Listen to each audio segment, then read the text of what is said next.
and one that weighs 23 tons.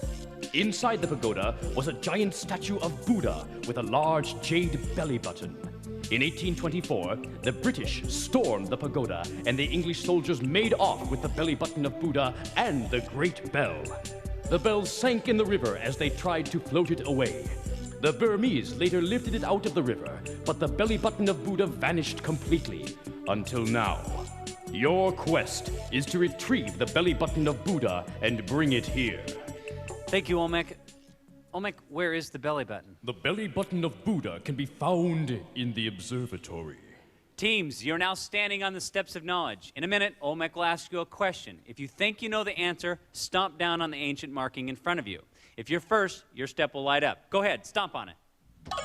Blue Barracudas, you answered first, and if you answered correctly, you'd move down to the next level. If you were wrong or you ran out of time, I'd give the other teams a chance to answer. The first two teams to make it to the bottom step will be one step closer to Olmec's temple. Let's get started. Olmec, first question. Is the Shwedagon Pagoda in Saigon, Rangoon, or Raccoon? Blue Barracudas. Rangoon. That is correct. Step down. Nice job. Next question. Is the Shwedagon Pagoda dedicated to Druidism, Buddhism, or Catholicism? Green monkeys. Buddhism. That is correct. Way to go. Step down. Next question. Is the Shwedagon Pagoda covered with silver, plutonium, or gold? Blue Barracudas. Gold. That is correct. All right, come on down. One more correct response and you're going to the Temple Games. Next question. Is a pagoda a temple, a theater, or a museum? Red Jaguar. Temple. That is correct. All right, step down. Silver Snakes, you can still come back. Plenty of time. Next question. Which of these tops the Shwedagon Pagoda? A pearl, a ruby, or a diamond? Blue Barracudas. Diamond. That is correct. All right, we've got our first team going to the Temple Games. That's the Blue Barracudas. The others, we have one more spot. Plenty of time. Let's go. Which of these European countries invaded Burma in the 1800s? England, Russia, Green monkeys. England. That is correct. Come on down there. Green monkeys, one more question, one more answer. You make it to the Temple Games. Next question. The Burmese floated the Great Bell by attaching a huge number of poles to it. Were they made of maple, redwood, or bamboo? Red Jaguar. Bamboo. That is correct. Come on down, it's all tied up. Between the Red Jaguars and the Green Monkeys right now. Next question. If you lived in Rangoon, would you most be affected by blizzards, dust storms, or monsoons? Red Jaguars. Monsoons. That is correct. We've got our two teams right here. The Blue Barracudas and the Red Jaguars are going to head in the Temple Games. The rest of you guys, come on down, Silver Snakes. Come on down. Come on over here. You guys did a great job. You're not going to go away empty-handed. Here's what we've got for you. Nerds brand candy, the tiny, tangy, crunchy candy with intense fruit flavors.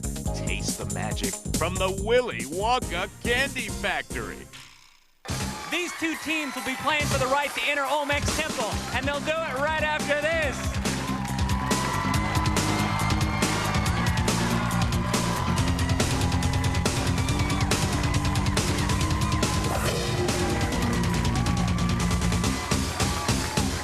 You are watching Oh, it's gonna be close! Nick GaS. Spent. Today, I wanted to play. Too much stuff got in my way. School's a rule, but that's still cool. Because at 2:45, I'll be free. But then I got practice, and after that, piano lessons is where I'm at. Finally, I finished. Time was mine. I checked the clock. It was 9:15. I couldn't believe it. The day came and went. I still wanted to play, but my day was spent.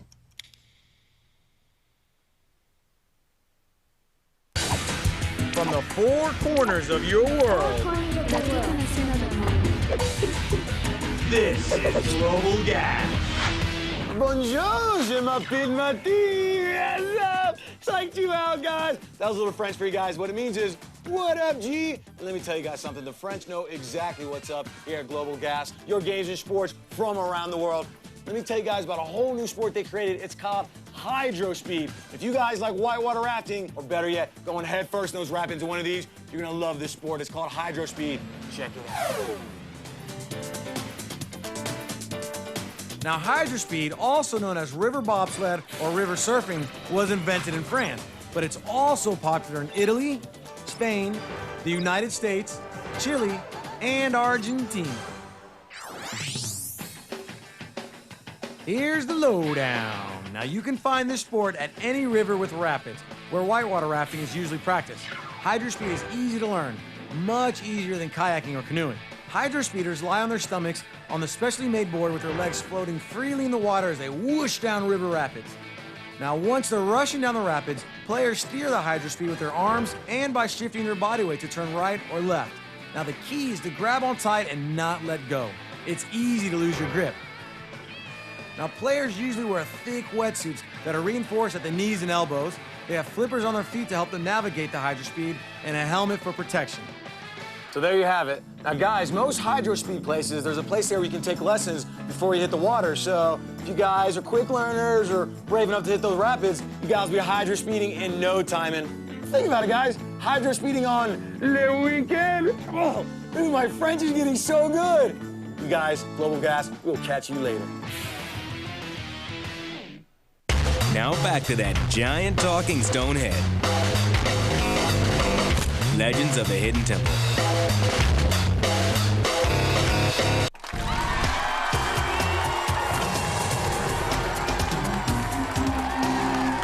Welcome back to Legends.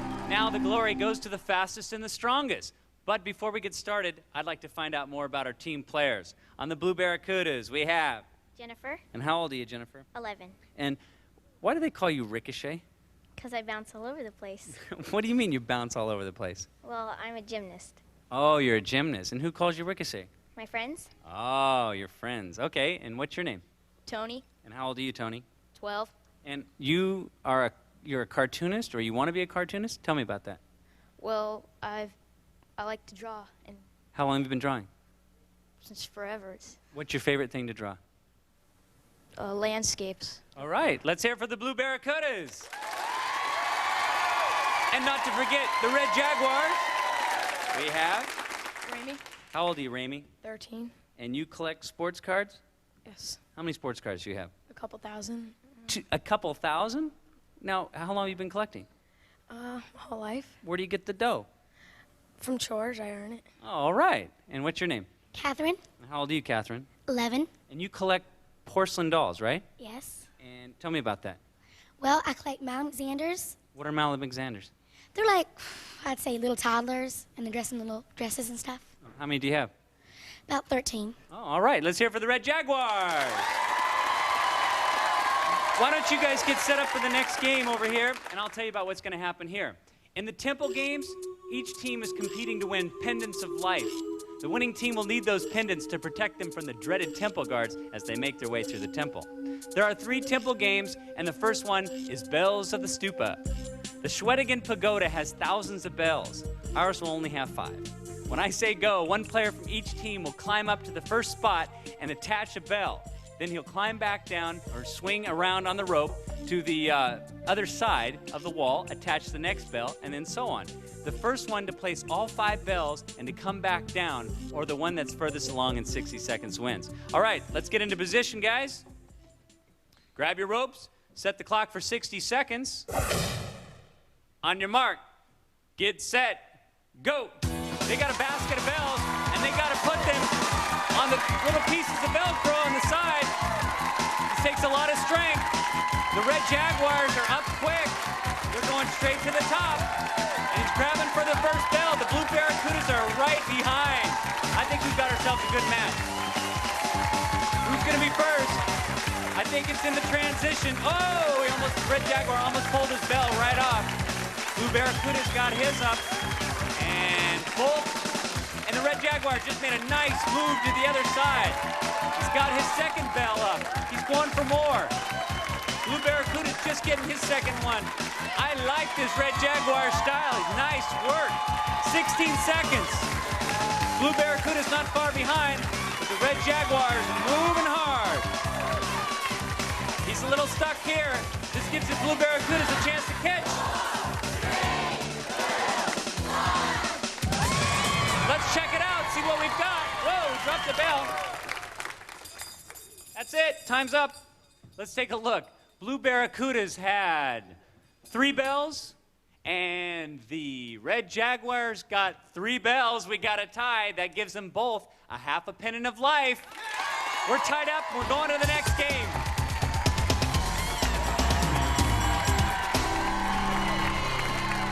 Pilgrims to the Schwedigan. Pagoda, buy pieces of gold foil and stick them to the steeple, which is just what our 2 pilgrims are about to do. Over here, we have a ramp with the pagoda at the top. And down here, we have a bunch of gold foil. When I say go, 1 player from each team will grab a piece of foil, climb up the ramp, stick it on the stupa, then he'll slide back down, grab the next gold foil, and try again. The player with the most gold foil on the stupa at the end of 60 seconds wins. They're fired up and ready to go. Let's put the clock at 60 seconds. On your mark, get set, go. On your knees, on your knees. The whole key to this game is pulling yourself up. It's all upper body strength. They're both sharing the same side. It's tough. It's a dead match. Who's going to get the first piece of gold cloth on the stupa? Blue Barracudas. Nice work. Excellent slide. Red Jaguars. Oh, she fell back down. She almost got to the top. But she's coming back strong. But the Blue Barracudas look tough. He's trying to pull himself up there. Red Jaguars are catching up, though. Blue Barracudas are about falling down. It's slippery with those soap suds. We've got 14 seconds. Red Jaguar, you got a chance to make it back up. You got to make. Will she make a grab for it? Only a couple seconds left. Oh! Come on in. Red Jaguars, nice try. Almost got it in the last second. The Blue Barracudas, though, got 1 piece of gold foil. That gives them a half a pennant of life. Blue Barracudas are ahead. Red Jaguars can catch up in this one because it's worth a full pennant. Let's check it out.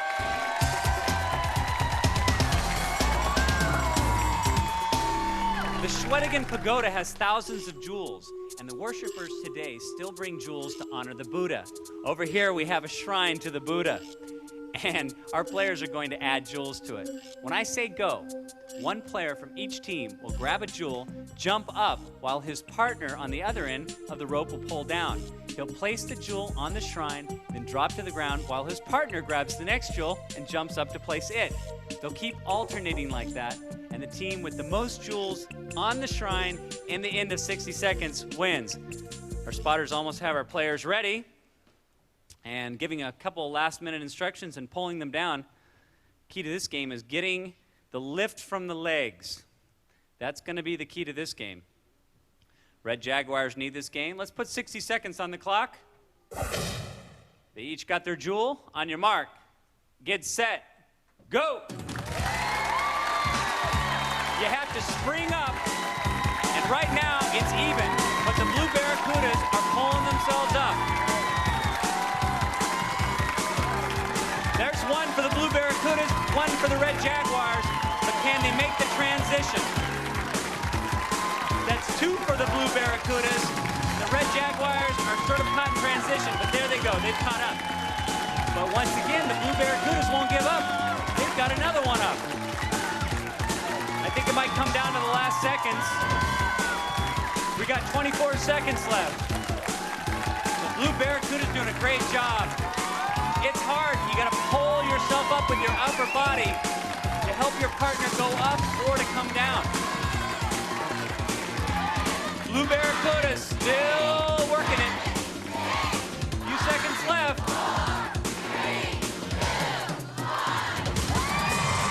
That's it. Let's go take a look at the Red Jaguars. They got 1, 2, 3, 4. Nice job. The Blue Barracudas got 3, 6, 7. They get a whole pennant of life. That means that they are going to the temple. Nice job. He is psyched. Red Jaguars, you gave it a good match. You're not going to go away empty-handed. We've got something special for you both, and here's what it is. You want speed, action, excitement? Get a yo-yo. You want the hottest yo-yos? Get a Duncan. We'll see if the blue barracudas can make it through Olmec's temple and retrieve the belly button of Buddha right after this.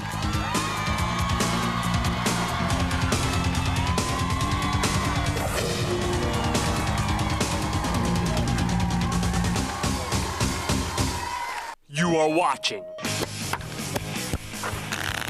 GaS. My name is Hannah, and my sport is skateboarding. Have you ever seen a girl skate? They're cool.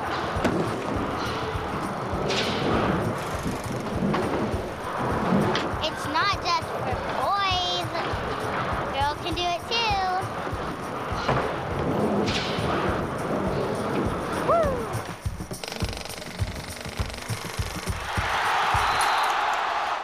Let's open up the playbook and learn from the pros. It's a Games and Sports trade trick. Hey guys, I'm pro tennis player Maria Sharapova.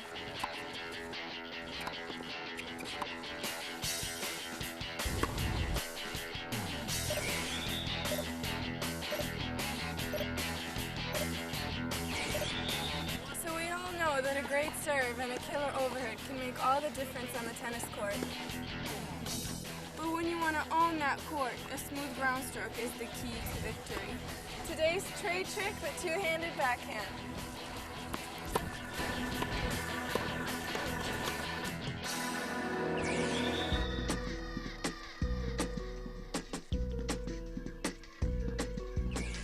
Okay, the first thing with a backhand is finding the right grip. You want to place your right hand on the bottom of the grip of the racket. Then place your left hand just above, touching your right hand. The next step is the pivot. As the ball approaches, pivot on your left foot as you step forward with your right foot while rotating your shoulders to the left. And lastly, you want to swing with a low to high path. Leading with your right shoulder, follow through with the racket head pointed up at about a 45-degree angle to the net. And what I like to do personally is keep my wrists firm all the way through the stroke. Okay, let's recap. First, you want to find the right grip. Next, as the ball approaches, you want to pivot. And lastly, follow through with a low to high path. And remember my tip, keep your wrists firm. So there it is, the two-handed backhand. Now take these tips to your favorite tennis spot and let's see what you've got. Keep watching the GaS for more trade tricks. Now back to that giant talking stone head. Legends of the Hidden Temple.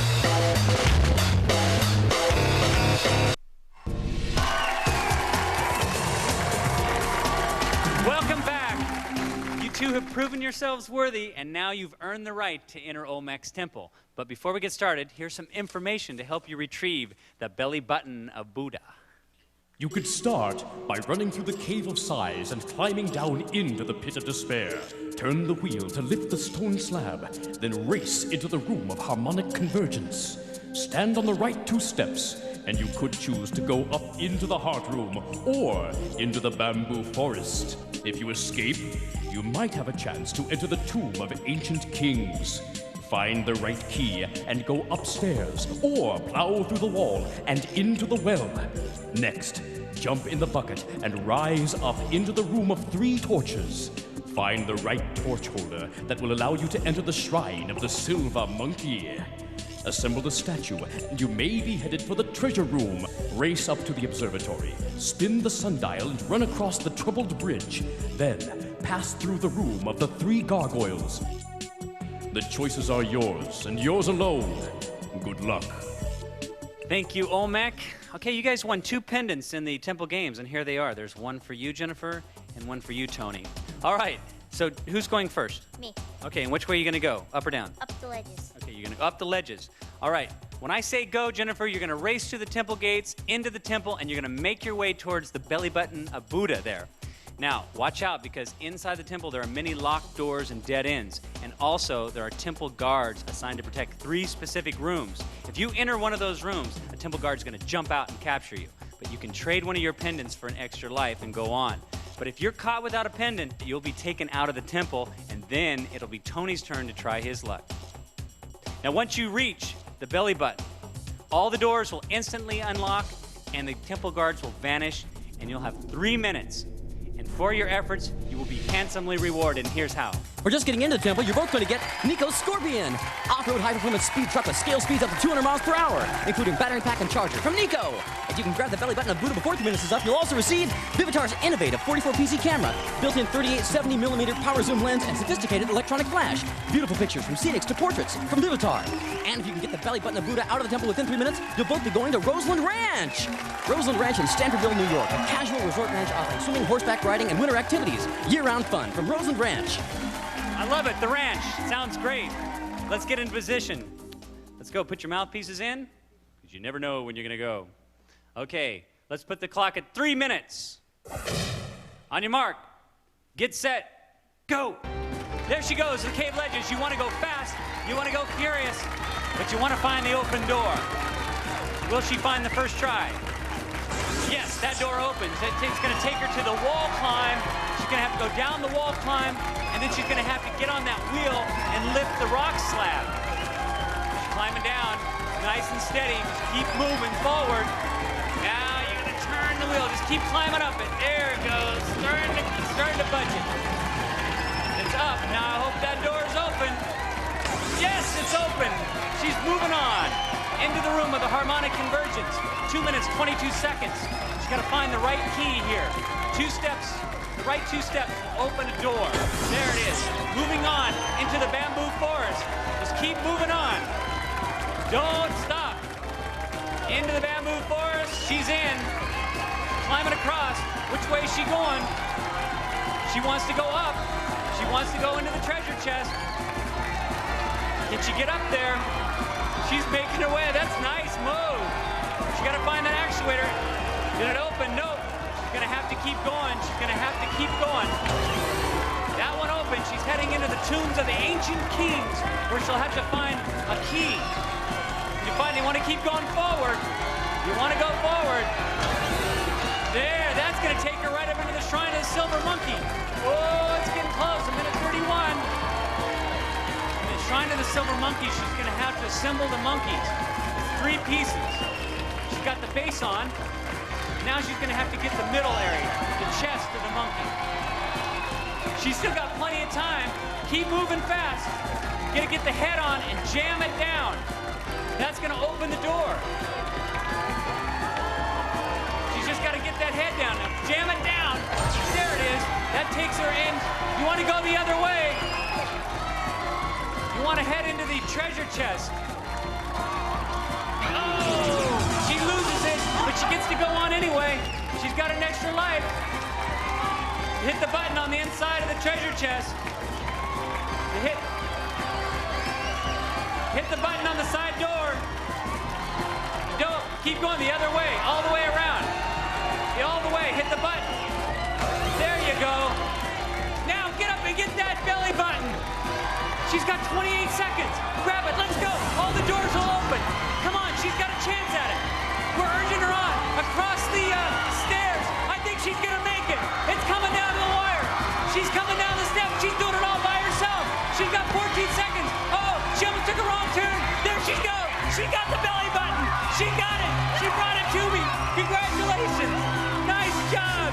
You got it all. You did an excellent job. You get the truck, you get the camera, you get Roseland Ranch. She did it all by herself. They did it all. They made it all the way to the end. That's all we've got for now. Check us out next time for more adventure and another great legend of the Hidden Temple. All right, bye-bye. Legends contestants compete in Reebok athletic shoes because on Planet Reebok, there are no distractions.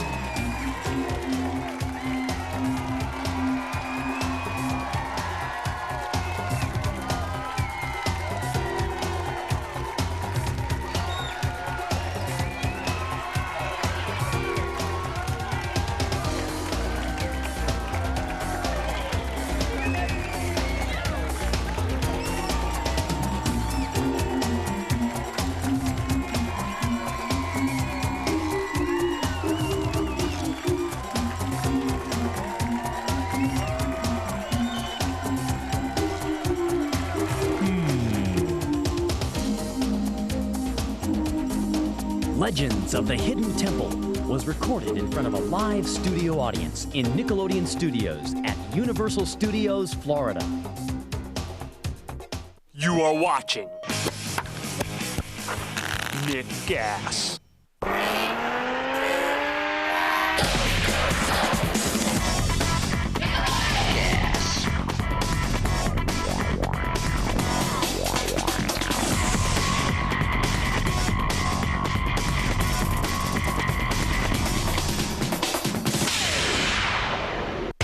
Up next, that strain on the brain. Figure it out. In a few seconds, these celebrity panelists will try to uncover some highly unusual family secrets. So if you want to guess along with the panel, cover your ears and close your eyes. Here comes our first family now. Hi, I'm Krista Galvin. And I'm her dad. And we're from New Jersey. And we're record-setting roller coaster riders. Watch out for falling blue. It's time for Figure It Out Family Style. Our celebrity panel's job, figure out why our families are here.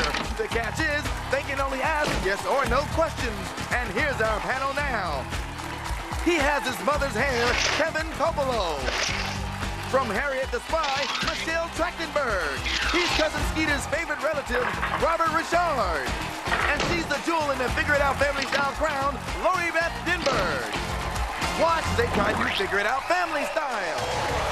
Now here's your host, Summer Sanders. Hello, everyone. Thank you very much. Welcome to Figure It Out Family Style. See, we've taken the regular Figure It Out and we've added some family flavor. So pull up a chair and watch panelists get slime in their hair. It's going to be a beautiful moment. But first of all, let's meet our first contestants. Please say hello to Krista Galvin and her dad.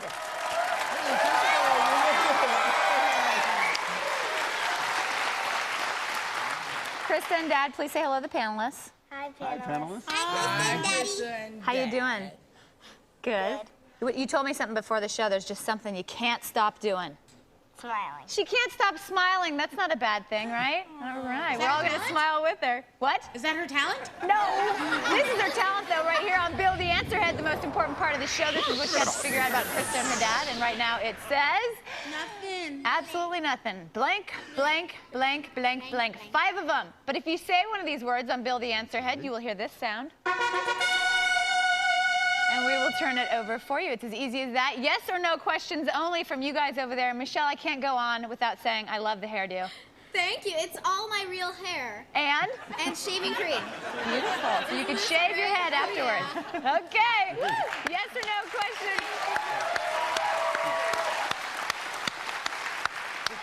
Okay, now time for the game, you guys. Yes or no questions only. If you can't think of a question, all you have to do is say pass, and we'll move on to the next panelist. If you guys get confused by their questions, talk to me. I know the judges really well. We'll come up with an answer for you. Does that sound good?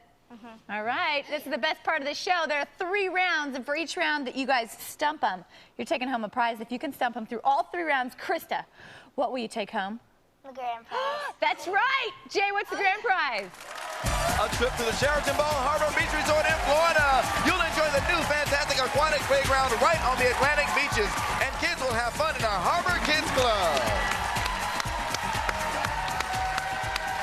All right. Cool. Kevin, we're going to start with you. There's 1 minute on. You ready? Hold on. Don't go yet, because you know what you need to use during this round? The clues and the charade brigades, because they're here to help you guys out. That's their only goal. Okay, 1 minute on the clock. Ready? Go. Does what you do have anything to do with light blue shirts? Michelle. Did you invent something? No. Robert. Do you deliver something? No. Lori Beth. Is it a physical skill? Judges? No. Kevin. No. Is it something that you do? Yes. Okay. Is it, you invent something? No. Michelle. Are you getting married? Robert. Here comes your first clue on the Clue Express.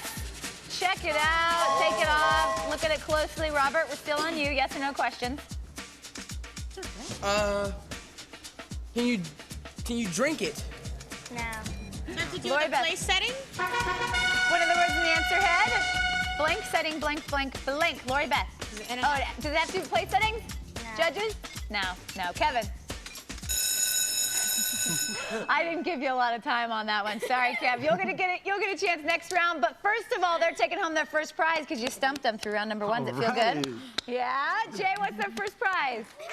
For stumping the panel through round 1, Crystal will take home the Huffy Supercharger, complete with a super strong racing frame, high-tech fork, state-of-the-art brakes, and pro-class quality wheels. You'll never be passed when you're riding the Huffy Supercharger. All right. Before we start round number 2, we are going to give a randomly selected member of our studio audience a chance to win something too. And that lucky audience member today is Davia Swichikuski.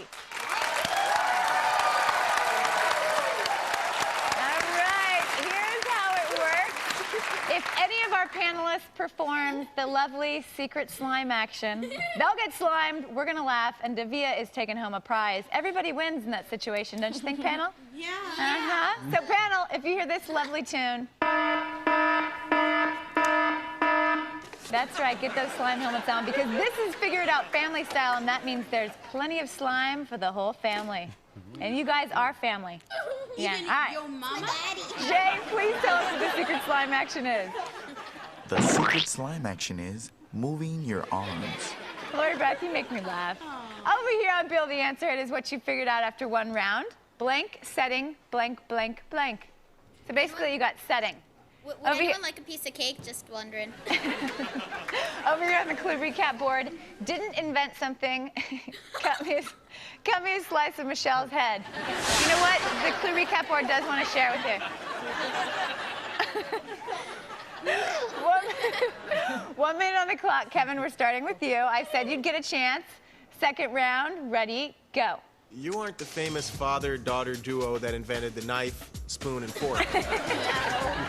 Michelle. Are you champions or something? Judges? Champions? No. No. Robert. It's in a job. No. Lori Beth. Did you win a contest? No. Kevin. Since you weren't the champions, did you come in second in something? Michelle. Okay.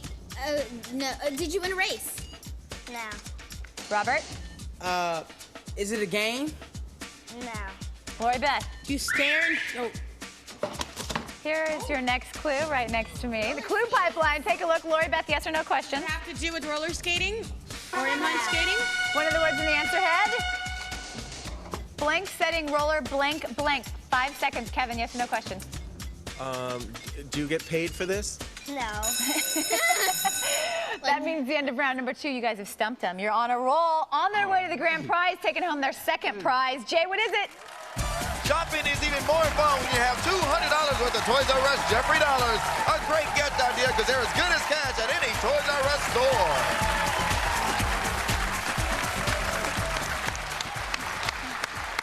You know what, Michelle? That hairdo makes you have really nice posture. Because you have to sit up straight. Oh, That's yeah, yeah. You should wear it around town more often. Over here on Bill the Answer Head is what you figured out after 2 rounds. Blank, setting, roller, blank, blank. Kevin, you're thinking so hard. Over here on the clue recap board, not champions, not a game, and didn't win a race. It's a lot of nots and didn'ts in there. Michelle, starting with you. Last round. This is it, you guys. 1 minute. Ready, go. Okay. Does it have to do with electronics? No. Robert? It has to do with food. No. Are you a record-setting rollerblading One of the words in the answer head? Record-setting roller blank blank. But no. Kevin. Do you have any brothers and sisters? Yes. Oh, then I think I know what it is.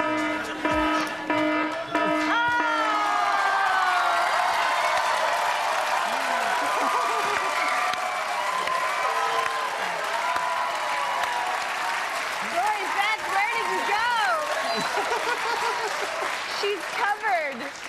How is it tasting? Great.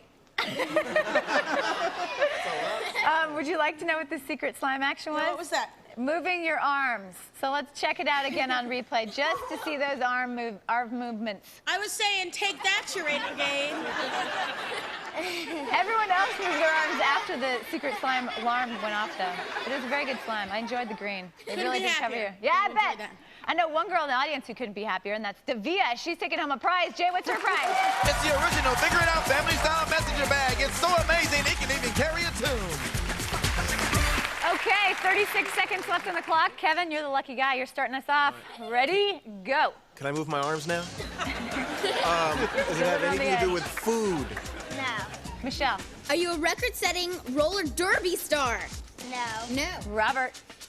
Can it be done on water? No. Lori Beth. Does it have? Is it a sport? Judges? No. Kevin. Does it have anything to do with rolling pins? You know, the little... No. Michelle. Are you a record-setting roller cool person? Here comes the charade brigade. Help them out, you guys. Shout out. Biking, double tandem, riding. tandem, where are they going? Wheels. No more conversation. One of the words in the answer head, record-setting roller blank riders. But no more conversation, you guys. Final guesses. Robert, we're going to start with you. Record-setting roller blank riders. Fill it in. Record-setting roller bike riders? No. All right, Lori Beth. Roller. Record-setting roller. No. She doesn't know. Okay, Kevin, your final guess. I'm gonna go out on a limb here. Record-setting roller sled riders? No. Michelle, Miss Wedding Cake, it's up to you. Record-setting roller blade riders. No! They didn't figure it out. Let's hear it for them. Krista and her dad, they're taking it for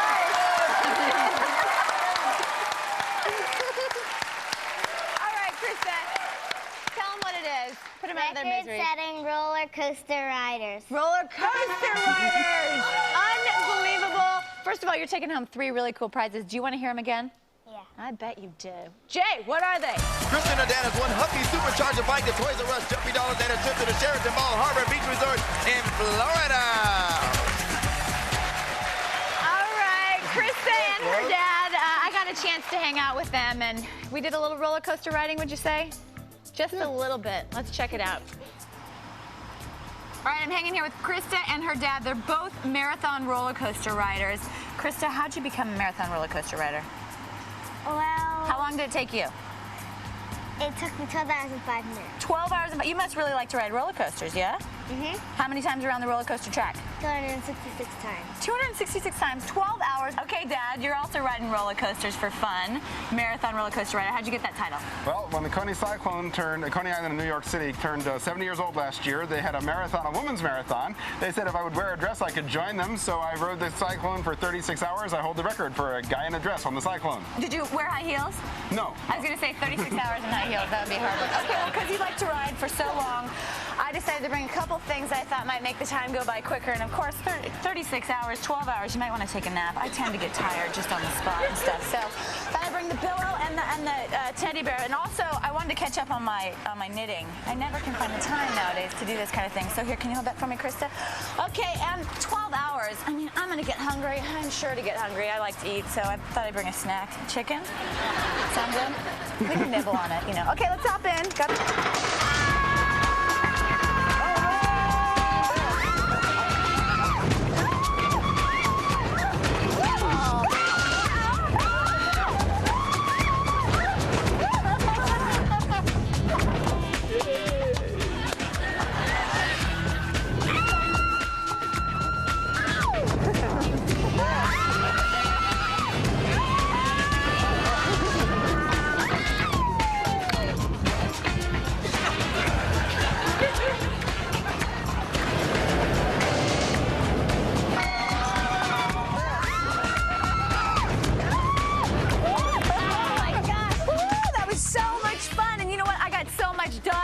finished my sweater. Doesn't look great. Not much to go back either. Well, I got hungry. I had a lot. I was doing a lot. The turns made me. We had a great time. Didn't we have a great time? Yep. Let's hear it for him. Krista and her dad. Big round of applause. We've got a lot more coming up on Figure It Out Family Style. We'll be right back with a brand new family, so you know what to do. Close your ears. No, your ears and your eyes. Whatever they are. Hi, I'm Joseph Faceoff. And I'm his mom. And we're from Colorado. And we flatten fruit on Grandparents' Vineyard.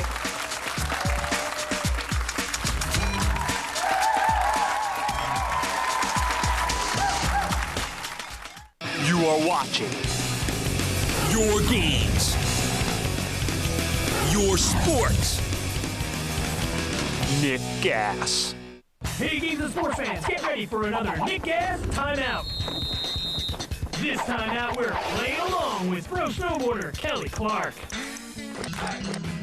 Hey everybody, it's time for some snowboarding trivia.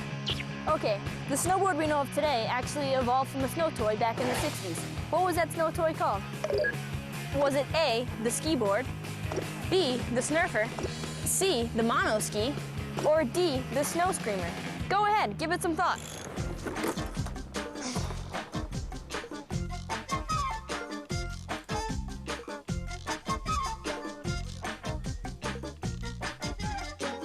Anything yet, guys? Keep thinking. All right, guys, let's see how you did. So did you say A, the ski board? Nope. Nice try. How about D, the snow screamer? That'd be incorrect. What about C, the mono ski? Nah, that's wrong too. That only leaves one answer, the Snurfer. In 1965, Sherman Poppin, a chemical engineer, invented the Snurfer as a toy for his daughter. It was only a few years later that the snowboard as we know it today was born. And if you knew that, you knew something about snowboarding. Hey, get back in the game. We'll see you next time out. Let's open up the playbook and learn from the pros. It's a games and sports trade trick. Hi, I'm professional bowler Norm Duke.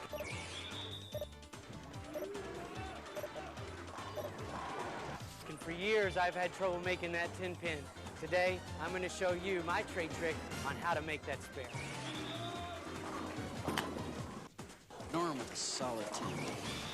The biggest problem with sparing the 10 pin is most people like to curve the ball at the 10 pin. That ball will go right in the gutter prior to the curving of the ball. So my trick is to throw it very, very straight. Now, because I'm right-handed, it's important for me to stand as far over to the left side of the approach as possible, and aim diagonally at the 10 pin, and throw it as straight as I can. Now, here's how to throw a straight ball. Now, if you can imagine this ball being just like a clock, I want to hold the ball with the thumb being at about 1 o'clock and the fingers at about 7. I don't want to rotate either direction in my swing. I just simply want to let go. Here's how that works. So remember, if you want to make the 10 pin like I can, stand as far over to the left as possible, throw it across lane at the 10 pin, and avoid any curve. I'm Norm Duke, and that's my trade trick.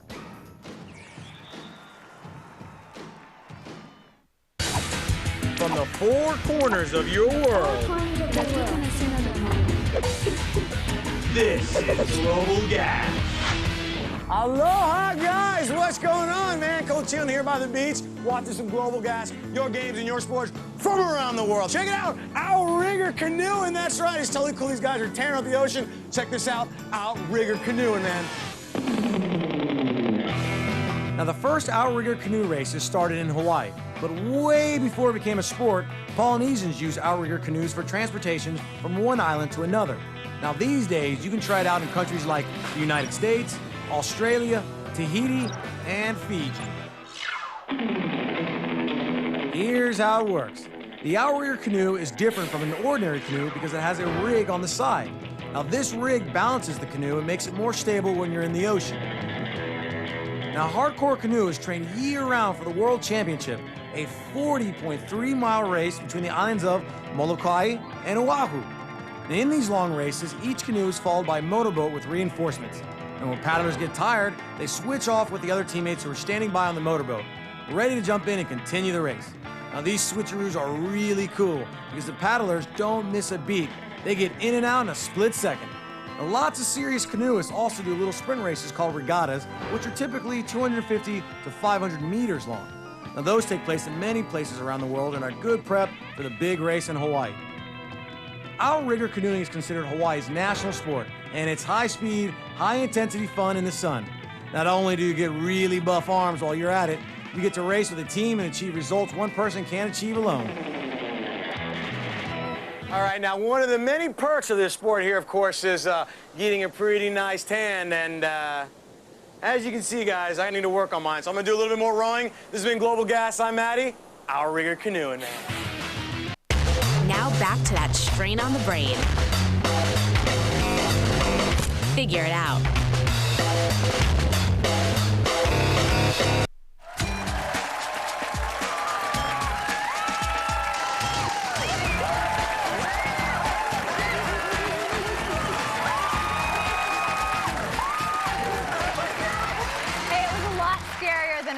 All right, you had to be there. Hey, everybody, welcome back. Please welcome our next contestants. Put your hands together for Joseph Espejo and his mom. Come on out here, Joseph and mom. Right up here in the tall seat, Joseph. Hi, Mom. How you doing? Hi. Good. Joseph, how you doing? Fine. I bet you're ready to play this game, huh? Oh, yeah. Oh, yeah. That's what I thought. Say hello to the panelists, please. Hi, panelists. Hey, Joseph. Hi, Joseph and Mommy. Okay, now the introductions are done. We need to remind all the folks at home what Joseph and his mom's secret is. They flatten fruit on grandparents' vineyard. Okay, that same secret is right over here on Bill the Answer Head, except only one word is turned over. On, blank, blank, on, blank, blank. Remember, if you guys stump them through all 3 rounds, Joseph, do you know where you're headed? Florida. Yeah. Sitting on the beach, you'd like that, right? Okay, Kevin, we're starting with you. 1 minute on the clock. Ready, go. Does what you do involve the word because? No. No, put your helmets and your goggles on, you guys. Michelle, yes or no question? Did you invent something? No. Robert. Do you hold a record? Yes. I mean, no. Judges, no. Lori Beth. My goggles are full of slime. No. Did you, is it a physical skill? No. Kevin. Oh, yes, I'm sorry. Yes, it is. Judges said yes, so Lori Beth, on to you again. Do you carry something on your heads? No. Kevin. Is it something that you both do? Yes. Here comes the first quill. And you know what? I think you need something else to go with that, I'd say. Great. I don't think that likes you very much. Kevin, yes or no questions? 8 seconds. Do you throw grapes at people? No. That was good. Is it green? Is it green? Judges, no. And that means the end of round number 1. You stumped them. And it was a pretty funny round, huh? Yeah. Jay, what they taking home? For stumping the panel through round 1, Joseph will take home Ingear's electronic football game. Ingear's dynamic 2-minute 1 arcade-style electronic football game. Indoors or out, a fun sport for the whole family all year round from Ingear. I think that means you like it, right? You'll take it, won't you? Oh, yeah, he's on fire. We'll let him dance. But right now, we're going to give another audience member a chance to win a prize. And that lucky audience member this time is Hector Nunez. Okay, Jay, tell us what the secret slime action is this time. The secret slime action is wearing a wedding cape. That one got a few chuckles. All right, right over here on Bill the Answer Head is what you've figured out after 1 round. Really nothing. Blank, blank, on, blank, blank. Over here on the clue recap board, not an invention. It's a physical skill. And don't throw grapes at people. The clue recap board is Not you. The clue recap board can read your mind, Lori Beth. It can see it. Robert? It can see into my head? Yes. Robert, we're starting with you. Round number 2, 1 minute. Ready, go. Okay, does it have to do with the color of these grapes? No. Lori Beth? Does it have to do with fruit that grows on vines? What are the words in the answer head? Blank fruit on blank blank. And yes, it does. Lori Beth. Do you balance fruit on something? No. Kevin? Well, by the look of this clue, does it have anything to do with turtles? Michelle.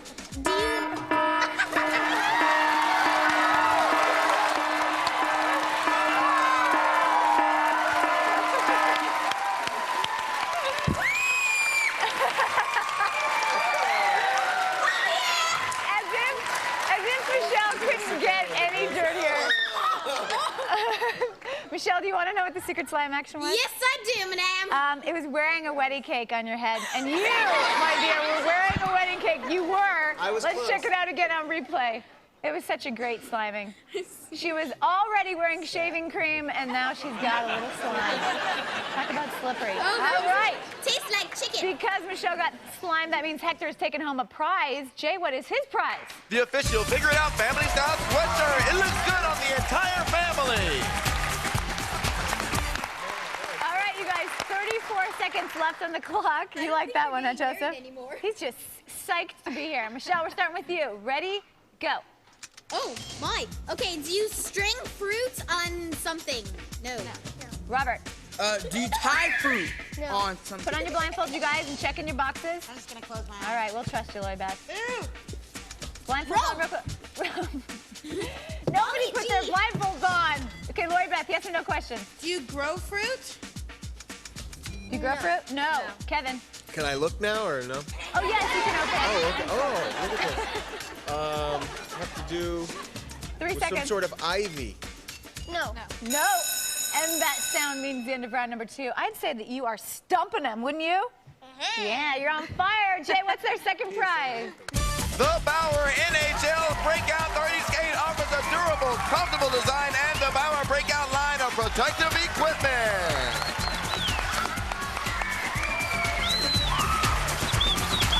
All right, Joseph, you like this prize stuff, don't you?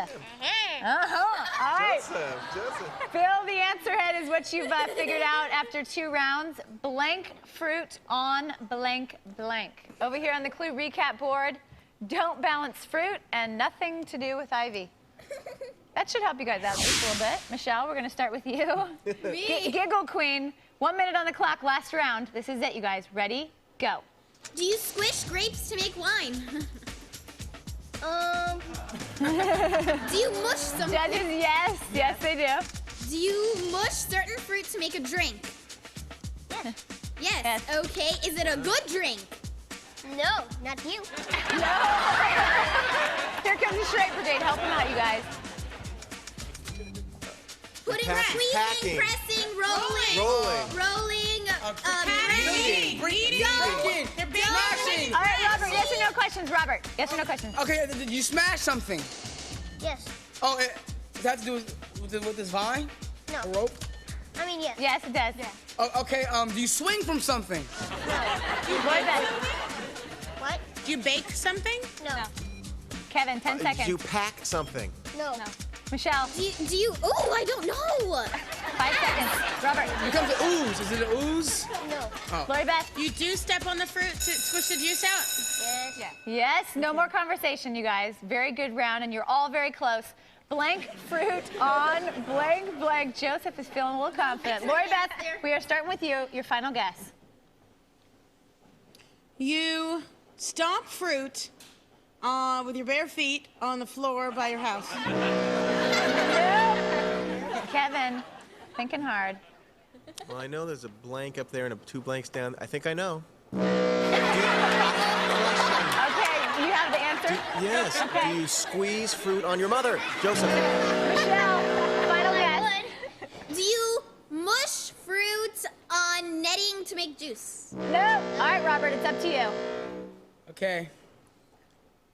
You throw fruit on... No! You couldn't even finish it. They're taking home the grand prize. Let's hear for Joseph and his draw. All right. Well, Joseph, it's time to fill in the blanks now. What do you do? Flatten fruit on grandparents' vineyard. You guys are taking home so many prizes. I want to hear them again. Jay, what are they? Our friend Joseph is taking home in-gears electronic football game, the Bauer roller skate hockey package, and a trip to Sheraton Ball Harbor Beach Resort in Florida. All right, we have some barrels out here with some grapes. Joseph and Mom, now, Mom, how long have you guys been doing this? 2 years. Michelle, come on over here. All right, Joseph, hop on in there and show us how you do it. What do you have to watch for? You have to take your shoes off, right? Yeah. All right, stomp away. What does it feel like? It feels What does it feel like?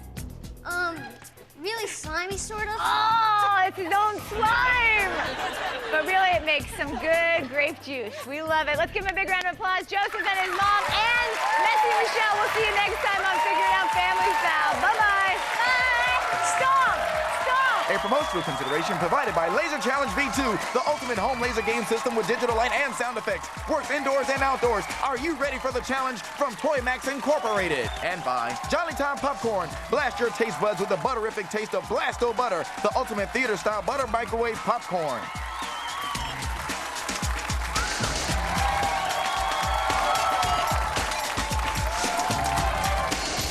Studios, Florida. You are watching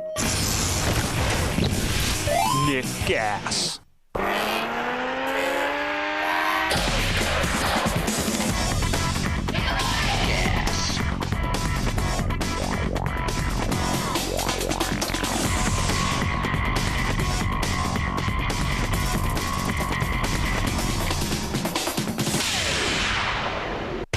Up next, that strain on the brain. Figure it out. In a few seconds, these celebrity panelists will try to uncover some highly unusual family secrets. So if you want to guess along with the panel, cover your ears and close your eyes. Here comes our first family now. Hi, I'm Jessie Fleming. And I'm Dad. And we're from Colorado. I'm an ostrich jockey. And I saddled a bird's paw. Welcome to Figure It Out Family Style, the show that's so sloppalicious, we had to make up a new adjective to describe it. Our celebrity panel's job, figure out why our families are here. The catch is they can only ask yes or no questions. And here's our panel now. He still has his baby teeth, Kevin Capello. From Harriet the Spy, Michelle Trachtenberg. From Cousin Skeeter, Robert Richard. And she's clue-rific, Lori Beftenberg. Watch as they try to figure it out family style. And here's your host, Summer Sanders. Thank you very much, and a special thank you to Jay's mom, looking so lovely today. Hi, Jay's mom. Hi, Summer. She's loving it. All right, welcome everybody else to Figure It Out Family Style. See, we've taken the regular Figure It Out, and we've added some family flavor. And that, of course, means everything is relative, as in aunts, uncles, moms, dads, brothers, sisters. I think you guys get the point, right? Enough family members. Let's meet our first family sitting right here. Please put your hands together for Jessie Fleming and her dad. You guys are excited about this, huh? Pumped? Ready to compete? It's a competition. Please say hello to the panelists. Hi. Hello. Hello, Jessie and Daddy. Hi, Jessie. Hi, Daddy. They're a little strange. It's okay. We keep them cooped up over there with the slime and everything. Over here is the most important part of the show. Billy. Billy the answer head. This is what you have to figure out about Jessie and her dad. And right now it says blank, blank, for blank, blank. They've been practicing. If you say one of the words, you what? I ate my Wheaties this morning. Very good. If you say one of the words on Bill the Answer Head, you will hear this sound. My finger will go like this, and we'll turn it over. It's as easy as that. If you guys have to ask yes or no questions. If you get confused, can't think of one, do not stress. All you have to do is say pass, and we'll move on to the next panelist. All right? Okay. Okay. And if you guys get confused by their questions, I don't think you will. But if you do, just talk to me. I'm really good friends with the judges. We'll work it out. We'll come up with an answer. Sound good? Okay. All right. The rules are out there. There are 3 rounds in this game, and if you guys stump them, each round you guys stump them, you're taking home a prize. If you can stump them through all 3 rounds, do you have any idea what you're taking home? The grand prize. How'd they know? Jay's mom, what's the grand prize? A trip to Busch Gardens in Williamsburg, Virginia, or Tampa Bay, Florida.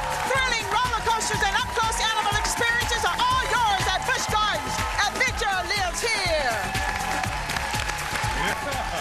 You guys like that, huh? You bet. All right. We're going to see if they're going to win it. Kevin, we're going to start this game, and we're starting with you. You know why? Because I'm first. Yeah, exactly. You're right. You're sitting on the left. I have no special thing to say. But you know what you have to use throughout all these rounds? The clues and the charade brigade, because they're here for only one reason. To help Kevin.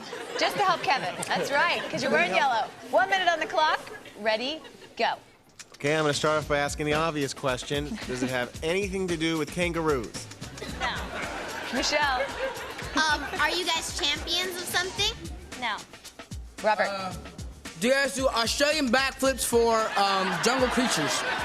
No. Nope. Lori Beth. Is it an invention? Nope. No. Kevin. Is it some sort of talent that you share as a family? Yeah. It is. Judges, yes. Yes, it is. And both of you do the talent? Yes. Yes.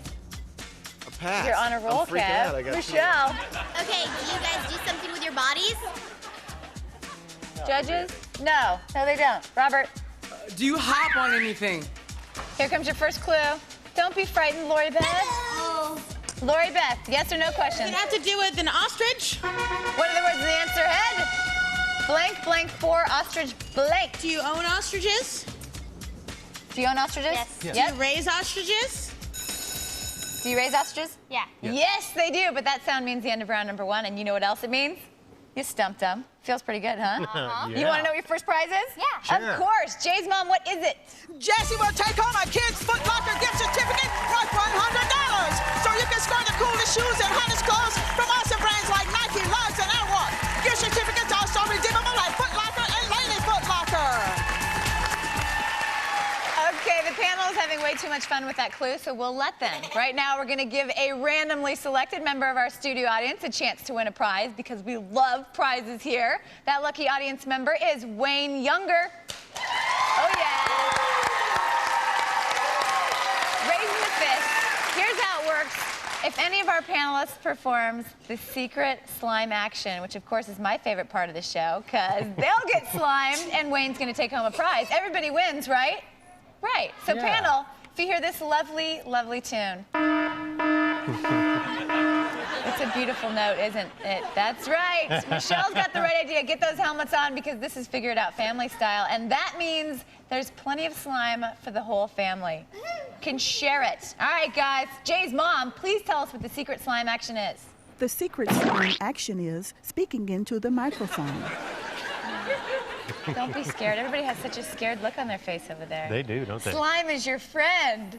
All right. Over here on Bill, the answer is what you figured out after one round. Blank, blank, for ostrich, blank.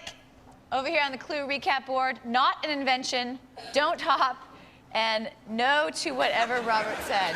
I think that was that thing about, I can't even remember. That thing about that thing. Backflips for jungle creatures. There you go. You know it. Lori Beth, we're starting with you. Okay. 1 minute on the clock.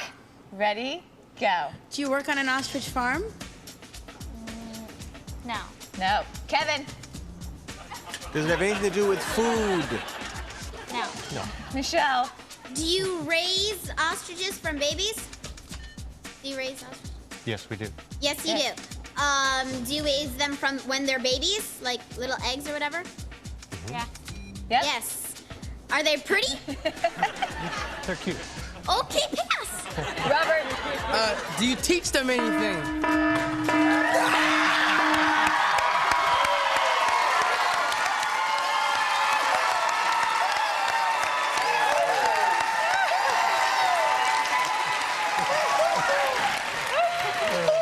Robert, don't open up your eyes, but you want to know what the secret slime action is?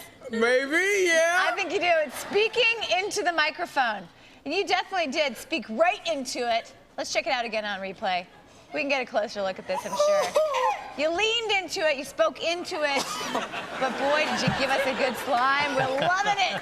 All over your face. Thank you so much, Robert. And somebody else wants to thank you. He's in the audience, and Wayne is taking home a prize. That's the guy who wants to thank you. Jay's mom, what's the prize? The official Figure It Out family style sweatshirt. Be the warmest, coolest one in your family. Okay, you guys, we stopped the clock at 29 seconds. Robert, we're starting up with you. We can see your face again.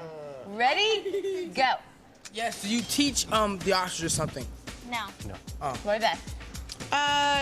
Do you breed ostriches? Do you breed ostrich judges? No. Kevin. Does it have anything to do with selling any sort of ostrich stuff? Put your blindfolds on, you guys. Hold off on that question, Kevin. Open up your boxes. Take out your next clue, your blindfolds, or just cover your eyes, one of the two. Oh, I'm not. All right, now you can take your blindfolds off. Kevin, yes or no question? Does that have to do? Uh-oh. Hold that thought. You'll get it in the next round. That sound means the end of round number 2, and I'd say that you guys are stumping them left and right. Yeah. On a roll. Jay's mom, what's their second prize? What would you do with your own laptop? Now you can find out. The equalizer with word processing, email capabilities, and more. It's the affordable laptop by VTech. What did we get from you guys? We got a woohoo. Yeah. That means you like the prize, huh? That's what the woohoo means. Okay, over here on Bill, the answer is what you figured out after 2 rounds, panelists. Yeah, nothing has changed since round 1. Blank, blank, for ostrich, blank. Over here on the clue recap board, raise ostriches and house the slime shower. Robert? I bet you'd like to slime this clue recap board, wouldn't you? Yeah, it really is. Man, I feel really sticky. Kevin, you're I'm happy. studying that clue so hard. We're starting with you. This is the last round. 1 minute on the clock. Ready? Go. Does that have to do with something with like a silver arch? No. No. Michelle. Does it have to do with like stamping something? No. I don't know. No. Robert.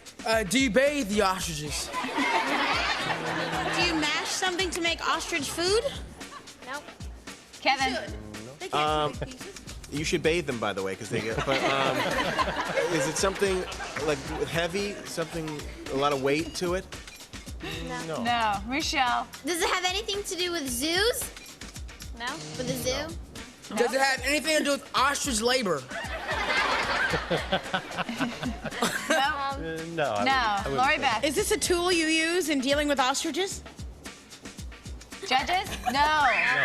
Here comes the charade brigade. Oh, Fly. Somebody flying. Wings. What's the answer, head? Blank bird for ostrich blank. Kevin, yes or no question? Never mind. Hold that thought. Final guesses, you guys. Blank bird for ostrich blank. Kevin, we're going to start with you. Final guess. Larry Bird for ostrich president. I don't know. Michelle. Groom's bird for ostrich gal. Nope. Robert. Yeah! Nope.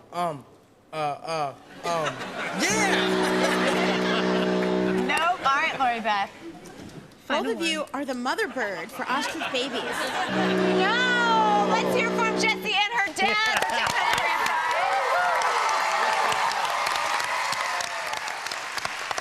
All right, you guys, tell us what it is that you do.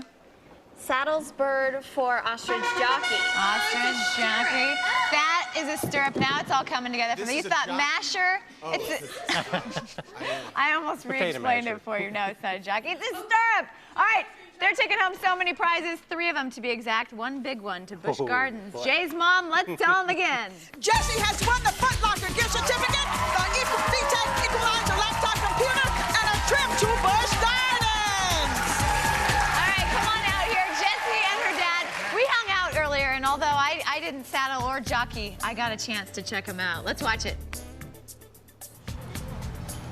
I am here with Jessie and her dad, and of course, as you see the ostrich next to him, they both saddle and race ostriches. Now, I've never seen anybody race an ostrich, and I know there's not many people that do it, but I know you guys do, so tell us exactly what it is.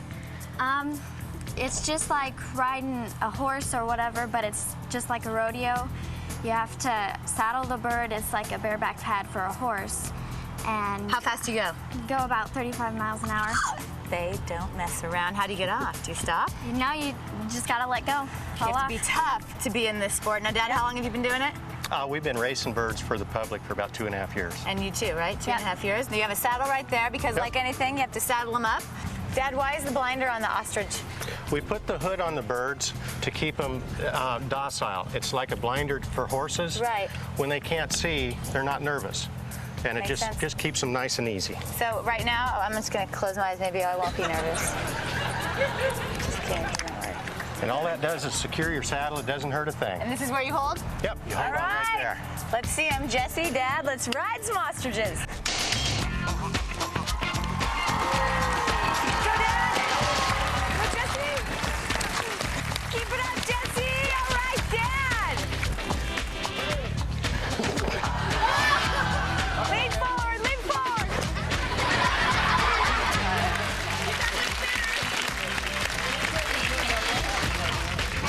Oh my gosh, that was so incredible. Now it's your turn. You know, I was gonna ride, but I've got this bad back. Come on. Oh, come on, Summer. Would you believe a cold? No.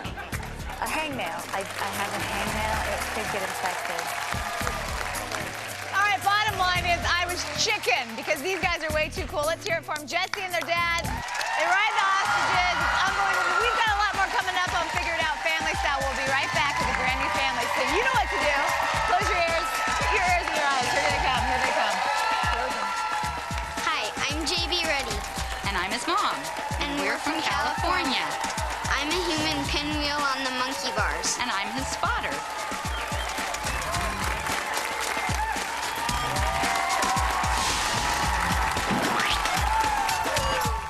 You are watching Your Games, your sports. GaS. Hey, you want to improve your skills? Get fit? Gain that competitive edge? Then pay attention, because I got another skill drill. Hey, tennis players, you want to rule the court? Then get into the swing of this skill drill. I call it tennis toss. Grab a couple of tennis balls and get a grip. On your racket, that is. Ah! A good serve always starts with a good toss. Once the racket goes behind your head, stop your swing and throw the ball straight up in the air. Keep that arm extended now and simply catch the ball. There you go. If you're doing the drill right, the ball will go straight up and return directly to your hand. Keep it going. Once you're comfortable with your toss, you can finish your serve. Now get out there and practice. If you start acing people, all I want is a thank you. No strings attached. Ha! No string. Now that's funny. Hey, it's just tennis humor. Let's open up the playbook and learn from the pros. It's a games and sports trade trick. Hey guys, I'm pro tennis player Maria Sharapova.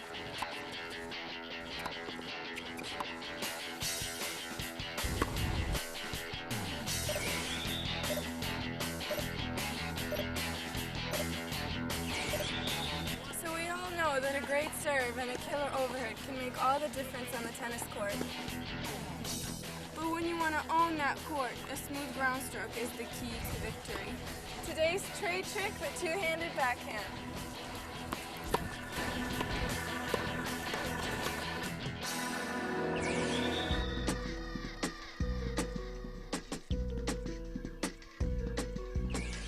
Okay, the first thing with a backhand is finding the right grip. You want to place your right hand on the bottom of the grip of the racket. Then place your left hand just above, touching your right hand. Next step is the pivot. As the ball approaches, pivot on your left foot as you step forward with your right foot while rotating your shoulders to the left. And lastly, you want to swing with a low to high path. Leading with your right shoulder, follow through with the racket head pointed up at about a 45-degree angle to the net. And what I like to do personally is keep my wrists firm all the way through the stroke.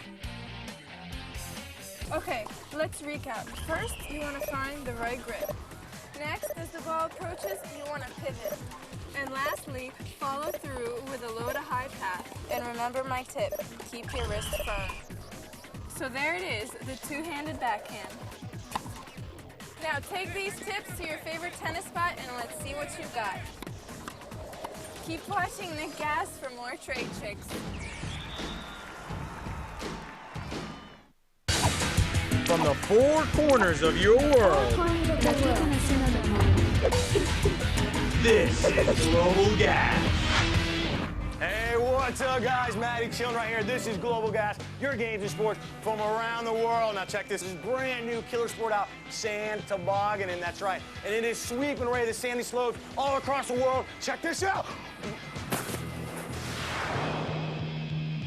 So sand tobogganing can be done anywhere there's high dunes. Now Australia and Peru have the finest sand, and that makes you slide faster. Now other excellent spots to practice this sport are New Zealand, the United States, Egypt, and Saudi Arabia. Here is the lowdown. Now sand tobogganing is exactly like snow tobogganing, except this sport is practiced on sand, which can get really hot. So first off, players always wear light threads like shorts and a t-shirt and tons of sunscreen. Some people use a piece of plywood as their sandboards. But all the players do is sit down or lie flat on their stomach on the board and hang on tight, because this is one fast ride. When they're going downhill, they can control where they go by steering the front of the board with their hands. Now the trick, according to the pros, is to put wax on the bottom of the board to make it fly. And when their speed gets way too fast, they just break the old-fashioned way by sticking their feet out. Now it's not very high tech, but hey, it works just fine. Yeah! Whoa! All right, guys. That was super cool, but let me tell you something. Guys don't like getting some dirt in your face and stuff like that. Forget about it. Sand tobogganing might not be for you. But I'll tell you one thing. Global GaS is. That's right, guys. I'm Matty. This was your games and your sports from around the world. Now back to that strain on the brain. Figure it out.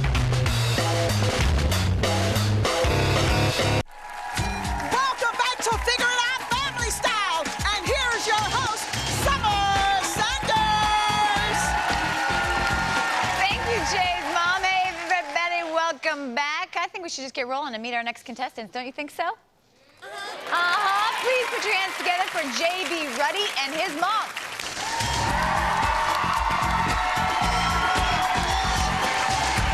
Come on up here, you guys. Have a seat right there, JB. And Mom, how you feeling? Good? Good. JB, you know what? I'd like to introduce you to somebody on the panel. LB? That's what we call her. LB, meet JB. Hi. Do you guys have the same? We have like the same name, kind of. Yeah. All right, let's remind all the folks at home what JB and his mom's secret is.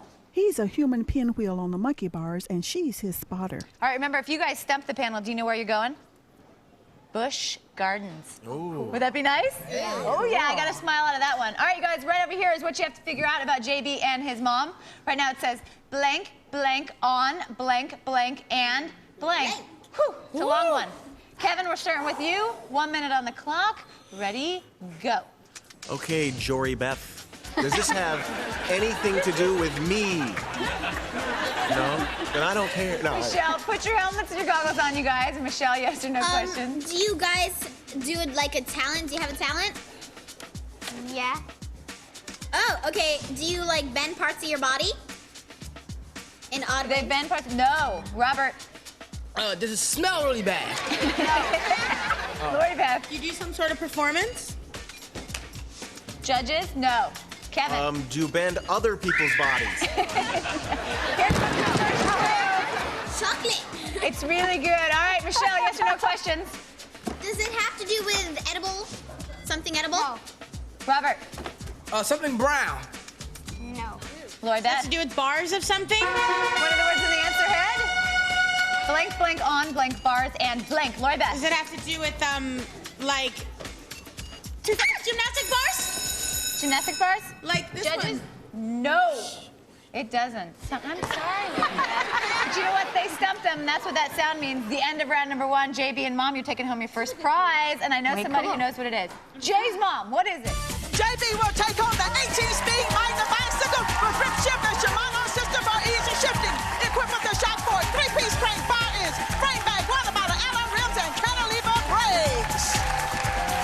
Very cool.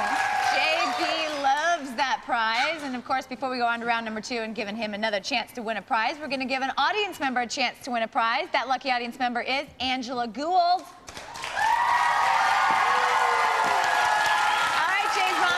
The secret slime action is this time.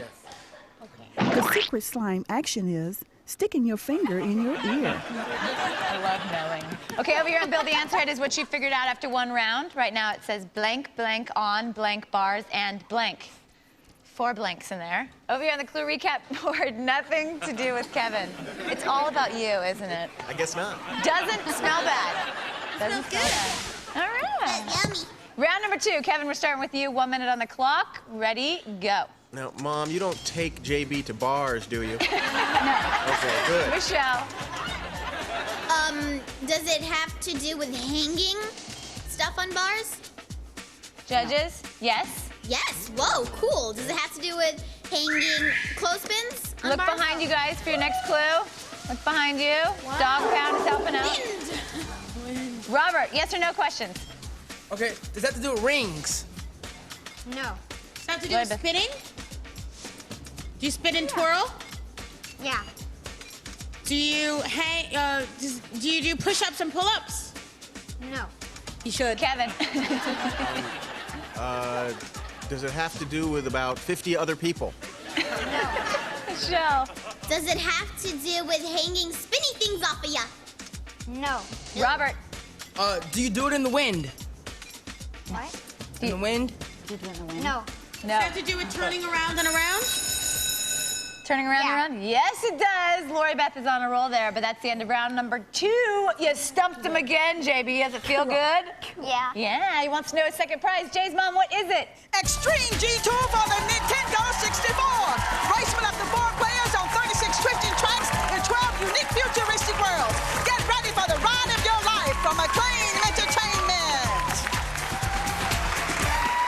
All right, you guys. 2 rounds down. JB JB's taking home 2 prizes. We'll see if he can take home the grand prize. Right over here is what you've figured out. It hasn't changed, has it? Blank, blank on, blank bars, and blank. But there's still 1 minute of a round left. Nothing to do with 50 other people and spins and twirls. Lori Beth, you were on a roll there at the end. I tried. So we're gonna start with you again. I didn't get any words. That's okay. 1 minute on the clock. Ready? Go. Are you a champion, or did you win a contest? No. Kevin. Oh man, have you done this on television before? No. Michelle. Do you have fun while you're doing it? Yes. Here comes the charade brigade. Help him out, you guys. Shout out. Lifting weights. Spotting it. What are the words in the answer head? Blank, blank, on, blank, bars, and spotter. Michelle. Oh, wow. Do you do a lot of bench work? No. Robert. Whirling around in gyrations and No. Do you do that? No. Is it on the uneven bars? No. Oh, I'm sorry, Robert. That was a yes. We go back to Robert. So you get to answer the question. Okay. Do you do it for long periods of time? No. Oh. Lori Beth. Do you complete? Sorry. Yes, I'm sorry. Yes, you do it for long periods of time. Robert. Oh yeah. Oh. Sorry, Lori Beth. The end of round number 3, no more conversation. Blank, blank, on, blank, bars, and spotter. And Robert, we're gonna start with you. Your final guess. Okay. Do you get dizzy on whirling bars and spotter? No. All right, Lori Beth, think about your clues. We got that one. We haven't gotten that one yet. Do you complete a circle on the, I don't know. No. Kevin. Do you grab things on ice cream bars? No. Michelle, it's up to you. Oh, final no. guess. Congratulations. Okay. Do you twirl a lot on funky bars? No. Let's hear it for JB and his mom. Big round of applause. They're taking home the grand prize. Teamwork. All right. JB, fill in Bill the answer head. Let him know what it is you do. Human pinwheel on monkey bars and spotter. Yes, he is. We are going to get a chance to see it. Unbelievable. You won't see anything like it. But you know what? Since you took home the grand prize, you're taking home 2 other ones. Can you remember them all? No. No. Jay's mom can, though. What is he taking home, Jay's mom? Our friend JB is taking home Magnus 18-speed bicycle and the acclaimed Extreme G2 on Nintendo 64 and a trip to Busch Gardens. All right, JB and mom, come on out here. Now, JB, we've got a monkey bar all set up for you. What exactly makes you a human pinwheel? Because I can spin more than any other person I know on the bars. What's the most you've ever spun? 130. And you don't get dizzy? Well, sometimes. Oh, but that's okay. You just get by it. Now, you have to wear certain stuff. You're all set to go here because what do you have to wear? A sweatshirt and long pants or a long sleeve shirt so that you don't rip the skin off your elbows you know what? and That's knees. a good thing. Okay, Mom, now you're the spotter. You don't need this. You're an official spotter. What exactly do you do at spotting? I try to catch him if he falls, and if I don't catch him, I'll pick him up. You know what? Moms are great. All right, get up here. Now, you're going to do 3 tricks for us, right? And I'll narrate while you do them. You got the backbreaker. Show us. 3 tricks. Watch them. Go, JB. Go, JB. The backbreaker. It's kind of understood why that's the backbreaker. Okay. JB, go to the next one. The reverse backbreaker. And finally, we go on to, while he's getting set, we're going to say goodbye. That's all the time we have for Figure It Out Family Style. Let's hear it for JB and his mom. He'll keep spinning. We'll see you next time. Bye-bye. Keep on spinning. You got it.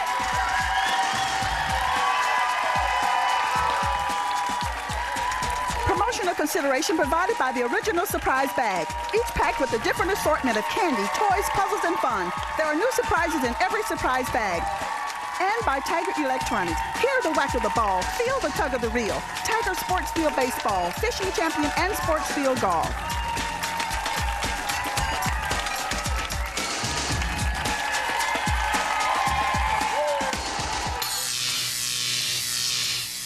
Figure It Out was recorded in front of a live studio audience in Nickelodeon Studios at Universal Studios, Florida.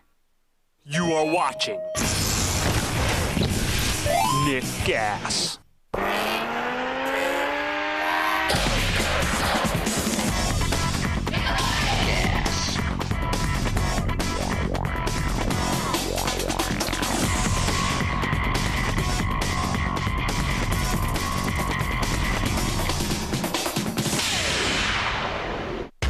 Up next, the ultimate test of courage.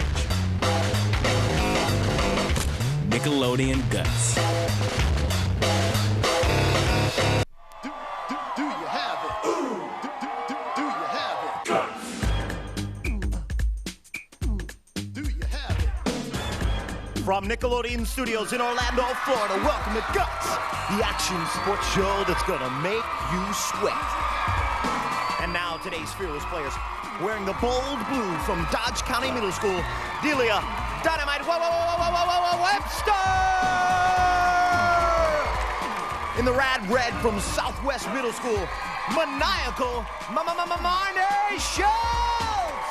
And in the popular purple from Cypress Elementary School, John Batman Hilton! Hello, everyone. I'm Mike O'Malley. Welcome to the Extreme Arena, home of Nickelodeon Guts, the action sports show where kids live out their greatest sports fantasies. Today's players once again competing in 4 spectacular events, and after that, they'll get a chance at tackling our radical rock, the Aggro crag, where almost anything can happen. The player with the most points at the end of all of our events is the winner, and he or she will be able to take home a glowing piece of our awesome rock. Now remember, all of our events are specifically designed with our players' safety in mind. Our players will be wearing safety equipment, and they will have a professional stunt coordinator and stunt spotters with them at all times, so please do not try this at home. Now you're flying through the air, you're jamming, you're slamming, you're stuffing basketballs through the net. Who are you, Michael Jordan? What is this, a dream? No. You're right here on Guts where you get to slam dunk with the big boys. Let's go to our referee, Maura Quirk, and find out about our first event, Slam Dunk. Hey, Mo, talk to me. Hey, Mike. At the sound of my whistle, all 3 players will grab a basketball, jump off the aerial bridge, bounce up, and shoot. They'll have 60 seconds to score as many baskets as possible. All 3 players will compete at the same time, and baskets only count if they are shot after the player has touched the ground. Mike. All right, so our players getting on top of that elastic bridge, 7 feet 6 inches high. They'll get basketballs in their hand and then get ready to throw themselves up against those basketball nets. All right, looks like they're ready, Mo. On your mark, get set. All right, and they are off, placing their feet on the ground, and it looks like Delia the Dynamite exploding out of the box and getting 2 hoops right there. And then we got John on the end. Looks like John, our purple player, has also got a basket right there. A little camera shot behind the backboard for Maniacal Marnie Schultz. We've got a great competition going on here so far, and Dynamite Webster definitely has her momentum down extremely. Look at our players right there, Marnie and John, both with baskets on that one. Extremely difficult to get the momentum back up to the elastic bridge, to get yourself back and getting another basketball, turning around. It takes incredible poise and energy, folks, to get your energy up to the level that you need to compete. There's Marnie with another one. She's doing fantastic, and Dynamite, oh, just off the backboard on that one. Imagine being able to drive the lane and slam dunk right over Shaquille O'Neal's head. Marnie with another one. A close competition on this one. There's Dynamite with another one right before the buzzer. And I'm not sure if that one from Marty is going to count. We have an individual judge for each player that is counting the baskets for each specific player. They give the results to our referee, Maura Quirk, and it looks like Mo has the results now. Mo. Mike, in first place is Delia in blue with 9 baskets. In second place, Marnie in red with 4 baskets. In third place, John in purple with 2 baskets. Delia with a fantastic performance here today. Take a look as she places both feet squarely on the ground, and a nice touch as she knocks one down right into the basket. A fantastic performance. I've said it once, I've said it twice. You did a great job on that one. Did you find it difficult to keep your momentum going in that? No, well, I just tried to do my best, and I tried hard, and it felt great. And it felt great, and you did great. 9 baskets for Delia. Dynamite Webster, a dynamite job. Let's find out where she stands on the leaderboard now. Mo. Mike, first place in our events is worth 300 points. That goes to Delia in blue. In second place with 200 points, Marnie in red. And in third place with 100 points, John in purple. It's all about trying your best, and now we're going to find out about Dynamite Webster in Spill Your Guts. Delia Dynamite Webster is an 11-year-old basketball star. When Dynamite isn't exploding on the court, she's holed up with a good book. For Delia, guts equals playing.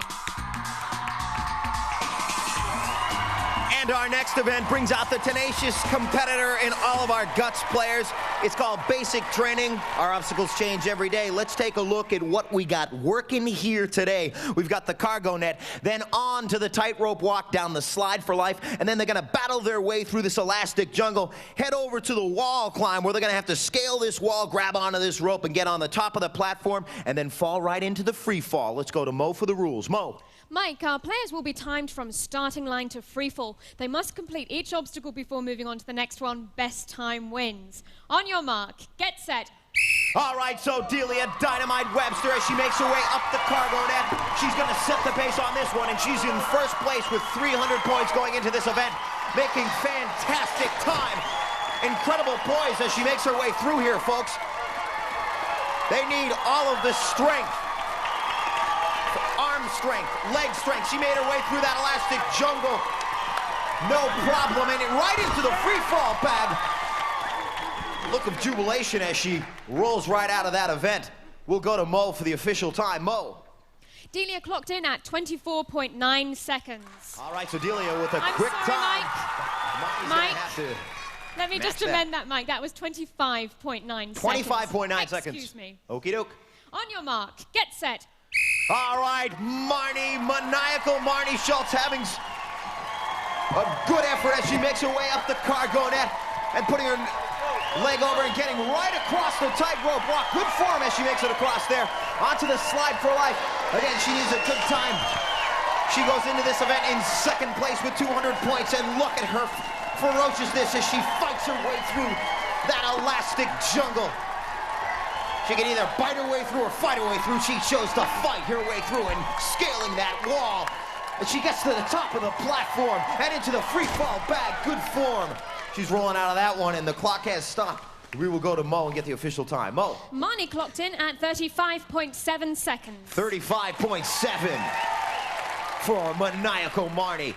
And John ready to go. On your mark, get set. All right, John. They call him John Badman Hilton. And he comes into this event with 100 points in third place as he makes his way across the tightrope walk. Good balance and good arm strength as he holds on to the slide for life. Rolling right out of that, and look at how he gets into that elastic jungle. Going low as he climbs his way through. Fighting on his stomach, on his knees. Battling his way through the elastic jungle, and now it's time for him to scale that wall, and he holds on strong, leaning back and right into the free fall bag. And the clock has stopped. We will go to Mo and get the official time. Mo. John clocked in at 36.9 seconds. That puts Delia in first place, Marnie in second place, John in third place. All right, a fantastic work on that event with Delia again taking first place. Take a look at Marnie, maniacal Marnie, as she fights her way through that elastic jungle, battling her way through, going low and keeping her head down as she just fought her way through the elastic jungle, getting ready to scale the wall.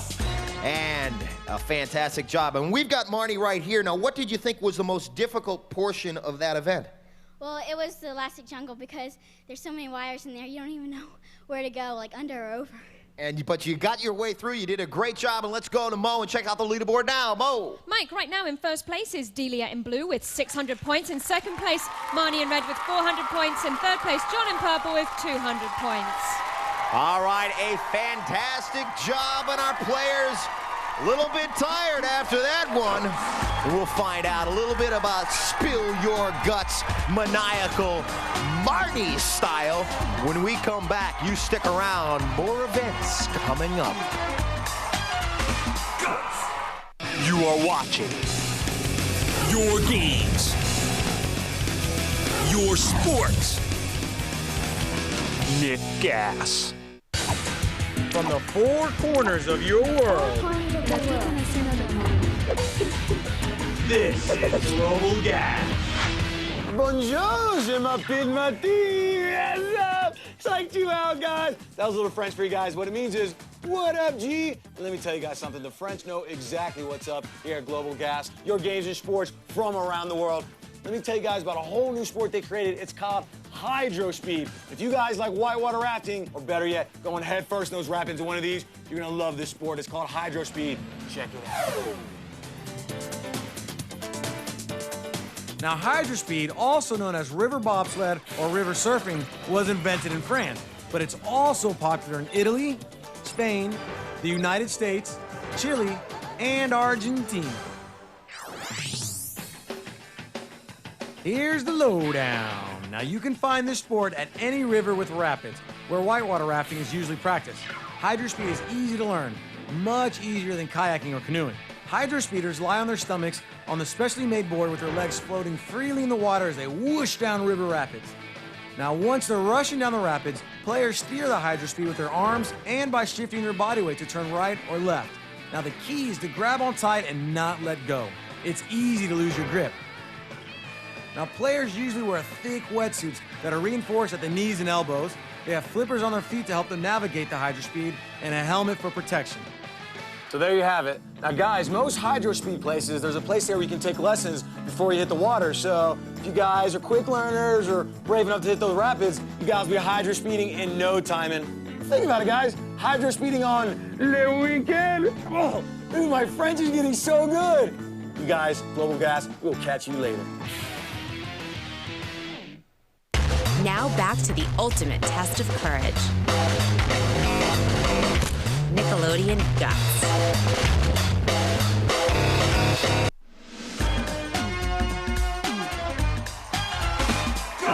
Welcome back to Guts, the action sports show that asks, do you have it? All right now it is time for Spill Your Guts. Maniacal Marnie Schultz is a 12-year-old level 6 gymnast. When Marnie isn't practicing her floor routine, she's playing in the stars at Space Camp. For the Maniacal one, guts equals endurance.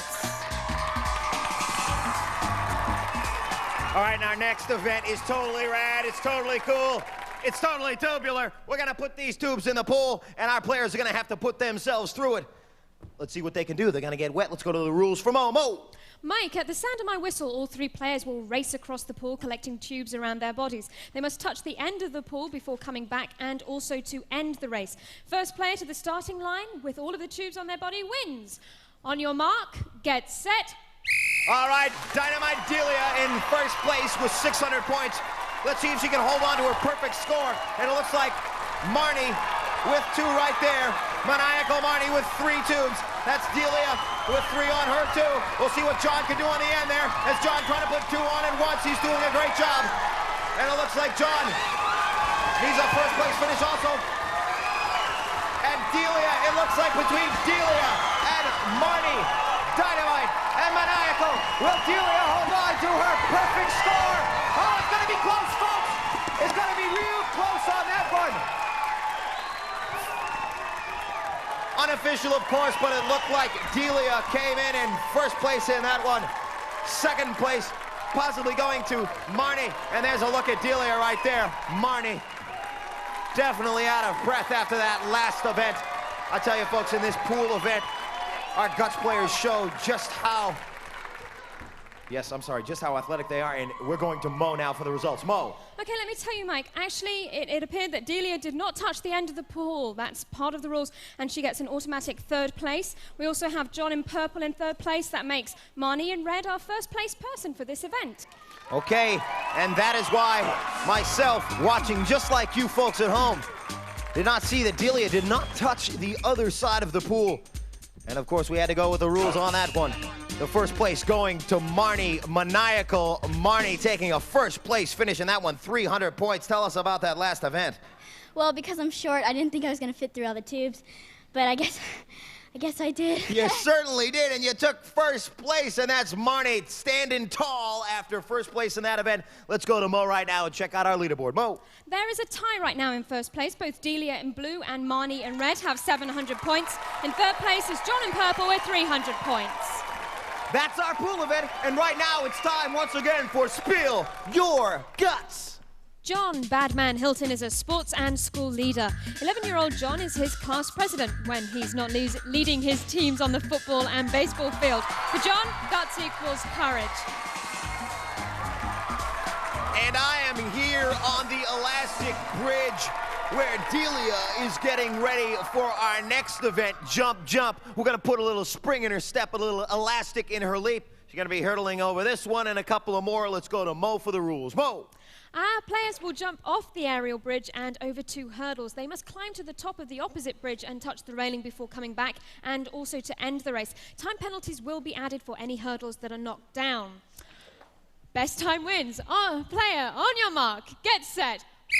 All right, and there's Delia in a tie for first place with 700 points. Oh, just gets over that second hurdle as she climbs up, touches the bar, and turning around, she's at 10 seconds right now, and using her speed as she gets back up there, and just making her way to the elastic bridge as she climbs up with a fantastic time.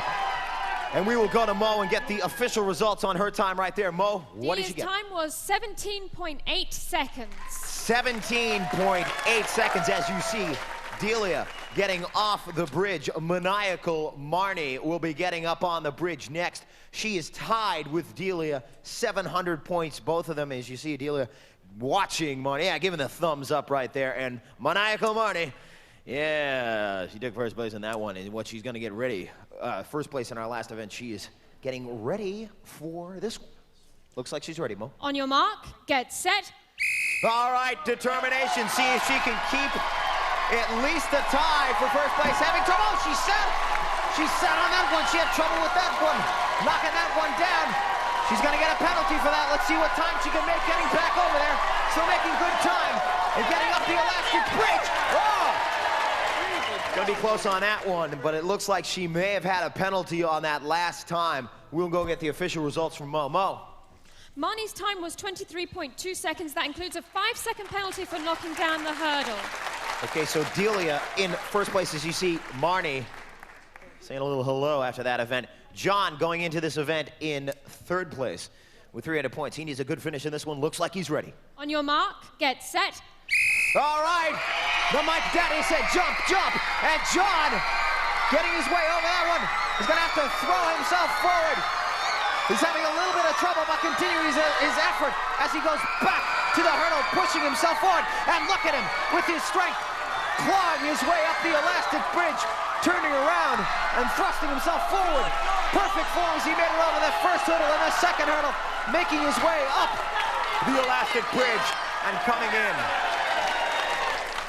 And a nice finish on that one. We'll go to Mo and get the official time. Mo. John clocked in at 28.6 seconds. That puts Delia in first place, Marnie in second place, John in third place. All right, take a look right here at John as he makes his way back up the elastic bridge and finishing, coming in with a stretch and a finish. And we've got John right here. Now, John, you had a little bit of trouble getting up that elastic bridge, but you used your strength. Was it hard to pull yourself up there? Yeah, it was. Had to get the rope and really pull myself up. I had trouble because I went back 2 times getting onto the brick, and I got myself up. You did. You got yourself up. A strong finish by John. Strengthen this man's arms. Let's check out the leaderboard right now. Mo. Right now, Mike, Delia in blue is in first place with 1,000 points. In second, Marnie in red with 900 points. In third place, John in purple with 400 points. And we are here getting ready for the Aggro crag. This big mountain right here. A bunch of surprises for our players. Who's gonna be at the top of it first? We'll find out. You are watching Nick GaS.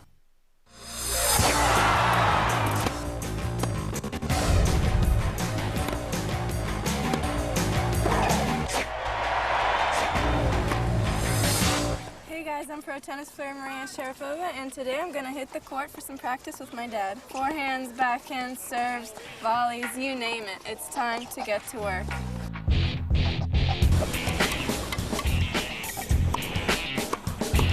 I always feel like something's missing when my dad is not around. He's a great motivator out there, and he helps me a lot with everything. If my stroke is not working, he helps tune it up with some technique stuff. I want the same speed bit of second weight, even on this one, on the shore. He sees my game very well. Go, go, go, go, go, go. He knows what I play like. No. He helps me a lot and he's a great supporter, so, you know, it's wonderful to have him. Okay, guys, it's been a ball. Keep watching Nick GaS. And he sees my game very well. Let's open up the playbook and learn from the pros. It's a games and sports trade trick. Hey guys, I'm Mark Lisi, professional soccer player.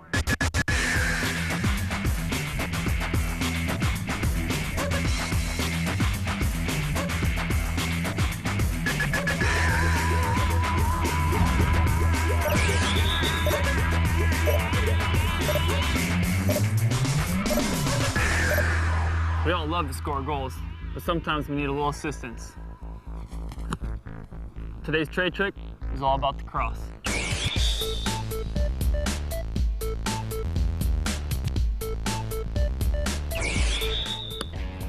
First thing in getting off a good cross is spotting your target.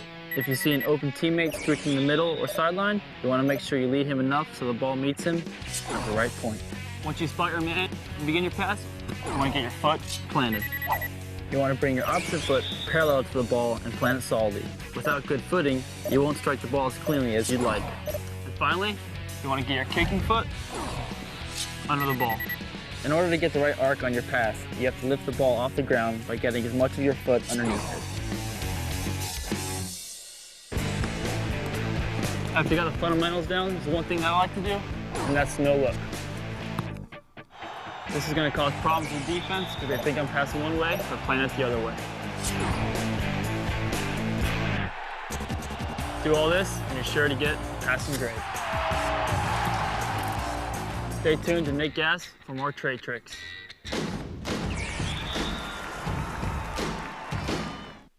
Now back to the ultimate test of courage.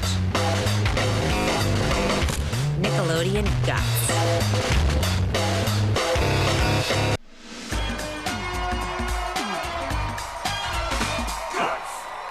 We are ready for our final competition, the Aggro Crag, that big bad mountain behind me. Let's go to Mo and see where we stand. Mo. After 4 events, Delia in blue is in the lead with 1,000 points. In second place, Marnie in red with 900 points. In third place, John in purple with 400 points. That's where they stand before the Crag. Let's see how they got there. And Delia with a magnificent performance. Look at that, perfect placement and a nice soft touch as she admires her shot right there and gets back up to the elastic bridge to grab another basketball and keep on going. And there is Maniacal Marnie.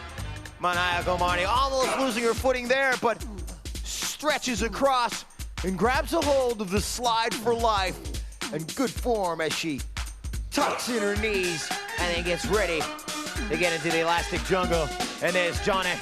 Yeah, the bad man Johnny getting in there, getting in the elastic jungle and putting his head down and just fighting his way through, crawling and seeing the light of day, seeing the wall climb and knowing that the end is at the free fall bag as he jumps.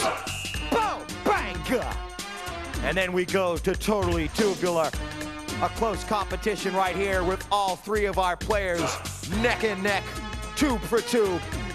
But right here, as you can see, Delia, or actually you can't see, but Delia, and theirs was Mo, signaling that she did not hit with her hand the other end of the pool, and so was disqualified in this event as Marnie continued paddling her way, kicking her way to a first place finish in this event, totally tubular. And then there's John back up in there. He finished in 3rd in a tie. And there's John right here, jumping over the hurdles and grabbing a hold of the elastic bridge as he climbed up there and locked in on that one. Final ascent, and they are all ready right now, folks, for the Aggro Crag event. This big mountain behind me right here. A lot of surprises for our players. Slime floods, snow avalanches, rock slides, smoke in their eyes, water in their face. Let's go to referee Mo for the rules. Mo. Players will start at the sound of my whistle. Each player has an identical side of the mountain to climb and may not cross into another player's path. Now, during their climb, our players must light up each of 8 activators located on their side of the crag. The first player to activate all of the targets, including the final one at the peak of the mountain, will receive first place points. Mike. So the Aggro crag getting ready for our players right here, and our players getting ready and psyched up to climb that mountain. Let me just remind you that the points have skyrocketed in this final event. Third place, 375 points. Second place, 550. And first place, 725 points. Let's get this thing started, Mo. Players, on your mark, get set. And they are off. Now Delia with 1,000. Marnie with 900. John with 400. Who's going to get up there first? And there, as you take a look at Delia, there's a look at John as he hits the first actuator, and Marty. It's a close competition right now, folks. There's only 1,000 points between 100 points, between Marty and Delia. Who's it gonna be? Look at this, folks. 3 ways. Who's it gonna be at the top? Oh, she slipped. Marty slipped. And Delia looks like she's first. And then John and Marty coming in next. Oh, folks, what a finish on that one.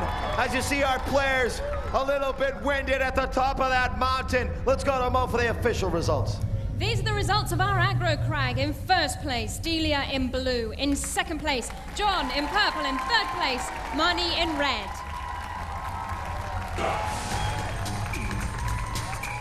A fantastic finish right there.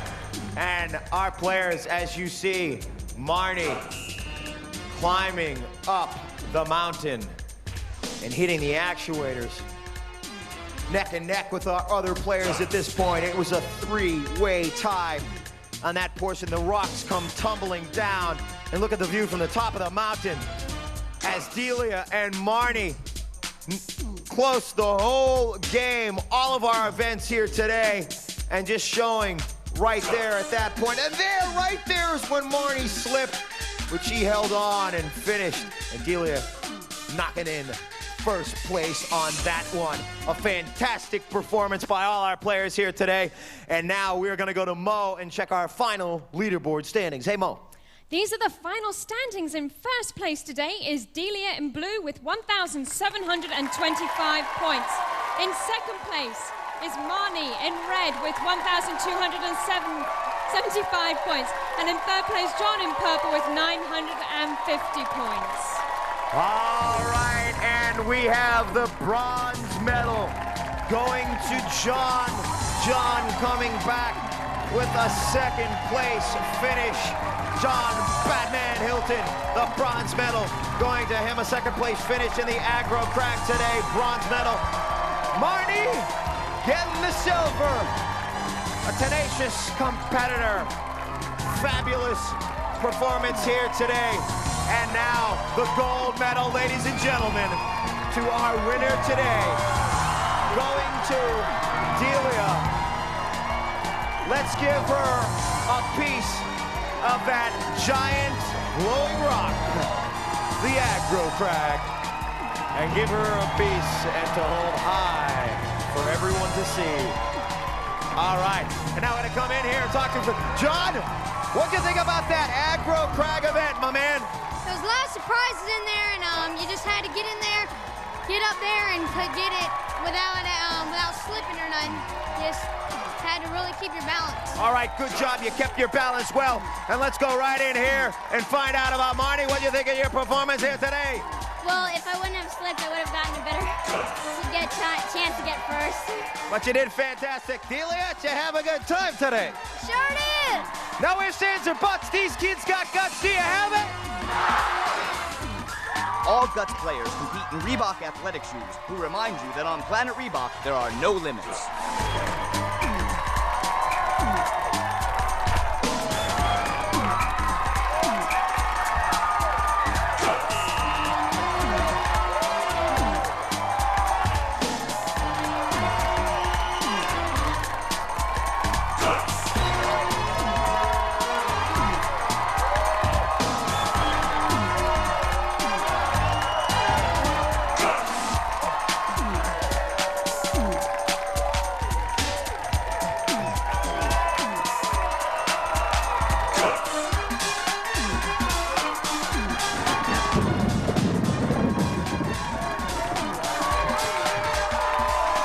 Recorded in front of a live audience in Nickelodeon Studios at Universal Studios, Orlando, Florida.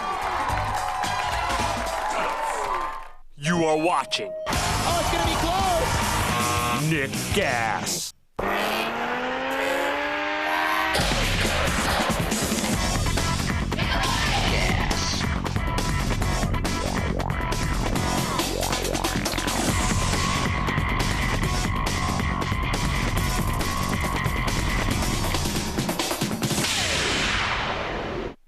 Up next, the ultimate test of courage. Nickelodeon Guts.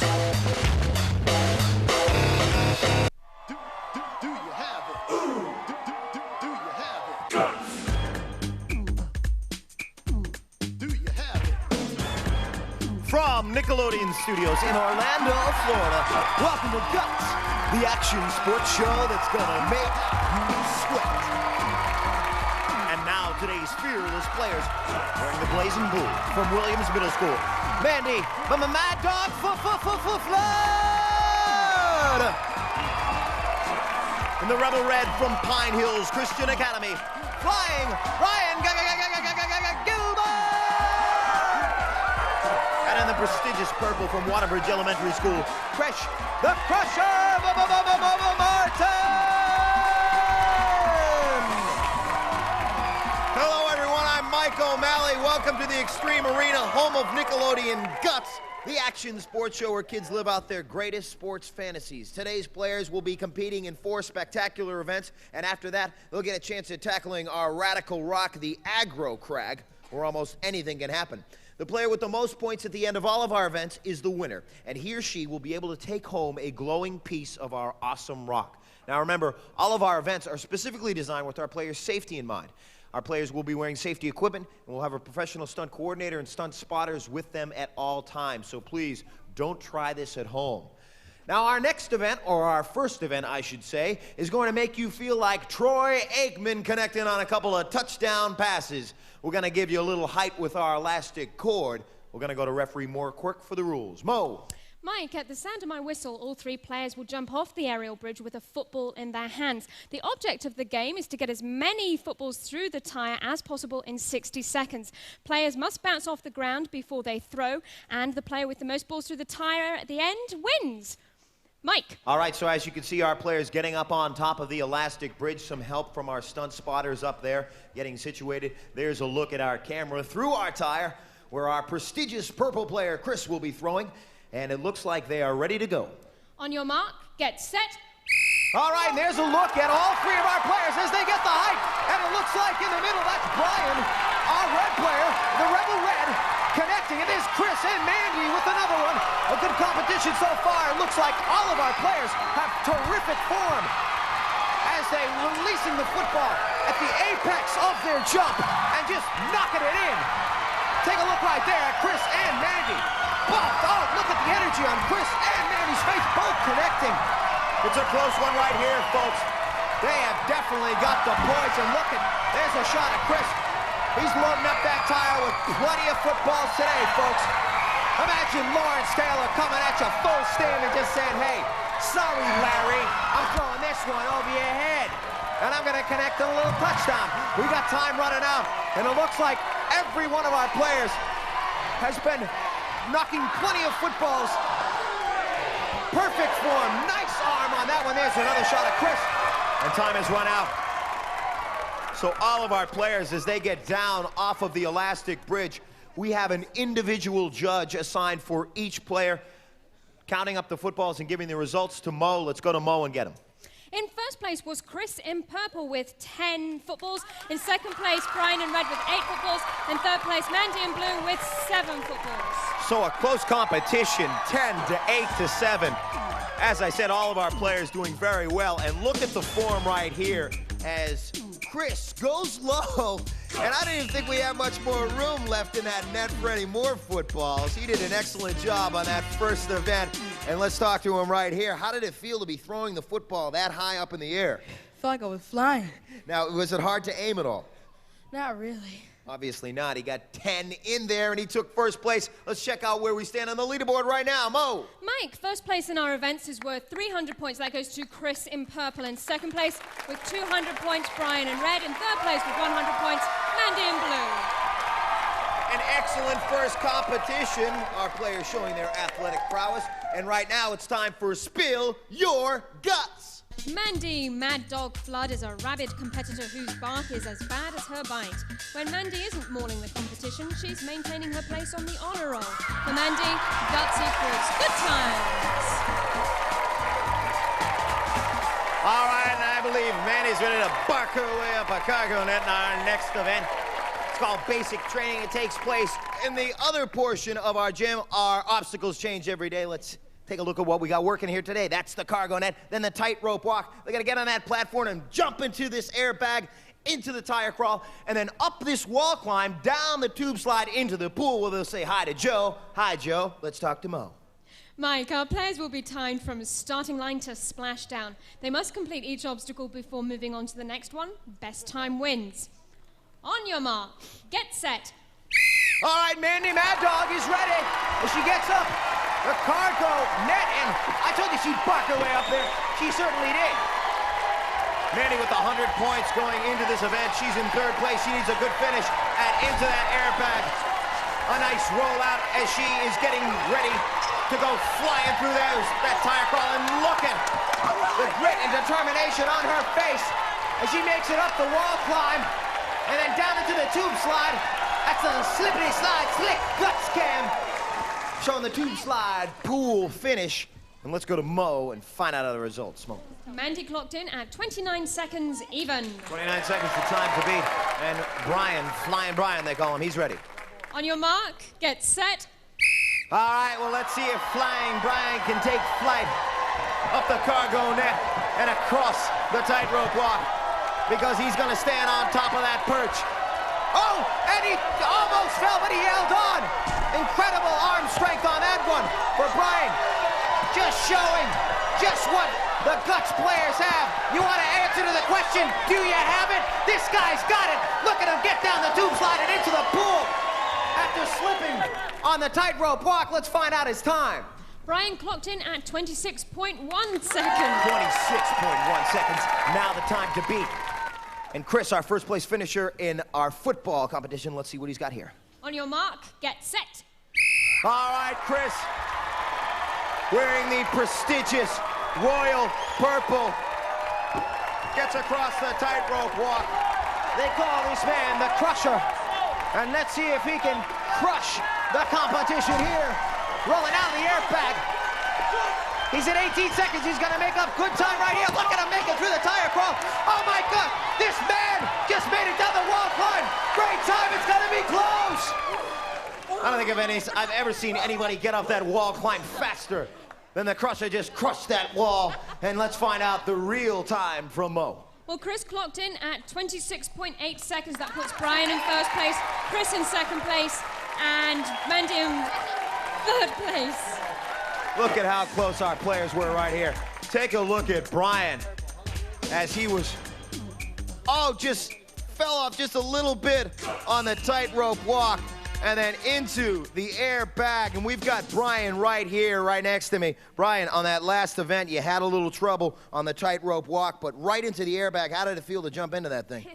Felt pretty good. I mean, going in that airbag, jumping down like that's pretty hard because you got to get out of there quick and it goes down real low, so pretty fun. All right, and over here, the Crusher, we got you right here. I got one question. I've never seen anybody climb up that wall climb faster. Beautiful job on that. What did you think about that last event? Well, it was sort of hard, though. The water's cold. The water's cold. We'll get him dried off while we go to Mo and check out the leaderboard. Mo. Mike, Brian in red and Chris in purple are tied in first place right now with 500 points each. And in third place, Mandy in blue with 200 points. We got a tie score between the Crusher and Flying Brian. But we got more coming up. As a matter of fact, Mandy's going to have her guts spilled. You stick around, a pool competition coming up. You are watching your games, your sports. Nick GaS.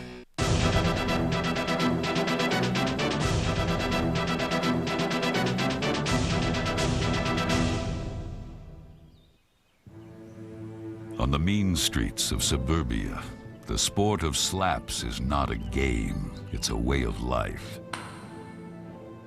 And for Slow Hand Larry, life was a pair of red, stingy hands. Living up to his nickname, Slow Hand would fall for tickle palms and elbow fakes till he was slapped unhappy.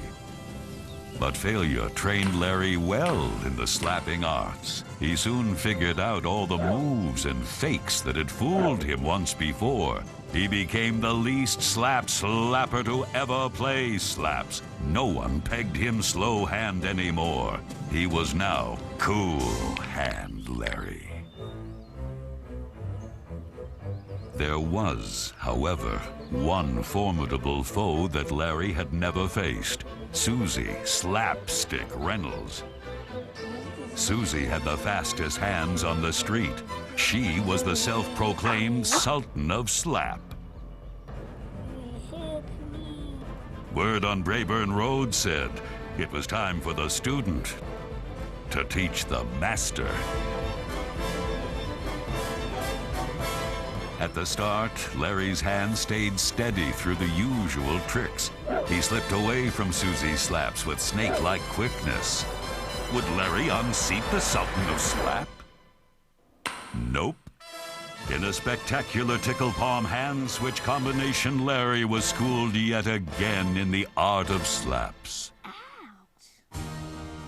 Susie proved that these were still her streets, but our story doesn't end here. Cool Hand Larry survived to slap again another day.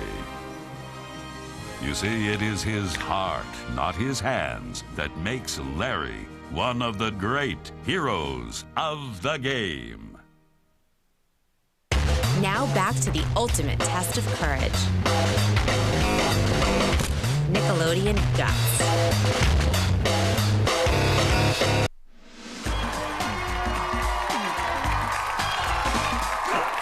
Welcome back to Guts, the action sports show that asks, do you have it? Our audience getting ready for our next event, but right now it's time for Spill Your Guts. Flying Brian Gilbert is an 11-year-old baseball MVP. If you can't find Brian on a baseball field, he's probably flying downhill on his bike or floating across the water on his water skis. For Brian, Guts equals daring. All right, well, it's time for Flying Brian to get into the water, because our next event, Whitewater, we're going to turn our Guts pool right here into a raging river with rapids flying right through it. Our players are going to have to maneuver their rafts right through that water and get to the other side. Let's talk to Mo about the rules. Mo.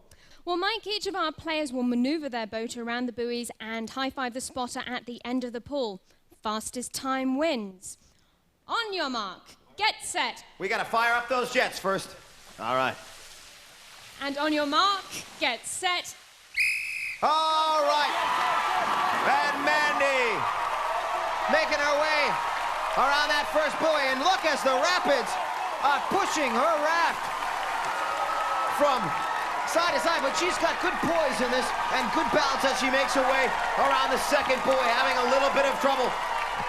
And those buoys are attached to the bottom of our pool, so you can't knock them out of the way.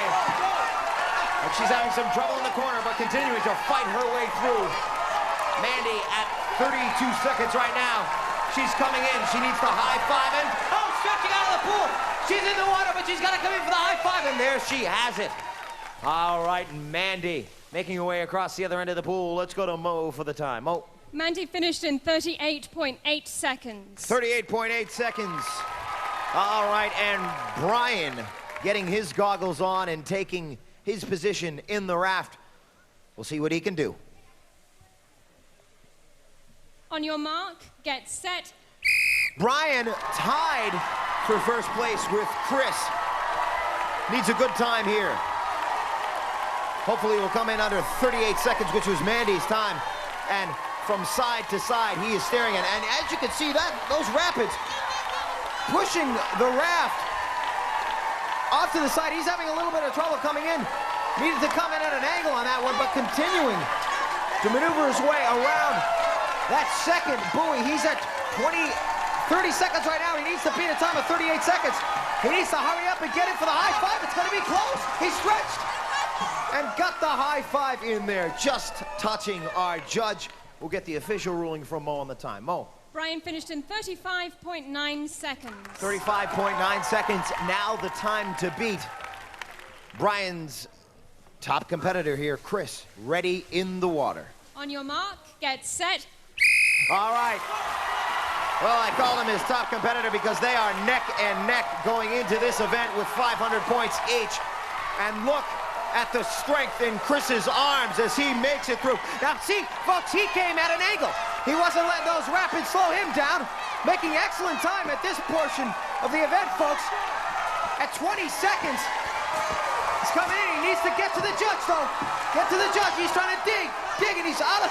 He's going to have to stretch it with the stretch. Having a little bit of trouble there at the end, but with the powerful stretch, got the judge. Let's go to Mo for the official time. Chris finished in 29.1 seconds. That puts him in first place. Brian in second place. Mandy in third place. All right, 29.1 seconds. And look at Chris as he comes in with the final stretch. Excellent work right here as he comes in and digging, and then stretching, holding on to the side of the pool as he stretches and in for the high five.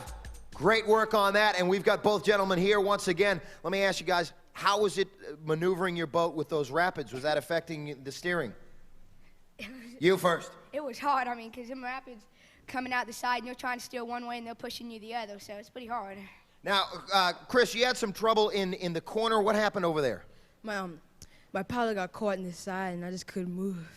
You couldn't move, but you stretched out of that raft and hit the high five for the first place position. Let's go to Mo and check out the leaderboard. Chris in purple is in the lead right now with 800 points. In second place, Brian in red with 700 points. In third place, Mandy in blue with 300 points. All right, and right now, once again, it is time for Spill Your Guts. Chris, the Crusher Martin, is an 11-year-old track star. When Chris isn't crushing the competition, he's smashing through walls on his motorcycle. For the Crusher, guts equals strength. All right, and we are getting ready for our next event, Over the Top. There's a look right there at our high jump bar that our players are going to be strapping an elastic cord on their backs, jumping over our high jump bar. Let's go to Mo for the rules. Mo. Mike, our players will get 3 shots to clear the high jump bar at 6 feet 9 inches, 7 feet 5 inches, and 8 feet 1 inch. Only their best jump is counted, and the player with the highest overall jump wins. On your mark, get set. All right, Mandy going into this event in third place. Clear 6'9". Let's go to Mo for the official on that one. Is that 6'9"? Indeed, Mandy got 6 feet 9 inches. All right, she is ready for her next jump. On your mark, get set. All right, Mandy going for 7'5". We got an official ruling on that, Mo. Mandy cleared 7 feet 5 inches. 5, so she is going now for 8 feet 1 inch. On your mark, get set. The highest level here in guts. Oh, and smashing in to the 8 feet 1 inch. Let's get the official ruling on the highest from Mo. Mandy's highest jump was 7 feet 5 inches. 7 feet 5 inches, so an impressive jump as she gets off of the elastic bridge, and Flying Brian getting in place. He goes into this in second place with 700 points. Imagine being able to jump over people's heads as you walk down the street. You know, that's basically the situation we got here. A 7 foot 5 inch person. Manute Bol, forget about him. You jump right over his head. 6'9" for Brian first. On your mark, get set. All right, Flying Brian. Let's see if he lives up to his nickname, and he certainly does. Is that official? It is official It is that Brian official. cleared 6 feet 9 inches. It is official. He hit the ground and all. That's why we do need to check after each jump. On your mark, get set. All right, and Brian. No. Brian will have a second attempt to clear 7 feet 5 inches. A second attempt at 7'5" for Brian. Let's see if he can tie Mandy on this one. On your mark, get set. All right, and here we go with Brian. Let's see if that's official. Brian's highest score was 7 feet 5 inches. 7 feet 5 inches. So he is now tied with Mandy for first place, and Chris, our leader, with 800 points. We'll see if he can hold on to his first place position. He'll get 3 jumps too. On your mark, get set. All right, extremely important to hit the ground force. A nice technique as he powers himself. Incredible leg power, jumping right over 6'9" and clearing that easily. Let's get the official ruling from Mo. He cleared 6 feet 9 inches. We're moving on to 7 feet 5. On your mark, get set. All right, imagine hanging 30 feet from the air and jumping over a 7 foot 5 inch bar. Elastic Sports of Fantasy come alive here on Guts. It looks like he tied them. Did he, Mo? Yes, indeed. He tied 7 feet 5 for Chris, now 8 feet 1. All right, going for the world mark here at 8 feet 1 inch. Let's see if he can do it. On your mark, get set. He's had great technique so far. Look at that. Oh, my. Oh, folks. Talk about maneuvering his body over there. And look at the smile on his face. 8 feet 1 inch. A world mark right there, folks. Phenomenal performance from Chris, our leader. Let's get the official results from Mo. Chris in purple cleared 8 feet 1 inch. That puts him in first place and tied in second with 7 feet 5 inches each. Brian in red and Mandy in blue. All right, take a look at Chris. On the regular high jump that you would see in the Olympics, this would beat that world mark and look like Superman right over that. Wonderful work on that. And we've got Mandy right here who tied for second in that event. What was your strategy in that one? Just to hit the target and try to go over it. Hit the target and try to go over it. A good strategy if you're going to be jumping over a high jump bar. Let's go to Mo for our leaderboard standings. Chris in purple is in the lead right now with 1,100 points. In second place, Brian in red with 900 points. In third place, Mandy in blue with 500 points. She can hit the mark, but can she hit 8 actuators and get to the top of a mountain? You stick around, you take a look at that thing. The crag coming up. You are watching Nick GaS.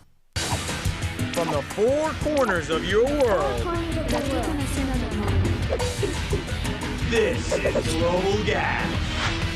Aloha, guys! What's going on, man? Coach Tim here by the beach, watching some Global GaS, your games and your sports from around the world. Check it out, Outrigger canoeing. That's right, it's totally cool. These guys are tearing up the ocean. Check this out, Outrigger canoeing, man.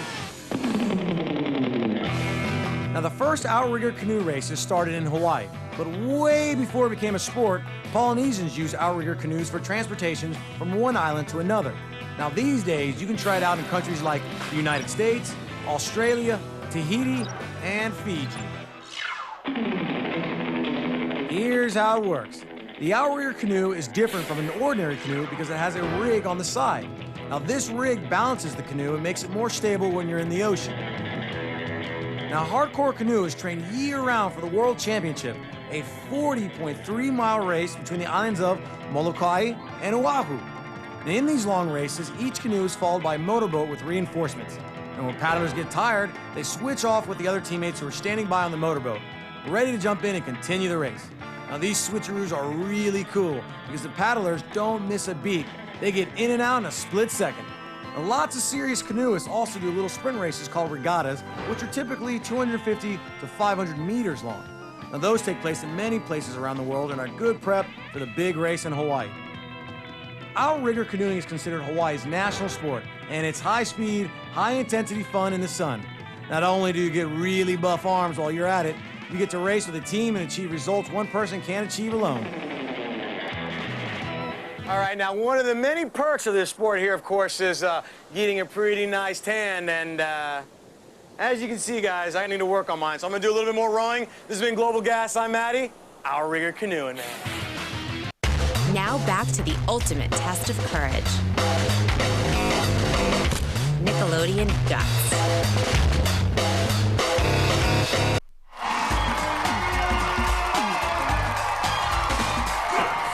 Welcome back to Guts, where we are getting prepared for for our final event, the ultimate challenge, the Aggro crag event. Let's go to the leaderboard and check out where we stand. Mo.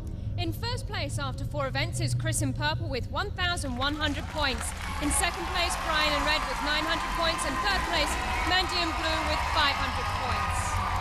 That's a look at where they stand. Now let's take a look at how they got there. And take a look as Chris, the Crusher, shows his powerful leg ability and his great aim. Let's get through that and watch Brian right there as he slipped off the tightrope walk, but came back for a first place finish in that. And then here we have Mandy as she knocked down that one, but she had a nice finish on that. And then the Crusher flying right over that one and taking first place in that event. And right now, ladies and gentlemen, this event, the Aggro crag event, our final event, our ultimate challenge, the challenge that will have a lot of surprises for our players here today. Falling rocks, snowstorms, slime floods, water, smoke, a whole lot of obstacles, actuators to hit. Big challenge. Let's go to Mo and find out the rules. Mo. Players will start at the sound of my whistle. Each player has an identical side of the mountain to climb and may not cross into another player's path. Now, during their climb, our players must light up each of 8 targets located on their side of the crag. The first player to activate all of the targets, including the final one at the peak of the mountain, will receive first place points. Mike. All right, so as our players get ready and that mountain smoking with activity, let me remind you that the points have skyrocketed in this final event. Third place being worth 375 points, second 550, and first place a whopping 725 points. So this game is far from over. The mountain will decide it once again, and let's go to Mo for the start. Players, on your mark, get set. All right, and they are off. As you see, Mandy getting up on top, en route to her first actuator. That's Chris, the Crusher. He is in the lead right now as Brian hitting his first actuator too. There's a look at Mandy, and there's the Crusher trying to make his way through that smoke. And it is very difficult to find your way through all of that smoke and the snow. Remember, folks, they must hit all 8 actuators. And it looks like the Crusher has missed one. He's gonna have to go back down. He's in first place. It looks like Mandy could win. She's on the left. Who's gonna make it first? It's real close, folks. The Crusher, Mandy, Brian. It's all 3 of them. Who's gonna be first? Oh, Brian looks like first. The Crusher second. And Mandy third. Ladies and gentlemen, an unbelievable finish for the Aggro crag event. We're gonna have to go to Mo and get the official results on that one. An unbelievable event. Let's go to Mo. In first place on the Aggro crag was Brian in red. In second place, Chris in purple. In third place, Mandy in blue. Talk about the Aggro crag deciding it once again. Take a look as Brian tries to get his feet in position to hit that first actuator. Locks in on that one and heads for the second one as the snow and smoke cloud his way back up. And then Mandy and Chris and Brian. Brian, as you can see him slipping right there as he was getting back up, finally makes it up to the top. Unbelievable performance here today. The Aggro crag event. The Crusher with also a great performance, having some trouble missing an actuator, almost being at the top of the mountain, and then coming back down to hit an actuator and coming in second place position. Fantastic with all our players today. Let's go to Mo and check out our final leaderboard. Mo. These are the final standings. In first place today, Chris in purple with 1,650 points. In second place, Brian in red, 1,625 points. In third place today, Mandy in blue with 875 points. An unbelievable performance, as I said. And the bronze medal going to Mandy, our blue player today. And the silver medal going to Brian, the winner of the Aggro crag event. A great possession. And the gold medal going to Chris, the Crusher. If he didn't come back down from that crag and get up to the top of it second, he wouldn't have got that. Give him a piece of that rock. He's the winner. Ladies and gentlemen, some great competition here today. No ifs, ands, or buts. These kids got guts. Do you have it?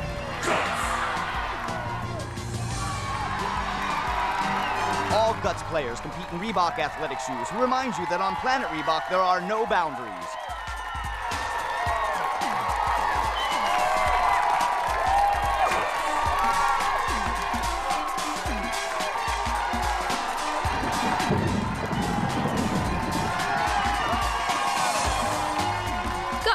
recorded in front of a live audience in Nickelodeon Studios at Universal Studios, Orlando, Florida.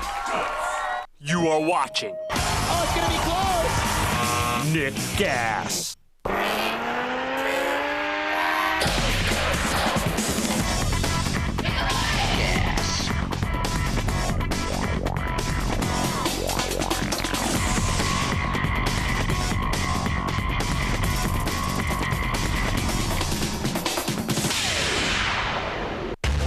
Up next, the mess for the new millennium.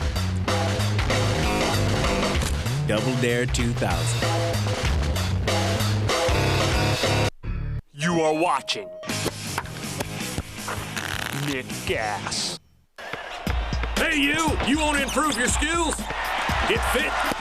Gain that competitive edge? Then pay attention, because I got another skill drill. All right, ballers, you want to handle the rock like J-Kid or AI? Then this skill drill's for you. It's called Dribble Mania. All you need for this drill is a ball and a buddy. Not necessarily in that order. Here's what you do. Both you start dribbling. Keep your heads up now. The next step is try knocking your buddy's ball away while keeping your own dribble going. It's all about coordination. That means you keep your one hand busy dribbling while you keep the other hand swatting away at your buddy's ball. Nice job. If your one hand gets tired, go ahead and switch your dribble to your opposite hand. Working on this skill drill will improve your handle and your court vision, because you gotta keep your eye on the game instead of the ball. All right, now get out there and practice. When I get back, I want you dribbling so good it looks like you're playing with a big orange yo-yo.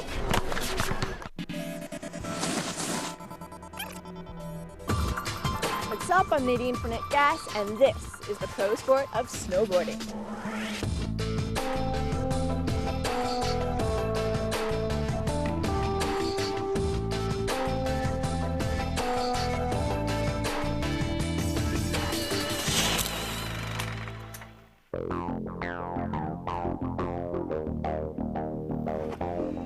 We all know the jumps and the half pipe aren't the only places you can find pro boarders. Magazines, TV shows, films, endorsements. Pro boarders are valued for their image as well as their ability.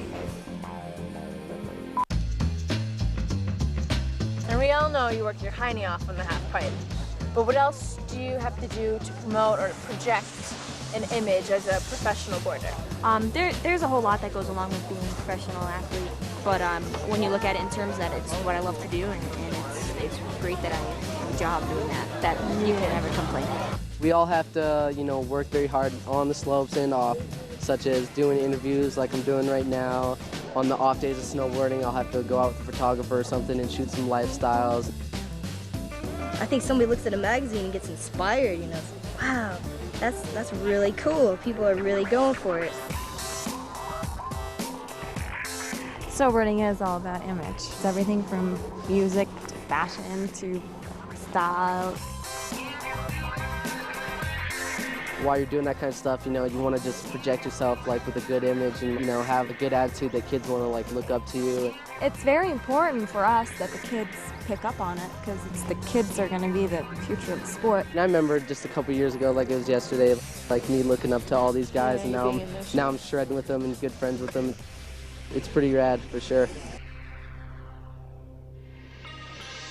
What's real or what's just image, who's to say? However you use snowboarding to express yourself is the only image that really matters. I'm Nadine, and for more on snowboarding, keep it right here on Nick Gas. Now back to the mess for the new millennium. Double Dare 2000. Control of round one on the show where you make your own pluck. Double Dare 2000! Hey, watch where you're throwing the chickens. And I think we have, how many? We have 3 over here for the blue team. None just yet for the red. Well, there goes the makeup. 3, hello. I'm in the danger zone back here. All right, well, we still have 3 for the blue team, and hey, all right, the red team's starting to get it together. The red team has 2. Whoa, all right, that's 4 right there for the blue team. Gotta put a little more power on that for that red team. And the chickens, hey, I think a chicken's trying to escape for the blue team there. Keep tossing. hello. Yes, 5. 5. Right over here. Blue team, $25 control. And now, here's your host, Jason Harris. Yeah. I thought we might have about 30 minutes of that. Those chicken tossing. All right. Thank you so much, Tiffany. Thank you, everybody. Welcome to Double Dare 2000. We're getting splattered is all that matters. And you know what? Because this is Double Dare 2000, we have, you know it, you love it, the Triple Dare Challenge. He's got a chicken. Why not? Chickens for everyone. All right, Brooks. Brooks runs out into the crowd, and that's where you can triple your money, but that's coming up in round 2. Right now, though, we want to play round 1. We've got 2 great teams. Let's meet them. First to my left, a very special team found by Nick International. They're here all the way from the Philippines. Give it up for the Red Lightning Limbs. The Red Lightning Limbs. And they are made up of Gabby, Mikey, Elisa, and Mabel. Mabel. I'm going to pronounce that right, yes? That's right. Say that for me. Mabel. Mabel. Okay, perfect. I hope you guys don't have jet lag or anything. You're okay? Yes, we're fine. Is this your first time in Orlando? Yeah. Very exciting. Very cool. Long flight to get here. All right, we're psyched to have you here. You have worthy competition, though. They are here. They're dressed in blue. Ladies and gentlemen, give it up for the Blue GAC Attacks. The Blue GAC Attacks. And they are made up of Al, Kirsten, Chris, and Vicky. You guys are a little closer to home. Is that right? Yes. Okay, very good. Well, this is going to be a really good game. You guys won the toss-up. You have control. I'm going to explain the rules. They go like this. The Blue GAC Attacks are going to get that first question worth $25. If they know the answer, that's fantastic. They'll answer it. If they don't, or think the Red Lightning Limbs don't have a clue, they can dare them to answer it for double the dollars. But, of course, they have to be careful because they can be double dared back for 4 times the amount, at which point they have to answer the question, or indeed, take that physical challenge. And Blue GAC Attacks have $25 control of the round.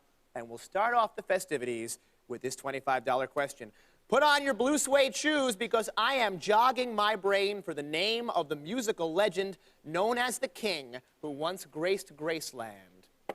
Who is that musical legend for $25? Elvis Presley? That's right. Thank you very much. Thank you. Yes, of course. $50. The blue suede shoes. All right, your next question. There is a new daddy living at 10 Downing Street in London. Name this proud papa who is the current Prime Minister of Great Britain. Who is the current Prime Minister of Great Britain? Bring you up to 75. Dare. They are daring. Okay, proud papa.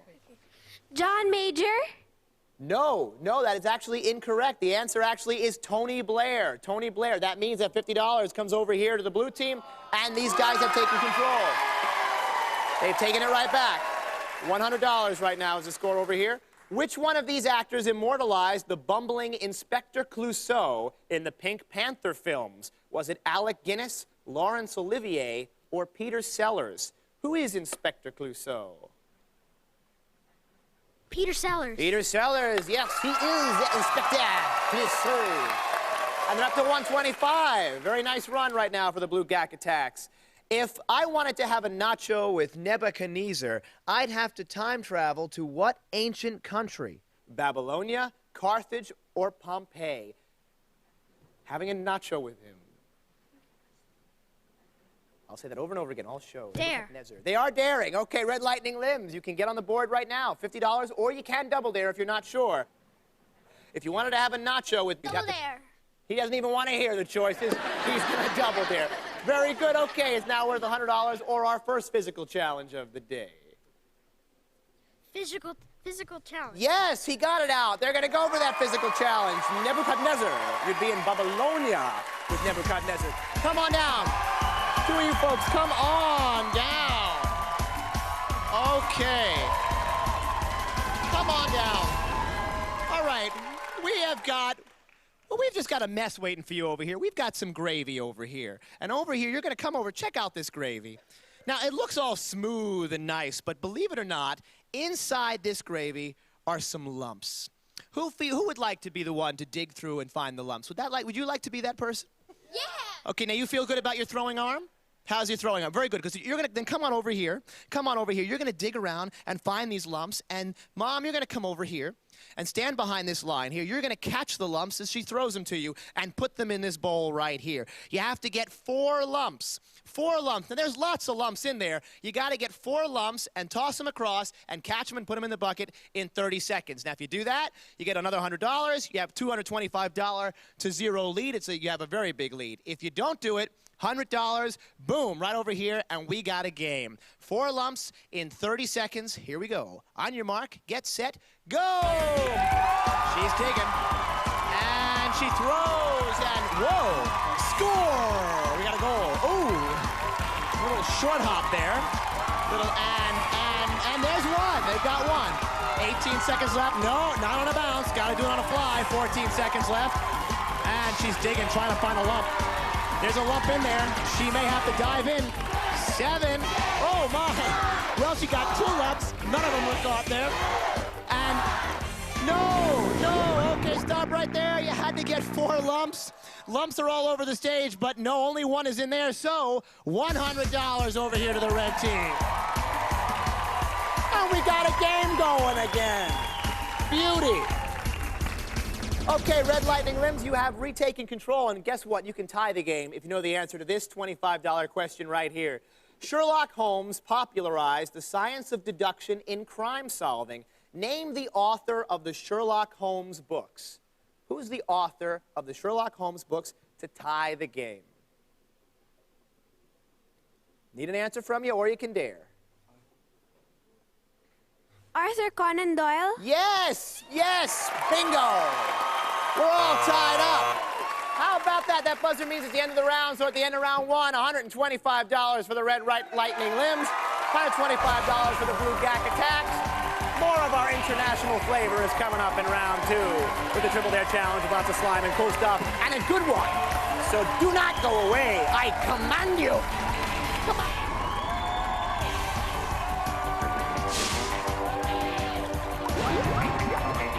You are watching Nick GaS.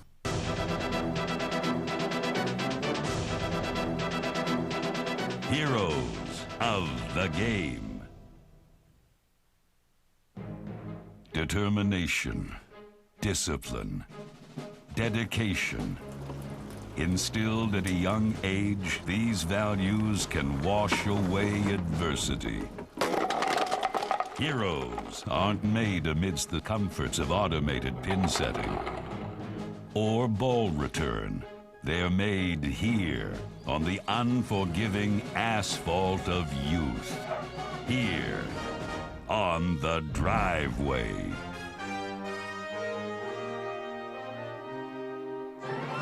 Driveway Dave Patinsky had a dream. To bowl a perfect 300 score, like his role model, Bob Learn Jr., a man better known as Mr. 300.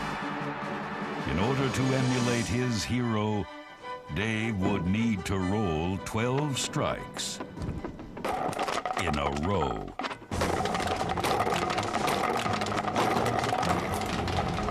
Driveway Dave fought off dehydration as he bravely sought his goal.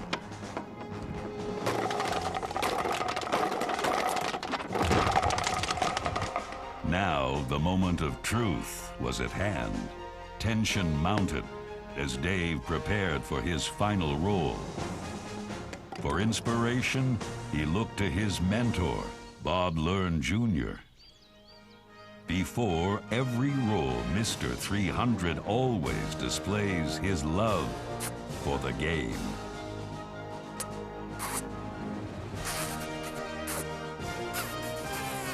Driveway Dave imitated his idol and kissed those pins goodbye.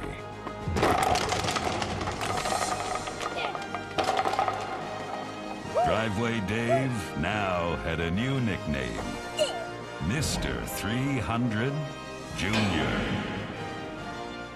A signature of perfection worthy of one of our most illustrious heroes of the game. Now back to the mess for the new millennium. Double Dare 2000. Feathers are flying and chickens are flying here on Double Dare 2000. And now, here's your host, Jason Harris. All right. Brooks the monkey saying, you know, the zoo should be like that with the people in the cages and us running around. Welcome back to Double Dare 2000. We're about to play round 2 where the rules are pretty much the same as they are in round 1, but those dollar values are doubled, and when you hear this sound, you tell me what that means. You know what that means. The game is over. Right now, though, our two teams are going to battle it out for control of round 2, and I have to ask, that's a long flight. You came all the way from the Philippines. How long is that flight? 22 hours. 22 hours. That's a long time. The worst thing if you're on a flight like that, and you guys have taken long flights, I'm sure, you know that you wouldn't want to be sitting next to somebody that has a cold, right? Yeah. I mean, you have to deal with, imagine a runny nose and making all sorts of noises. That would be terrible. Well, imagine if you're on that long flight and you have this guy sitting next to you or this guy sitting next to you. Because when I say go, they're going to not just get a cold, they're going to get the worst cold you've ever seen in your life. Because when I say go, the mucus is going to start flowing all over this stage in such a degree that it may scare you, but it can't scare you that much because you have to use these tissues here and absorb that mucus, because that's the way we play this game. You're going to absorb the mucus and come over here and squeeze it out into these buckets right here.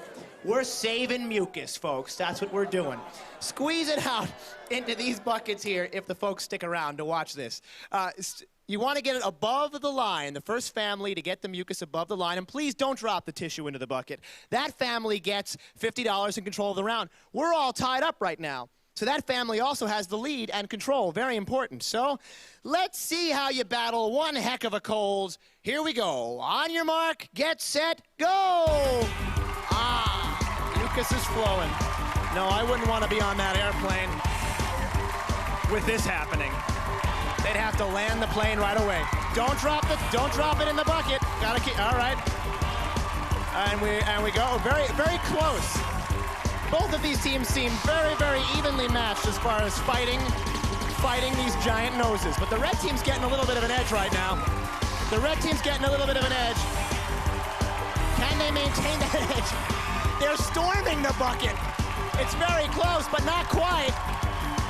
Not flow. It's so close. And let's see. They did it. They did it. Red team did it. There you go. $50. Come on back. Come on back. Wow. I thought you all were going to fall into the mucus. All right, very good. Our score right now, $175 for the Red Lightning Limbs, $125 for the Blue Gak Attack. Remember that in this round, any physical challenge can become a Triple Dare challenge worth $300 and a really cool prize. All right. You guys are practically diving into the bucket of mucus there. Very nice job. Okay, you have control. You have this $50 question. He favors fatigues and cigars and has been the president of Cuba for more than 30 years. Name this 73-year-old leader, the president of Cuba. Fidel Castro. Fidel Castro's right, and the Red Lightning Limbs are up to $225. Very nice. This country could get a bit of a complex since it's the smallest continent. What is this little land mass? The smallest continent.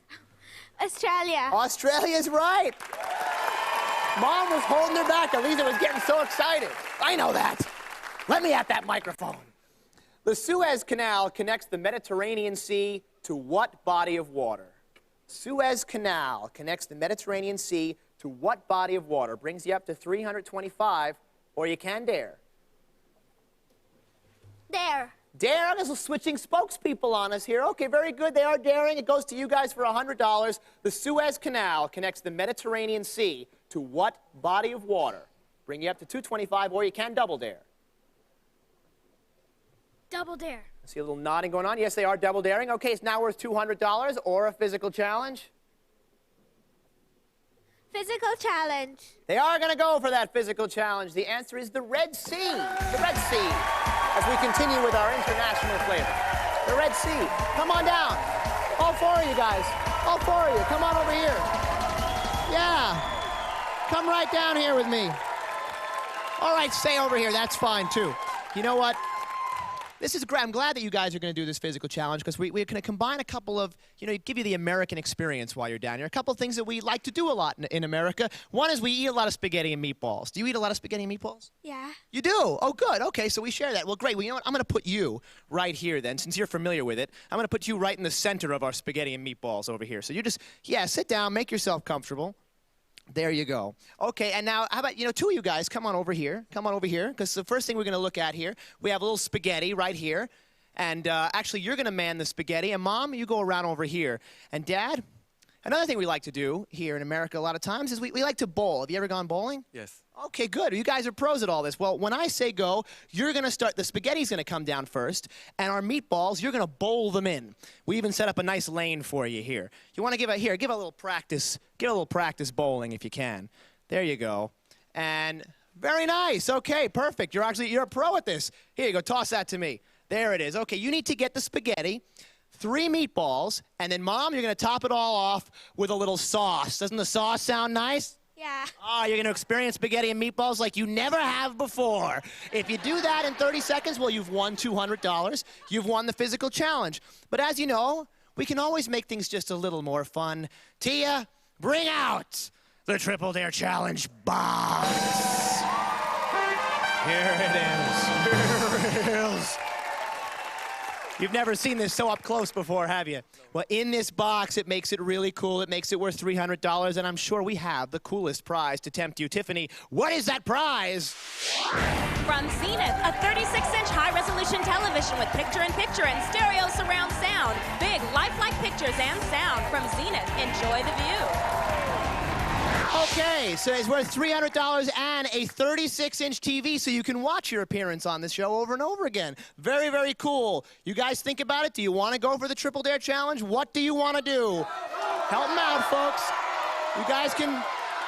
I see a little head not shaking. Well, it's up to you. We're not going for it. They are not going to go over it. They're going to play it safe. That's okay. That's okay. They can do that. Leave them alone. Okay, 30 seconds, 3 meatballs, spaghetti, and a little sauce. Let's make some pasta. On your mark, get set, go! And down goes the spaghetti. Very nice. The bowling. Oh, very smooth. 1, 2. No, still 2. And 3, and the sauce. And she's swimming in it. They do know this stuff. How was that? Great. Oh, good. You guys did it. Very impressive. Come on back. Wow. Like nothing. Like nothing. Well, all right, our score right now is $475 for the Red Lightning Limbs, $125 for the Blue GaS Attacks. Red Lightning Limbs, you maintain control, and you now have this $50 question. She received a Golden Globe for her role in Evita and was a temptress in Dick Tracy. But she's really just a material girl to me. Who is she? Who is that material girl? Madonna. Madonna's right. Again, no hesitation. Wow, all right, that buzzer means it's the end of the game. So the Red Lightning Limbs have come all the way from the Philippines, and they are going to the slopsicle course. Blue GaS Attacks, you guys were great. We're going to raise your score to $200. Thanks a lot for playing and coming on the show. Very, very cool. We're going to take a break.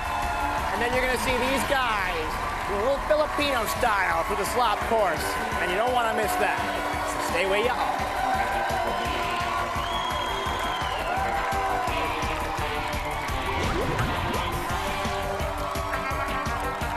You are watching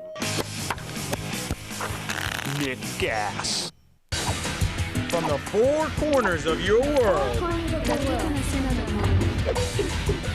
This is Global Gas.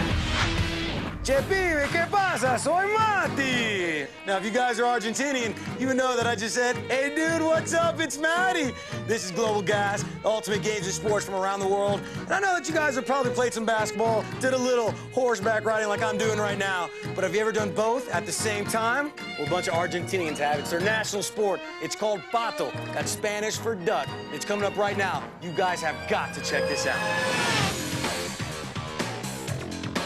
Now, in case you fell asleep during geography class, Argentina is the 2nd largest country in South America. But pato's also become so popular that it's also played in Italy, France, Belgium, England, Germany, and Austria. Pato is a crazy mix of pole-style horseback riding and the slam jamming of basketball. So 4 riders compete in a field 200 yards long. Each team scores by dunking the duck into a basket that's 8 feet, 10 inches high. Now, Pato is seriously old school. Historians say it was created in the 1600s. And check this out, guys. Back then, a real duck was used as the ball. But don't worry, real ducks aren't used anymore. Now, during the game, the riders swing from their saddle at full gallop. They pick up the ball from the ground with their right hand and race toward the basket. And the team who scores the most points is the winner. Well, there you have it, guys. Little Pato action for you. Like you just saw, those guys are in top physical shape. I got to give it up for them. They got muchos guts. Well, I'm Matty. This is Global Gas. We'll see you guys later. Adios.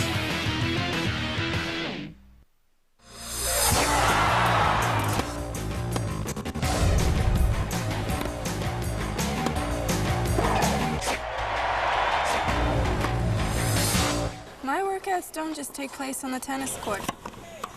It's time to sweat, fitness style. Strengthen. Stay up. I've always had to work on my fitness. It's a big part of your game. Look ahead, look ahead. You have to work on your strength. Go. Go, lift them up, put them down, lift them up, put them down. Don't lose it, come on, concentrate, concentrate. You have to work on your footwork. Toes off the ground, heels off the ground. I'm out 4 or 5 times a week doing fitness after I play. Lock it out both sides. I usually do a lot of movement stuff, some core stuff. Go 8 times, touch your heel to the ground. Even more, even more. Look ahead, look ahead.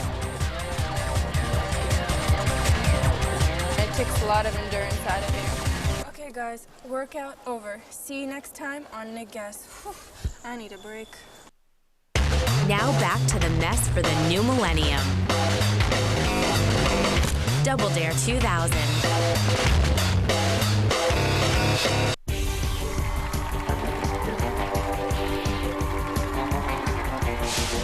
All right. Hey, Brooks likes the gum. He likes the gum in our gum drop. Well, you guys came all the way from the Philippines, and here you are. You get to run through the Slopsicle course. You excited? Very. All right, very cool. Well, you're going to start things off, Mom. Number 1 is the gum drop. When I say go, you're going to jump down through all this gum, slide on down. Brooks won't be there, though, so don't worry about that. Slide on down, grab the flag, hand it off, and you'll win this. Outdoor Products quality fabric, craftsmanship, and design. Great gear for travel or outdoor recreation use. Life's a journey. We'll help you pack from Outdoor Products. All right, Dad, you're going to get slime. Okay. Yeah, okay, why not? Number 2 is the blimp. Walk right up here. You're going to pull down and slime will fall on you. So will the flag, which you're going to grab, hand off, and you're going to win this.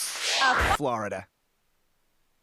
You are watching your games, your sports. Nick Gas.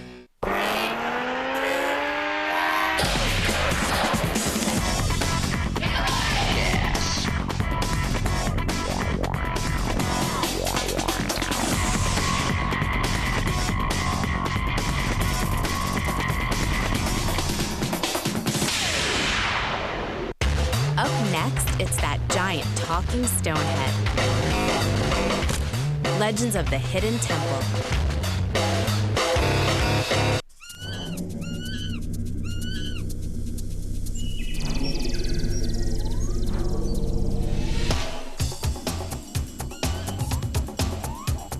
Legends of the Hidden Temple. With your guide, Kirk Hogg.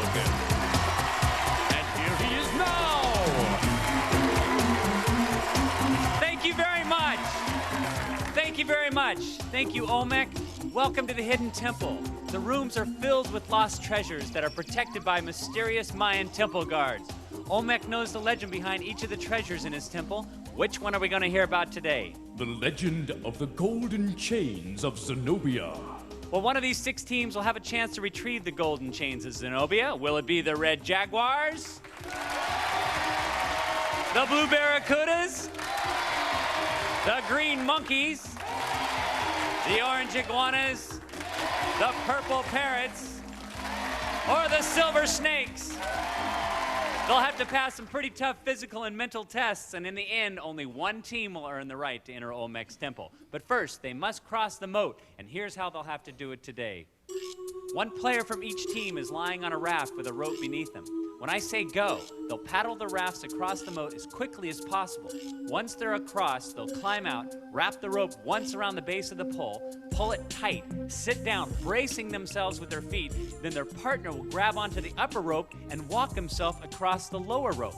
As soon as the second teammate has stepped onto the deck, it's his job to run over here and hit the gong. The first 4 teams to hit their gong will go on to the next round.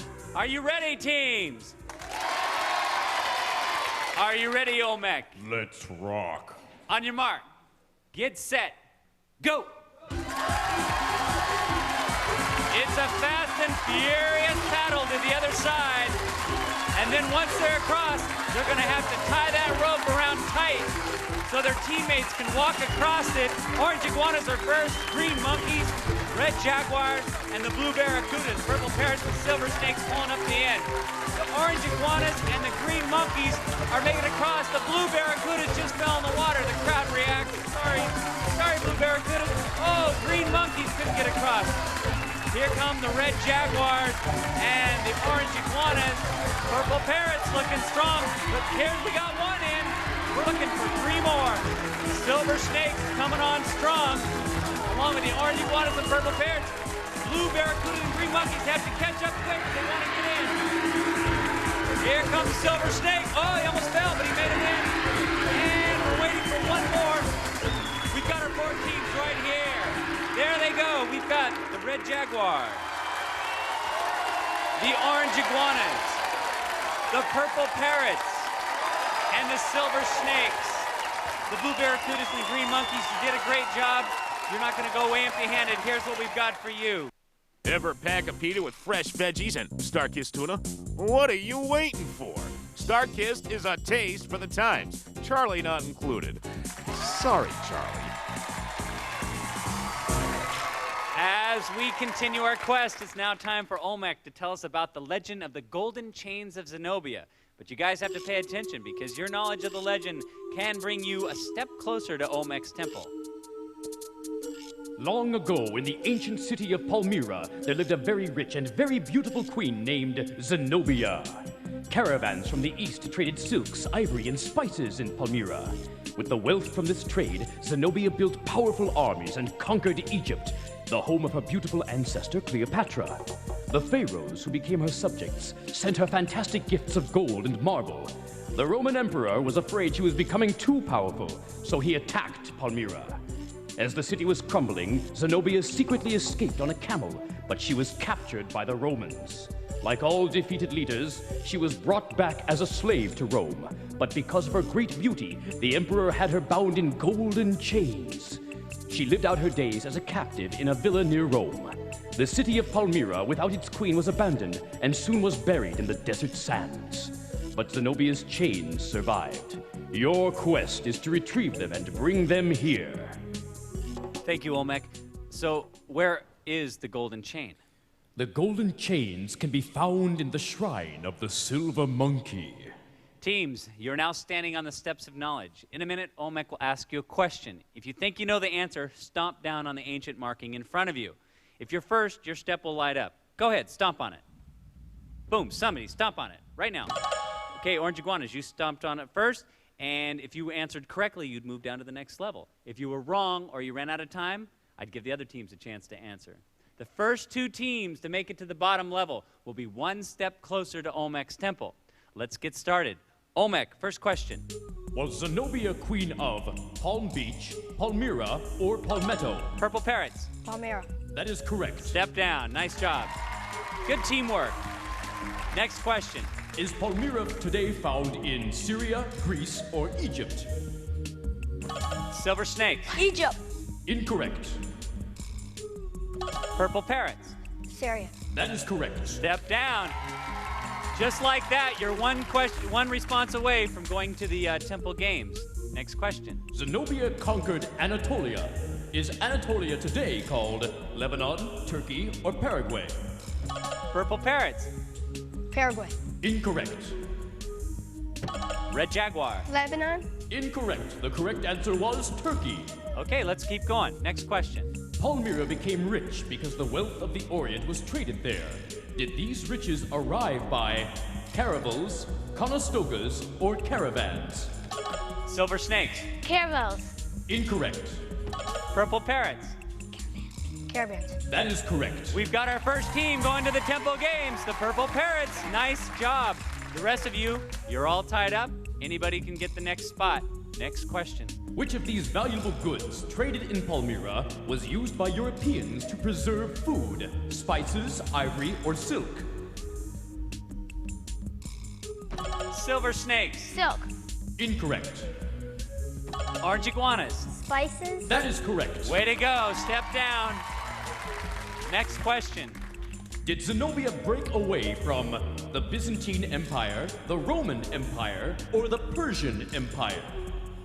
Orange iguanas. The Roman That Empire? is correct. Nice job. Step down. Orange iguanas.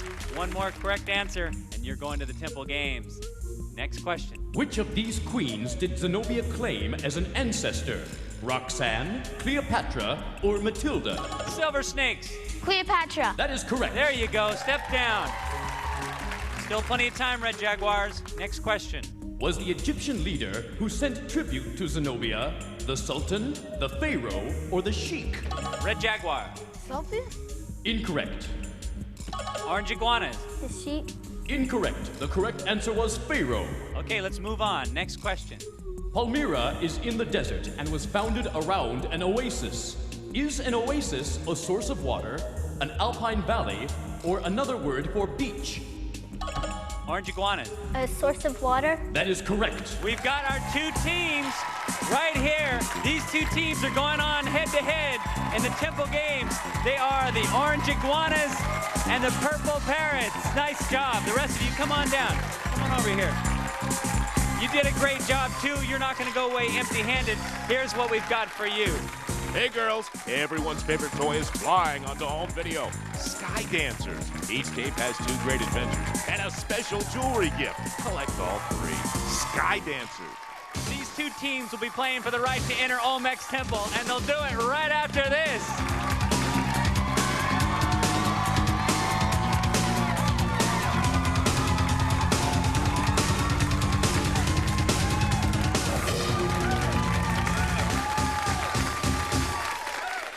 You are watching Oh, it's gonna be close. Nick GaS.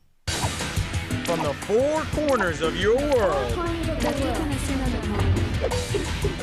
this is Global GaS. Hey, what's going on, guys? Matt here for Global GaS, bringing you your games and sports from around the world. Now, I was just coming down this here snow-covered mountain, thinking about all the different ways you can get down. You know, there's skiing, there's snowmobiling, and, well, you know, there's my personal favorite, snowboarding. And, well, we met some crazy snow fans who invented a whole new way. It's called, check it out, guys, shovel racing. They use shovels just like this to race down the mountain. It is unbelievable, and we got it for you right now. Check this out. Now, for the last 25 years, shovel racing has been a tradition at Angel Fire, New Mexico, where the World Shovel Championships happen every year during the first week of February. Here's the scoop. For shovel racing, players sit on the shovel blade with the handle pointing out in front and downhill, and just let gravity take over. Sounds pretty simple, but for the past few years, this sport's gotten much more complex. Shovel championships are now judged in many categories like speed, uniqueness, and complexity. People construct all kinds of crazy contraptions of all sizes and shapes for this race. They make their shovels look like beds, cars, rockets, animals, boats, you name it. The requirement for this sport are that the contraption is built on top of a shovel, that it doesn't fall apart during the race, and it reaches the finish line in one piece, and that it's able to stop somewhere within the limits, which sometimes is not easy at all. That was awesome, guys. Little shovel racing for you. And who knew? I always thought shovels were just for shoveling, but thanks to a few creative and competitive people, we have a whole new way of having fun, guys. You know what? I wonder what they'll think of next, but I can guarantee this. Whatever it is, it'll be right here on Global GaS. We'll see you later, guys. Now back to that giant talking stone head. Legends of the Hidden Temple.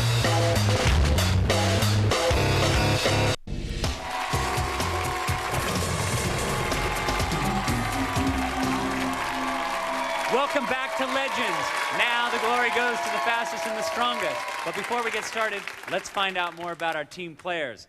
On the Orange Iguanas, we have... Justin. Justin, how old are you? 11. And I heard you like to play the piano. Yes. Yes. How long have you been playing? About a year and a half. Now, why did you decide to take up piano? Because my sister plays. Oh, so you're competing with her? Sort of. Sort of. Is she good? Great. Are you good? Sort of. You're getting better, right? All right. And who do we have here? Jennifer. And how old are you, Jennifer? 13. And now, I heard you love cats. Yes. Tell me about that. We have 10 cats at home. 10 cats? Mm-hmm. Can you name them all? No. No. Who's your favorite cat? Spunky. Spunky. All right, let's hear it for the Orange Iguanas. And on the Purple Parrots, we have... Chad. Chad. They call you Chadwick, right? Yes. Yes. And how old are you? 12. 12. Now, you play baseball? Yes. Yeah. Tell me about that. Our team, the Braves, won first place, and we went to the top team tournament. Really? What position do you play? First base. Are you lefty? Yes. Are you scoop? Yes. All right. And who do we have here? Tiffany. How old are you, Tiffany? 11. And it says here that that you're in ballet. Yes. Tell me about that. Well, I started at dancing at Southern Ballet Theater about 3 years ago, but I've been dancing for 8 years. What's your favorite dance? The Nutcracker. All right, let's hear it for the Purple Parrots. Okay, why don't you guys get ready for the next game, and I'll tell everybody about what's going to happen here. You guys can get set up over here, get in your position. In the Temple Games, each team is competing to win pendants of life. The winning team will need those pendants to protect them from the dreaded temple guards as they make their way through the temple. There are 3 temple games, and the first one is Wrap the Golden Chains. The Romans wrapped beautiful Zenobia in golden chains, and since Zenobia was unavailable, we decided to let our teams wrap this wall instead. At the base of each wall, we have 4 golden chains, each of which is fastened to the floor. When I say go, one player from each team will climb up and fasten the chain to the clasp on the top of the wall. Then they'll climb back down, grab the next chain, and do it again.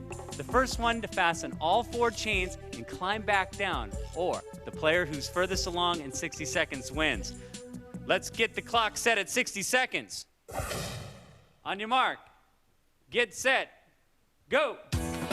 They have to put their feet on those knobs to pull them up, and they're doing a good job. I like the Purple Parrots.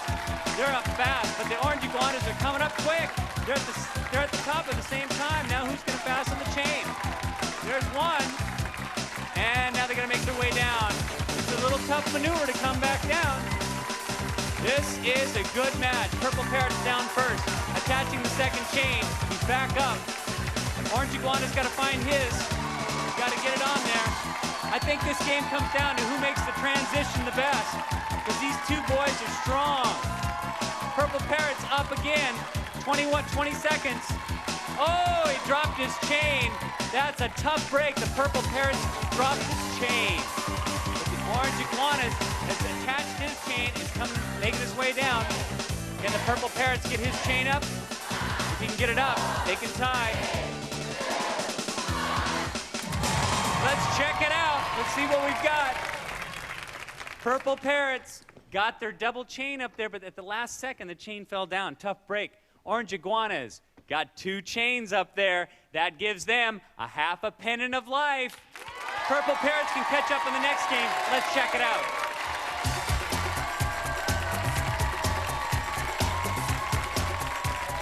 Zenobia was so powerful that her people sent her gifts from all over the ancient world. Fortunately, our players don't have to go that far. All they have to do is climb up the ramp and take one of the gifts. Then they'll slide back down, dump the gifts into Zenobia's bucket right here. The team with the most gifts in their basket in 60 seconds wins. Let's get in positions there. Knees behind the line. Let's set the clock for 60 seconds. On your mark, get set, go. On your knees, on your knees. You have to pull yourself on your knees, because that's the tough part, because it takes a lot of upper body strength. We've got a tie going to the top.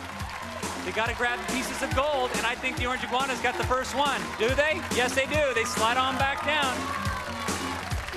Purple Parrots, did they grab one? Oh, she slipped back down. Tough break. She's got to climb back up. Orange iguana going for more treasure.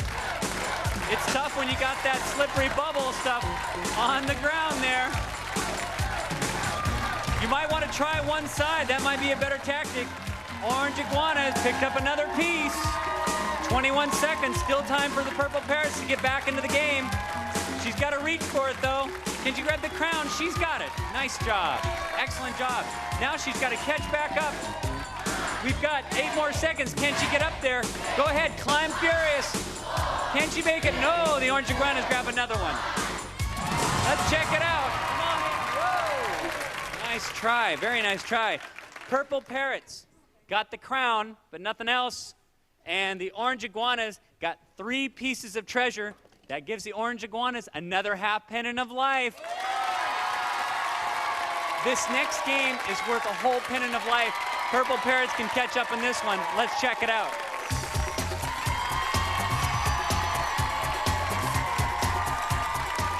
When the Romans invaded Palmyra, Zenobia was captured and the city was destroyed. It took years to rebuild it. Our teams get 1 minute. When I say go, one player from each team will grab a piece of the column here and place it up on the pole. Then it will be their partner's turn to jump up and slide a piece of the column onto his pole. They'll keep alternating like that, and the first team to rebuild the column or the team that's furthest along in 60 seconds wins. I think our teams are about set. Let's set the clock for 60 seconds. On your mark, get set, go. Nice first move. If she doesn't drop it, Purple Parrots can get this one up. You're gonna have to pull yourself up a little bit more. It's tough because you can let go of the rope and pull yourself up. Orange Iguana's got a nice rhythm going here. Oh, she almost dropped it. It takes a lot of upper body strength here. Really have to, you might want to just throw it on there. We got 30 seconds left. Orange Iguanas just push. This game is about teamwork. Oh, not drop the column piece. They got to go back for more. Orange Iguanas are just piling it up. They know how to play this game. Looking real good. Purple Parrots still having a tough time. Time's running out.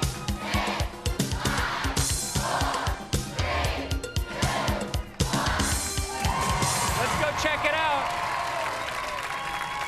Purple Parrots had a tough time trying to get a rhythm going. The Orange Iguanas, 1, 2, 3, 4, 5, 6, 7, 8.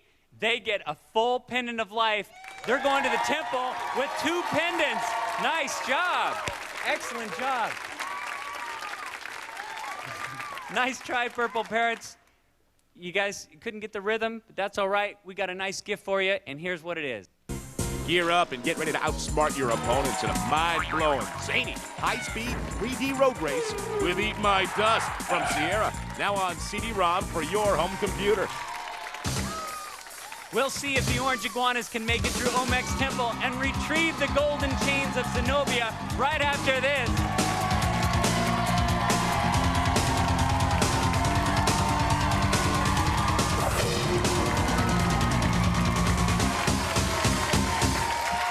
You are watching GaS. Hey you want to improve your skills? Get fit? Gain that competitive edge?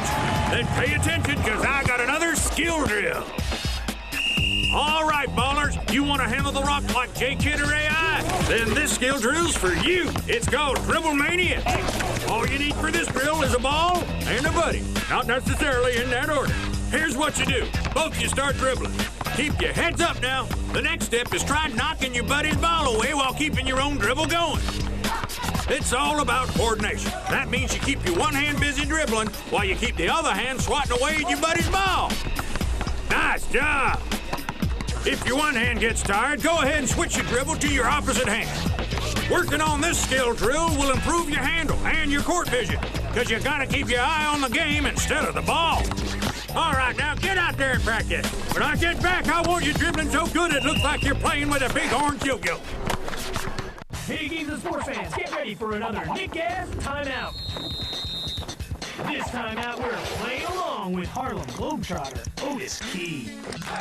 Okay, guys, let's see what you may or may not know about the Globetrotters.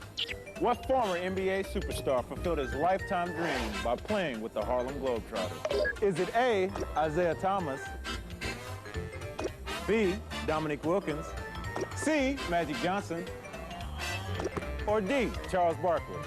Go ahead and think about it.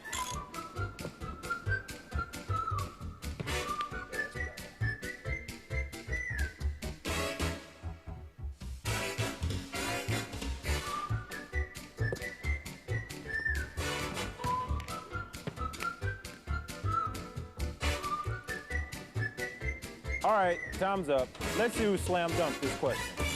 So, did you say Charles Barkley? That's not it. Sorry, Charlie.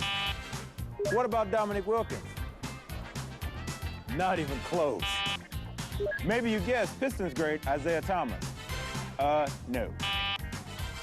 The only answer left is Irvin Magic Johnson. In 1997, the Hall of Famer suited up with the best basketball team in the world, the Harlem Globetrotters, against the College All-Stars. Now, if you knew that, you know a thing or two about the Harlem Globetrotters. Hey, get back in the game. We'll see you next time out. Now back to that giant talking stone head. Legends of the Hidden Temple.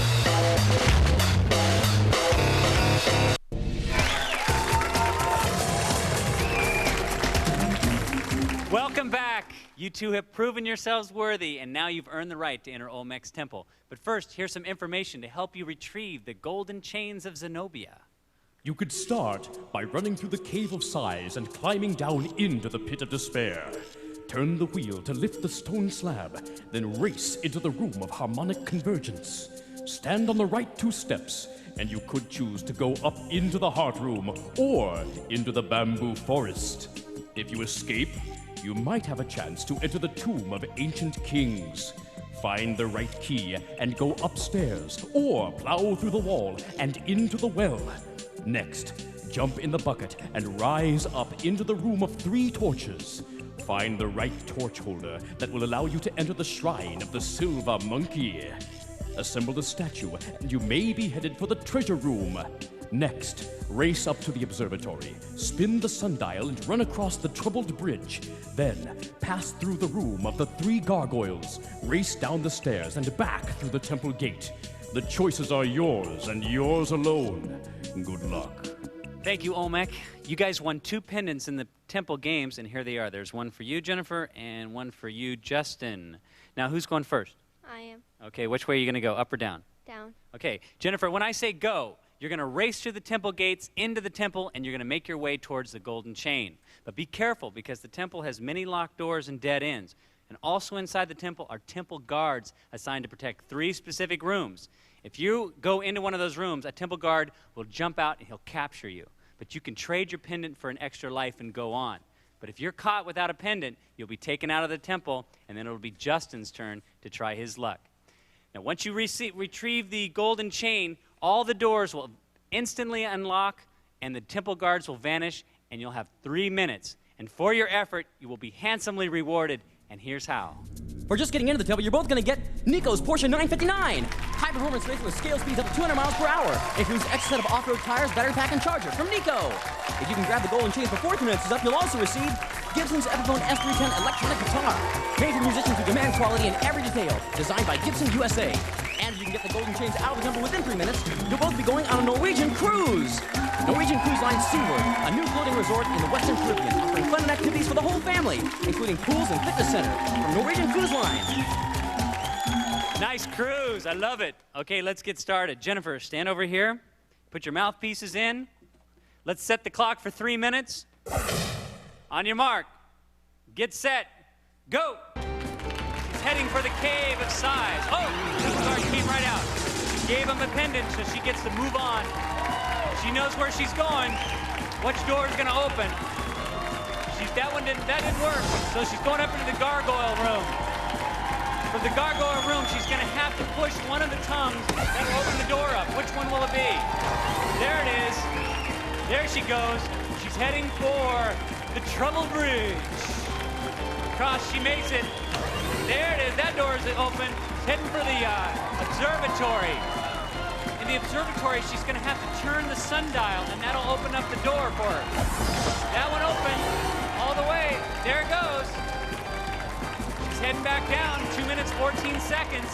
Into the treasure chest. She's making good time. Oh, it's time for Jason. Go. Go, Justin. Into the cave of size. She got staggered by that temple guard.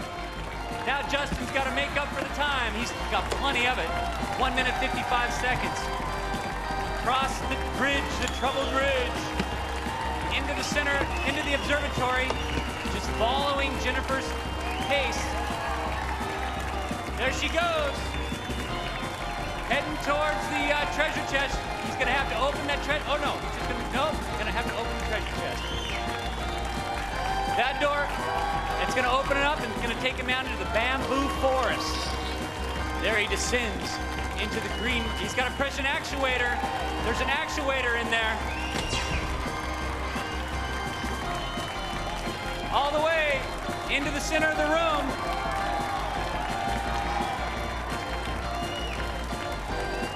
You're going to have to go to the heart room. Go down. Go into the heart room. You're going to have to go down from the top. There he goes. Still got 57 seconds. Back into the treasure chest. You have to go back. You have to go back into the center of the room and try to go down one more level. There he goes, into the room of the harmonic convergence. 37 seconds. There he'll have to go into the bamboo forest. But which room, which door is going to open? He's got to find the proper code. There it is, right behind you. You got to go forward. It's open. Go, you got, go, go, go. Don't hesitate, just go. 11 seconds. Just a few seconds left. He's made it in the temple, the tombs of the ancient kings. That's it, time's up. He did a great job. Were you terrified by that temple guard? Yeah. You did, but here he comes. Woo! I'm sorry you guys didn't make it in time. Check us out next time for more adventure and another great legend of the Hidden Temple. Legends contestants compete in Reebok athletic shoes because on Planet Reebok, there are no interruptions.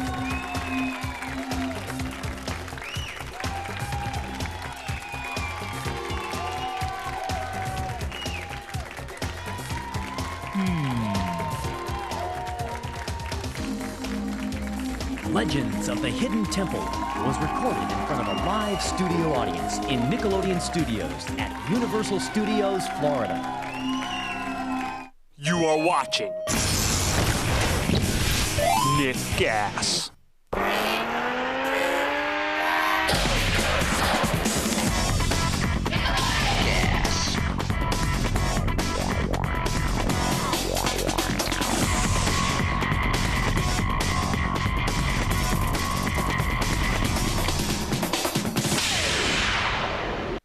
Up next, it's that giant talking stonehead.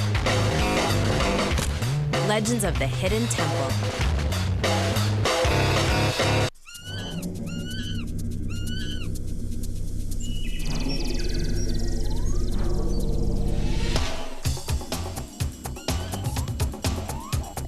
Legends of the Hidden Temple. With your guide, Kurt Fogg. And here he is now. Thank you very much. Thank you. Thank you very much. Thank you, Olmec. Welcome to the Hidden Temple. The rooms are filled with lost treasures that are protected by mysterious Mayan temple guards. Olmec knows the legend behind each of the treasures in his temple. Which one are we going to hear about today? The legend of the belly button of Buddha. Okay, well, one of these 6 teams will have a chance to retrieve the belly button of Buddha. Will it be the red jaguars? The blue barracudas? The green monkeys? The orange iguanas? Purple parrots? Or the silver snakes? They're going to have to pass some pretty tough physical and mental tests, and in the end, only one team will earn the right to enter Olmec's temple. But first, they must cross the moat, and here's how they'll have to do it today. One player from each team is lying on a raft with a rope beneath them. When I say go, they'll paddle their rafts across the moat as quickly as possible. Once they're across, they'll climb out, wrap the rope once around the base of the pole, pull it tight, sit down, bracing themselves with their feet. Then their partner will grab onto the upper rope and walk himself across the lower rope. As soon as the second teammate has stepped onto the deck, it's his job to run over here and hit the gong. The first 4 teams will go on to the next round. Are we ready? Are you ready, Olmec? Oh, yeah. On your mark, get set, go!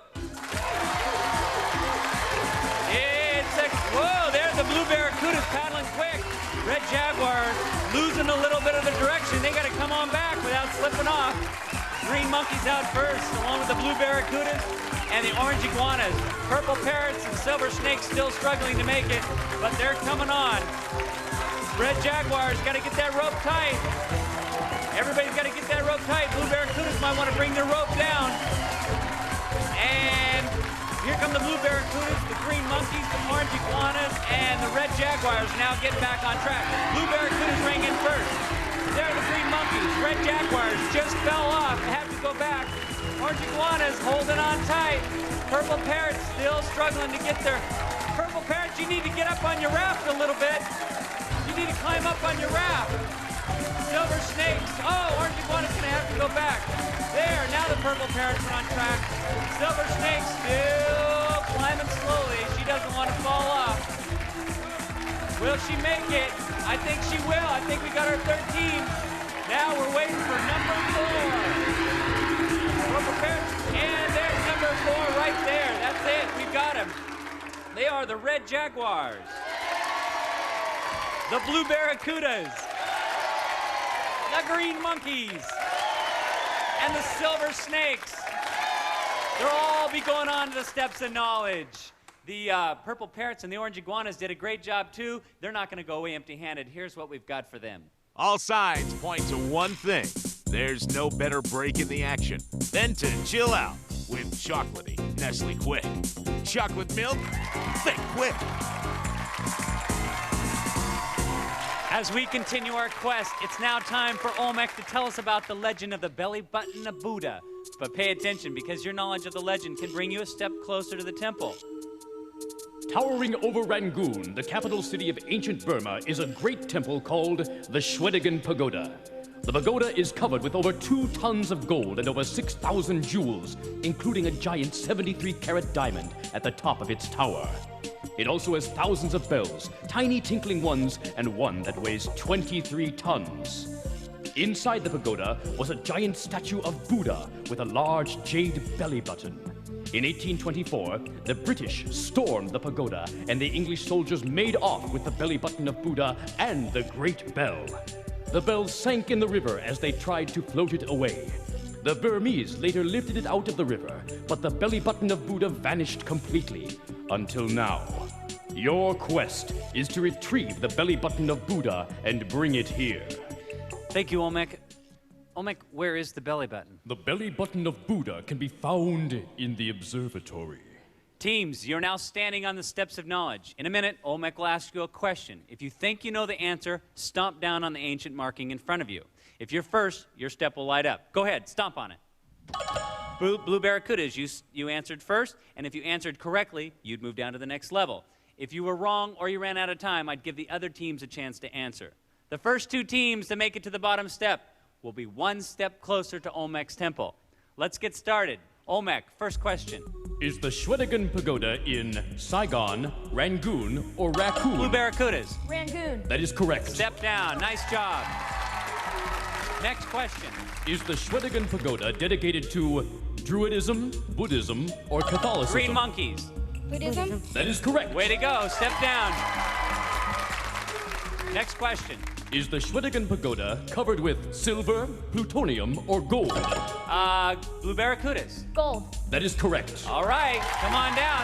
1 more correct response and you're going to the temple games. Next question. Is a pagoda a temple, a theater, or a museum? Red Jaguar. Temple. That is correct. All right, step down.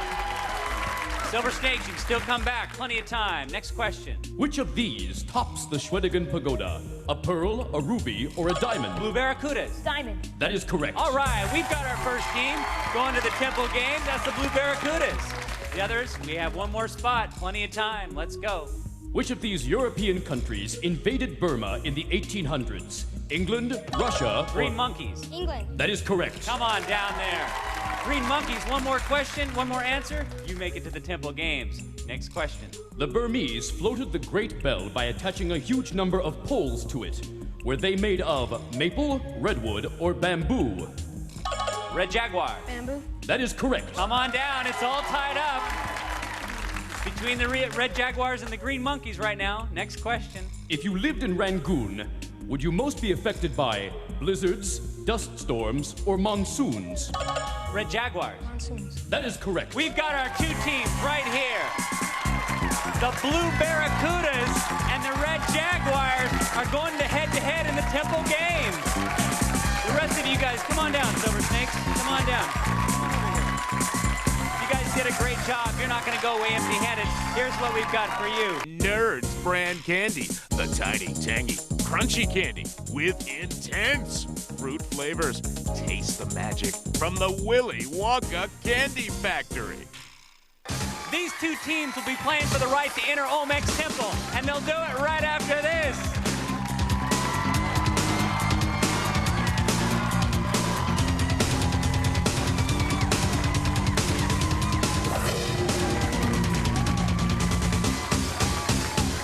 You are watching Oh, it's gonna be close. Nick Gas. Spent. Today, I wanted to play. Too much stuff got in my way. School's a rule, but that's still cool. Because at 2:45, I'll be free. But then I got practice, and after that, piano lessons is where I'm at. Finally, I finished. Time was mine. I checked the clock. It was 9:15. I couldn't believe it. The day came and went. I still wanted to play, but my day was spent.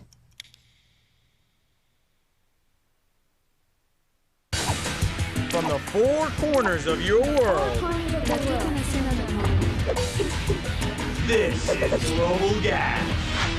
Bonjour, je m'appelle Martin. What's up? Psyched you out, guys. That was a little French for you guys. What it means is, what up, G? And let me tell you guys something. The French know exactly what's up here at Global Gas. Your games and sports from around the world. Let me tell you guys about a whole new sport they created. It's called hydro speed. If you guys like whitewater rafting, or better yet, going head first in those rapids in one of these, you're gonna love this sport. It's called hydro speed. Check it out. Now, hydrospeed, also known as river bobsled or river surfing, was invented in France, but it's also popular in Italy, Spain, the United States, Chile, and Argentina.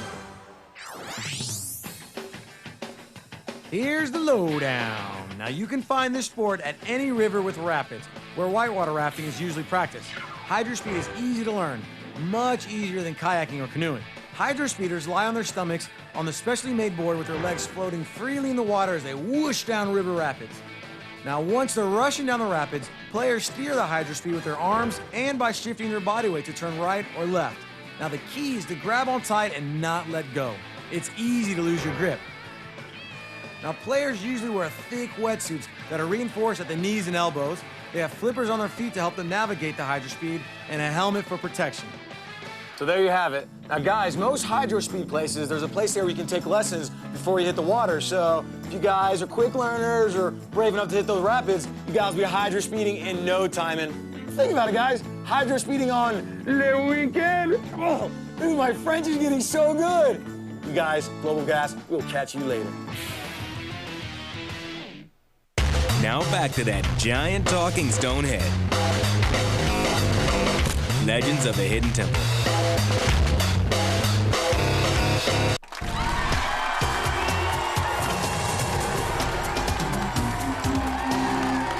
Welcome back to Legends. Now the glory goes to the fastest and the strongest. But before we get started, I'd like to find out more about our team players. On the Blue Barracudas, we have... Jennifer. And how old are you, Jennifer? 11. And why do they call you Ricochet? Because I bounce all over the place. What do you mean you bounce all over the place? Well, I'm a gymnast. Oh, you're a gymnast. And who calls you Ricochet? My friends? Oh, your friends. Okay, and what's your name? Tony, And how old are you, Tony? 12. And you're a cartoonist, or you want to be a cartoonist? Tell me about that. Well, I like to draw, and How long have you been drawing? since forever, it's What's your favorite thing to draw? landscapes. All right, let's hear it for the Blue Barracudas. And not to forget the Red Jaguars. We have. Ramey, How old are you, Ramey? 13. And you collect sports cards? Yes. How many sports cards do you have? A couple thousand. A couple thousand? Now, how long have you been collecting? Whole life. Where do you get the dough? From chores, I earn it. Oh, all right. And what's your name? Catherine, And how old are you, Catherine? 11. And you collect porcelain dolls, right? Yes. And tell me about that. Well, I collect Alexanders. What are Alexanders? They're like, I'd say, little toddlers, and they're dressed in little dresses and stuff. How many do you have? About 13. Oh, all right. Let's hear it for the Red Jaguars. Why don't you guys get set up for the next game over here, and I'll tell you about what's going to happen here. In the Temple games, each team is competing to win pendants of life. The winning team will need those pendants to protect them from the dreaded temple guards as they make their way through the temple. There are 3 temple games, and the first one is Bells of the Stupa. The Schwedigan Pagoda has thousands of bells. Ours will only have 5. When I say go, one player from each team will climb up to the first spot and attach a bell. Then he'll climb back down or swing around on the rope to the other side of the wall, attach the next bell, and then so on.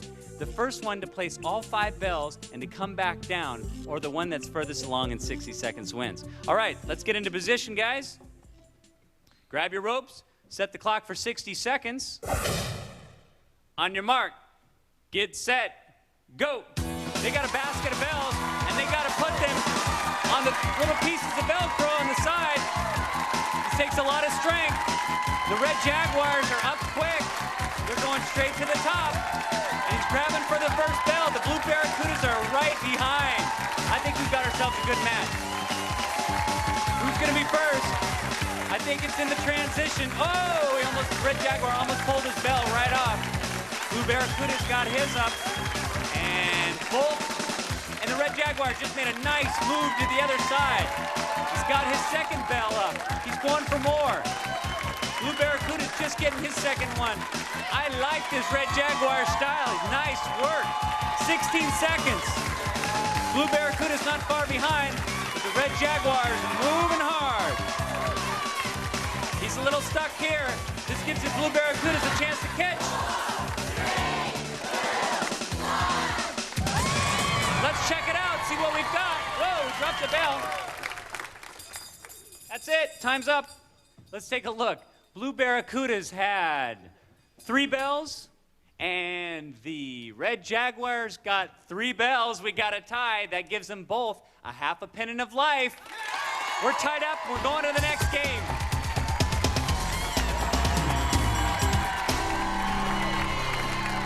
Pilgrims to the Schwedigan Pagoda, buy pieces of gold foil and stick them to the steeple, which is just what our 2 pilgrims are about to do. Over here, we have a ramp with the pagoda at the top. And down here, we have a bunch of gold foil. When I say go, one player from each team will grab a piece of foil, climb up the ramp, stick it on the stupa, then he'll slide back down, grab the next gold foil, and try again. The player with the most gold foil on the stupa at the end of 60 seconds wins. They're fired up and ready to go. Let's put the clock at 60 seconds. On your mark, get set, go. On your knees, on your knees. The whole key to this game is pulling yourself up. It's all upper body strength. They're both sharing the same side. It's tough. It's a dead match. Who's going to get the first piece of gold cloth on the stupa? Blue Barracudas. Nice work. Excellent slide. Red Jaguars. Oh, she fell back down. She almost got to the top. But she's coming back strong. But the Blue Barracudas look tough. He's trying to pull himself up there. Red Jaguars are catching up, though. Blue Barracudas are about falling down. It's slippery with those soap suds. We've got 14 seconds. Red Jaguar, you got a chance to make it back up. You got to make. Will Does she make a grab for it? Only a couple seconds left. Oh! Come on in. Red Jaguars, nice try. Almost got it in the last second. The blue Barracudas, though, got one piece of gold foil. That gives them a half a pennant of life. Blue Barracudas are ahead. Red Jaguars can catch up in this one because it's worth a full pennant. Let's check it out.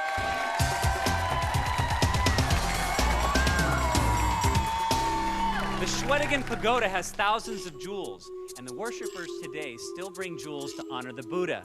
Over here, we have a shrine to the Buddha, and our players are going to add jewels to it.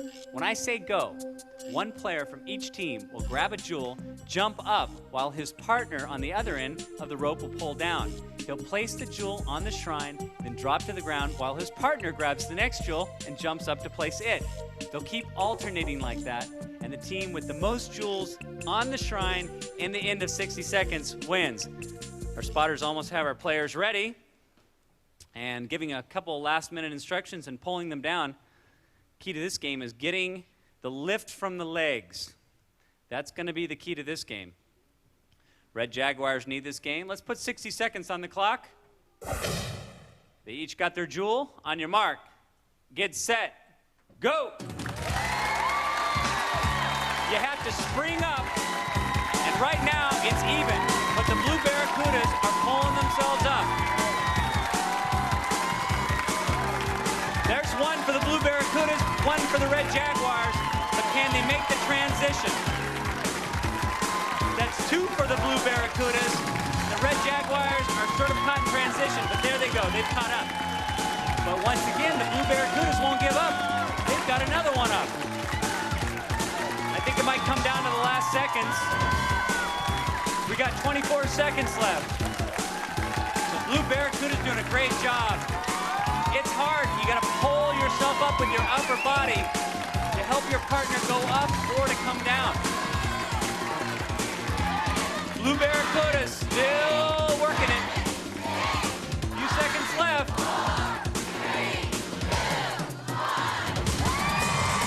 That's it. Let's go take a look at the Red Jaguars.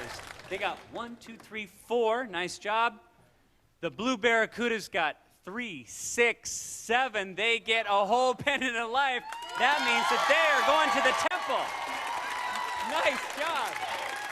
He is psyched. Red Jaguars, you gave it a good match. You're not going to go away empty-handed. We've got something special for you both, and here's what it is. You want speed, action, excitement? Get a yo-yo. You want the hottest yo-yos?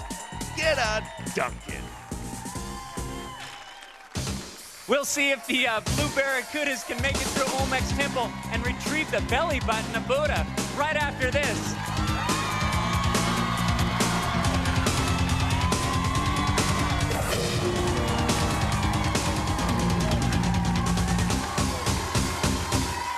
You are watching GaS. My name is Adam, and my sport is skateboarding. Have you ever seen a girl skate? They're cool.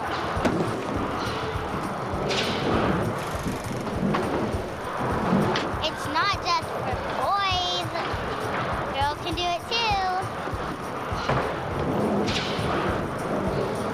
Woo!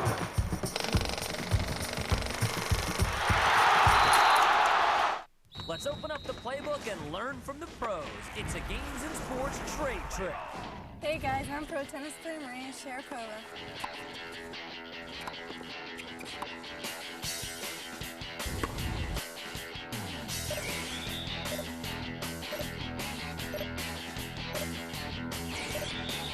So we all know that a great serve and a killer overhead can make all the difference on the tennis court.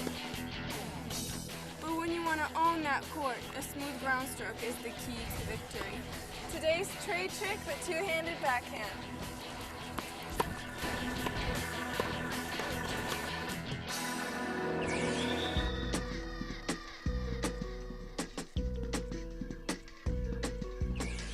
Okay, the first thing with a backhand is finding the right grip. You want to place your right hand on the bottom of the grip of the racket. Then place your left hand just above, touching your right hand. Next step is the pivot. As the ball approaches, pivot on your left foot as you step forward with your right foot while rotating your shoulders to the left. And lastly, you want to swing with a low to high path. Leading with your right shoulder, follow through with the racket head pointed up at about a 45-degree angle to the net. And what I like to do personally is keep my wrists firm all the way through the stroke. Okay, let's recap. First, you want to find the right grip. Next, as the ball approaches, you want to pivot. And lastly, follow through with a low to high path. And remember my tip, keep your wrists firm. So there it is, the two-handed backhand. Now take these tips to your favorite tennis spot and let's see what you've got. Keep watching the GaS for more trade tricks. Now back to that giant talking stone head. Legends of the Hidden Temple.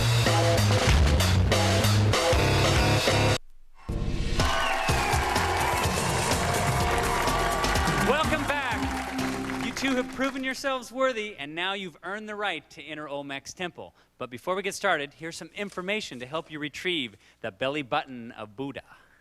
You could start by running through the Cave of Sighs and climbing down into the Pit of Despair. Turn the wheel to lift the stone slab, then race into the Room of Harmonic Convergence.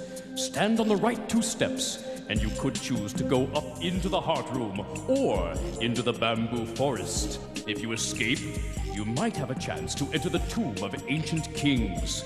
Find the right key and go upstairs, or plow through the wall and into the well. Next, jump in the bucket and rise up into the Room of 3 Torches. Find the right torch holder that will allow you to enter the Shrine of the Silver Monkey. Assemble the statue, and you may be headed for the Treasure Room. Race up to the observatory, spin the sundial, and run across the Troubled Bridge. Then, pass through the Room of the 3 Gargoyles. The choices are yours, and yours alone. Good luck. Thank you, Olmec. Okay, you guys won 2 pendants in the Temple Games, and here they are. There's one for you, Jennifer, and one for you, Tony. All right, so who's going first? Me. Okay, and which way are you going to go? Up or down? Up the ledges. Okay, you're going to go up the ledges. All right, when I say go, Jennifer, you're going to race to the temple gates, into the temple, and you're going to make your way towards the belly button of Buddha there. Now, watch out, because inside the temple there are many locked doors and dead ends. And also, there are temple guards assigned to protect 3 specific rooms. If you enter one of those rooms, a temple guard's going to jump out and capture you. But you can trade one of your pendants for an extra life and go on. But if you're caught without a pendant, you'll be taken out of the temple, and then it'll be Tony's turn to try his luck. Now, once you reach the belly button, all the doors will instantly unlock, and the temple guards will vanish, and you'll have 3 minutes. And for your efforts, you will be handsomely rewarded, and here's how. For just getting into the temple, you're both going to get Nico's Scorpion, off-road high-performance speed truck with scale speeds up to 200 miles per hour, including battery pack and charger from Nico. If you can grab the belly button of Buddha before 3 minutes is up, you'll also receive Vivitar's innovative 44PC camera, built-in 38-70mm power zoom lens, and sophisticated electronic flash. Beautiful pictures from scenics to portraits from Vivitar. And if you can get the belly button of Buddha out of the temple within 3 minutes, you'll both be going to Roseland Ranch. Roseland Ranch in Stanfordville, New York, a casual resort ranch offering swimming, horseback riding, and winter activities. Year-round fun from Roseland Ranch. I love it, the ranch. Sounds great. Let's get in position. Let's go, put your mouthpieces in, because you never know when you're gonna go. Okay, let's put the clock at 3 minutes. On your mark, get set, go. There she goes, the cave ledges. You wanna go fast, you wanna go furious, but you wanna find the open door. Will she find the first try? Yes, that door opens. It's gonna take her to the wall climb. She's gonna have to go down the wall climb, and then she's gonna have to get on that wheel and lift the rock slab. She's climbing down, nice and steady. Keep moving forward. Now you're gonna turn the wheel. Just keep climbing up it. There it goes. Starting to budge it. It's up. Now I hope that door is open. Yes, it's open. She's moving on into the Room of the Harmonic Convergence. 2 minutes, 22 seconds. She's got to find the right key here. 2 steps, the right 2 steps, open a door. There it is. Moving on into the bamboo forest. Just keep moving on. Don't stop. Into the bamboo forest. She's in. Climbing across. Which way is she going? She wants to go up. She wants to go into the treasure chest. Can she get up there? She's making her way. That's nice move. She's got to find that actuator. Did it open? Nope. She's going to have to keep going. She's going to have to keep going. That one open. She's heading into the tombs of the ancient kings, where she'll have to find a key. You find you want to keep going forward. You want to go forward. There, that's going to take her right up into the shrine of the silver monkey. Oh, it's getting close. A minute 31. In the shrine of the silver monkey, she's going to have to assemble the monkeys. It's 3 pieces. She's got the face on. Now she's going to have to get the middle area, the chest of the monkey. She's still got plenty of time. Keep moving fast. Gonna get the head on and jam it down. That's gonna open the door. She's just gotta get that head down now. Jam it down. There it is. That takes her in. You wanna go the other way. You wanna head into the treasure chest. Oh, she loses it, but she gets to go on anyway. She's got an extra life. Hit the button on the inside of the treasure chest. You hit the button on the side door. Don't keep going the other way, all the way around. All the way, hit the button. There you go. Now get up and get that belly button. She's got 28 seconds. Grab it, let's go. All the doors will open. Come on, she's got a chance at it. We're urging her on across the stairs. I think she's gonna make it. It's coming down to the wire. She's coming down the steps. She's doing it all by herself. She's got 14 seconds. Oh, she almost took a wrong turn. There she goes. She got the belly button. She got it. She brought it to me. Congratulations. Nice job. You got it all. You did an excellent job. You get the truck. You get the camera. You get Roseland Rand. She did it all by herself. They did it all. They made it all the way to the end. That's all we've got for now. Check us out next time for more adventure and another great legend of the Hidden Temple. All right, bye-bye. Legends contestants compete in Reebok athletic shoes because on Planet Reebok, there are no distractions.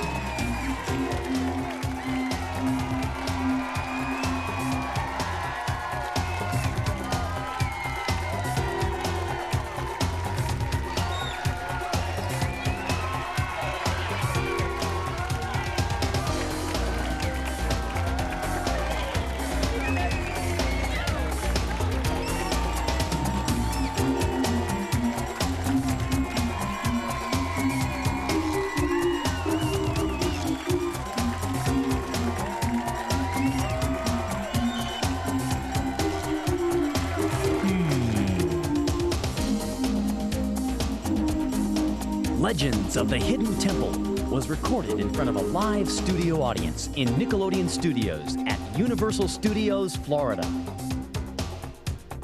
You are watching GaS.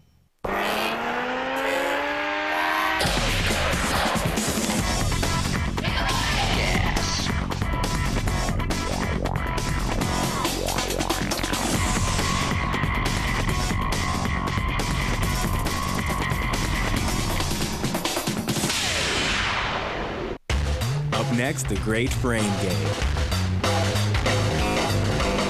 Get the picture?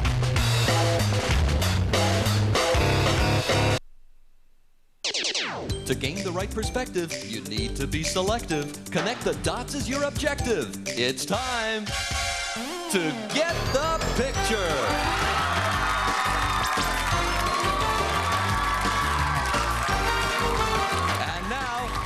The host of Get the Picture, a guy who just got back from an all-expense-paid trip around Don DeLuise, my buddy, Mike O'Malley. Thank you, Henry J. Hello, everyone. Welcome to Get the Picture, the game show where an eye for detail can make you a winner. Let's get started by meeting our players. On the orange team, we have Stacy and Steven. Welcome. Stacy, you like sewing. Oh, tell me about this. A lady from our church gave me a few lessons, and I just caught on really quick, and now it's one of my favorite hobbies. Now, so do you make your own clothes? I've made a skirt and some stuff for my hair, I'd like to make more. Okay, wonderful. And Steven, you were a ball boy for the Harlem Globetrotters. Yeah. Tell me about this. Well, it happened about 5 months ago, and it was pretty fun. We just caught their loose balls and stuff. How did you get that job? Well, I'm not really sure. We just kinda... Well, if there's anybody who's going to be sure, it better be you, but we'll talk about it afterwards. Jessica and Scott on the yellow team, how you doing? Jessica, you have a dog and a cat with no name? Well, my dog has a name, but my cat doesn't. So What, do you just call it cat? No, well, we call it lots of different things, you know. You call it lots of different things, okay. It's really unique because it's got folded over ears, so we can't really find a name to fit it. So. And since it has folded over ears, it doesn't matter what its name is, it can't hear you. And Scott, you collect weird things. Yeah, I like to collect weird things. I've got a watch that goes backwards, and I like things like that. Okay, any other type of weird things? Cats Just with funny anything ears? different. No. No, nothing different? Okay, let's hear it for our players there and get the picture. Round one to get the picture. It's called Connect the Dots. Here's how you play. There's a bunch of dots up on our video monitor. Those dots represent a picture. Your challenge is to figure out what picture those dots represent. I'll be asking questions. The team that buzzes in first with the correct answer gets $20, gets to connect the dots in a square of their choice, and a chance to guess the picture. Looks like we're ready to play. Let's put our first puzzle up on the board. The clue is it's a monument. Here's the first question. What city is the site of the annual Macy's Thanksgiving Day Parade? Yes, yellow. New York. That is correct, New York City. $20 puts you on the board. Pick a square. Number 12. Number 12, please. And there's a little bit of detail for you. Now, if you guess it correctly, it's worth $50. You guess incorrectly, you lose 20. Would you like to take a guess? No. No guess. Okay. If you added the number of Seaver children to the number of Tanner children, then subtracted, the number of Roseanne's children, would you get A, 4, B, 14, or C, 3? Add Seaver to Tanner and subtract Roseanne's. Yes, Orange 3. Team. 3. 3 is incorrect. It is C, 4 children. 4 Seaver children plus 3 Tanner children minus 3 Roseanne children equals 4 children. Next question. In what Florida city is MTV's Spring Break held every year?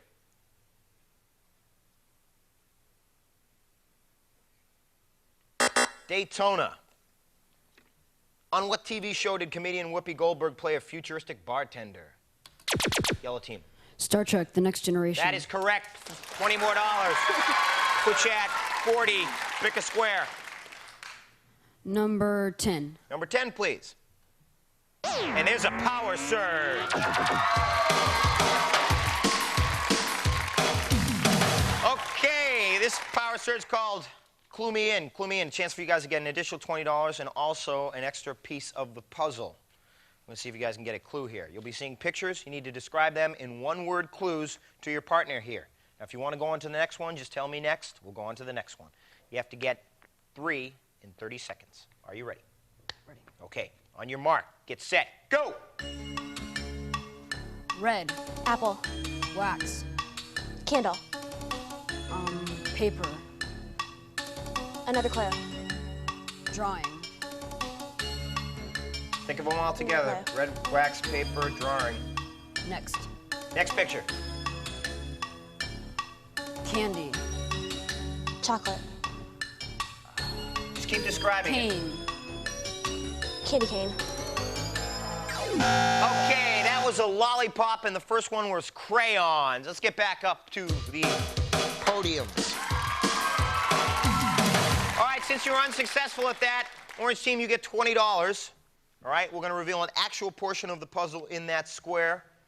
Orange Team, you get a chance to guess. Remember, this is worth $50 if you get it correctly. Let's reveal a portion of the picture now. It is a monument. Would you like to take a guess? Next question. This historic place used to be called Cape Kennedy. Now what is it called? Orange Team. Cape Canaveral? That is correct. Cape Canaveral in the Kennedy Space Center. Ties the score up. Pick a square. Number 11, please. 11, please. Would you like to take a guess? Remember, it is a monument. Next question. A spider monkey's tail is Prehensile. What does prehensile mean anyway?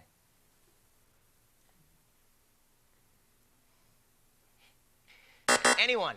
It can grasp or grab things. Yeah.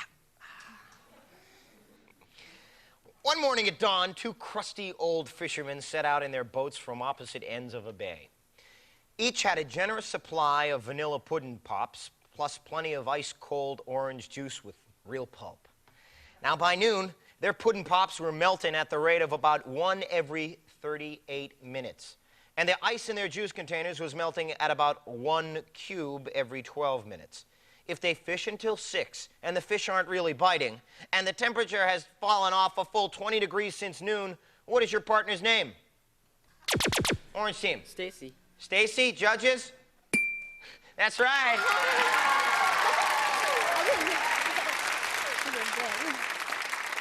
Matter of fact, one of those crusty old fishermen is buried right underneath this podium. His name's Captain Callowag. Did you know that? Captain, you down there? Yeah. Yeah, there you are. When we built the set, we put him under there. He's still down there. We'll feed you some pudding pops after this. Let's pick a square. 13. 13. Power surge.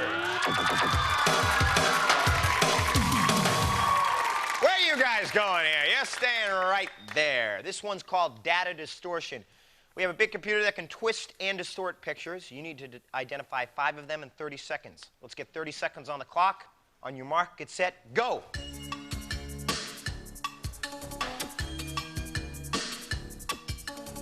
Mr. T. You got it. Next. Now, don't wait for it to necessarily come right into... Madonna. Nope. Sinead O'Connor. You got it. Next picture. Madonna. You got it. Next picture. 2 more. MC Hammer. You got it. Next picture. Quickly. What is it? Okay, that last one was Paul McCartney. Unfortunately, you didn't get that. We put the $20, which ties up the score for the yellow team, 60 to 60. We're going to reveal an actual portion of the puzzle, and yellow team, you get a chance to guess. Let's do that now. Is it the Lincoln Monument? Is it the Lincoln Monument? That is correct, the Lincoln Memorial. That puts your score at $110. Fabulous. Orange team with $60. Still plenty more to play. Let's put our next puzzle up on the board. And the clue is it's an animal. Here's the first question. Skipper Jonas Grumby, movie star Ginger Grant, and multimillionaire Thurston Howell III were once shipwrecked on what famous island? Yes, Orange team. Gilligan's Island? That is correct, Gilligan's Island. Puts the score at 80. Pick a square. 6. 6, please. Would you like to take a guess? Next question. Name the lead singer of the 60s group The Doors. Yellow team. Jim Morrison. That is correct, Jim Morrison. Put your score at 130. Pick a square. Number 11. Number 11, please. Do you have a guess? Is it a turtle? Is it a turtle? Sorry, that's incorrect. You lose $20 for that. We'll go on to the next question. In the math statement, 8 is... Okay, that buzzer means time is running out, so what we're going to do, we're going to reveal this 1 square at a time till one team buzzes in with the correct answer. Remember, it is an animal. We know it's not a turtle. Let's reveal those squares. Yes, Orange team. A fly? Is it a fly? It's incorrect. Keep going. Orange team. A ladybug? Is it a ladybug? It is a ladybug. Okay, so that puts your score at $130. You are in the lead. 110 for the yellow team. Plenty more to play. We got a good game going here. Come on, follow me. Get it. How you guys doing? We're coming back in a flash. I'm going to talk to these guys. Stick around. Round 2 coming up. You are watching GaS.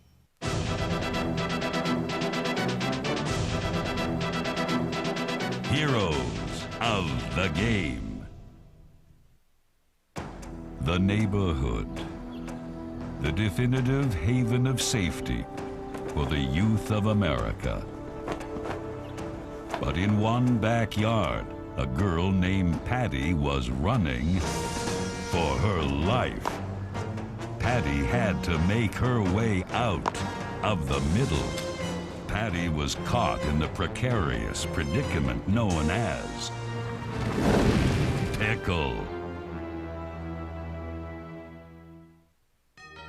Hatless Haley and Garbage Can Stan teamed up to keep poor Patty between them all day long. Tag after tag after tag had put Patty on the brink of exhaustion. Stan and Haley's seemingly relentless pursuit had Patty fenced in. But there was a weak link in this indomitable chain of defense: Stan's empty stomach. Haley had no idea that a craving for a cheesy bean burrito had taken Stan's head out of the game. Finally, Patty saw daylight. Stan stooped swiftly for the ball. A thunderous throw was launched.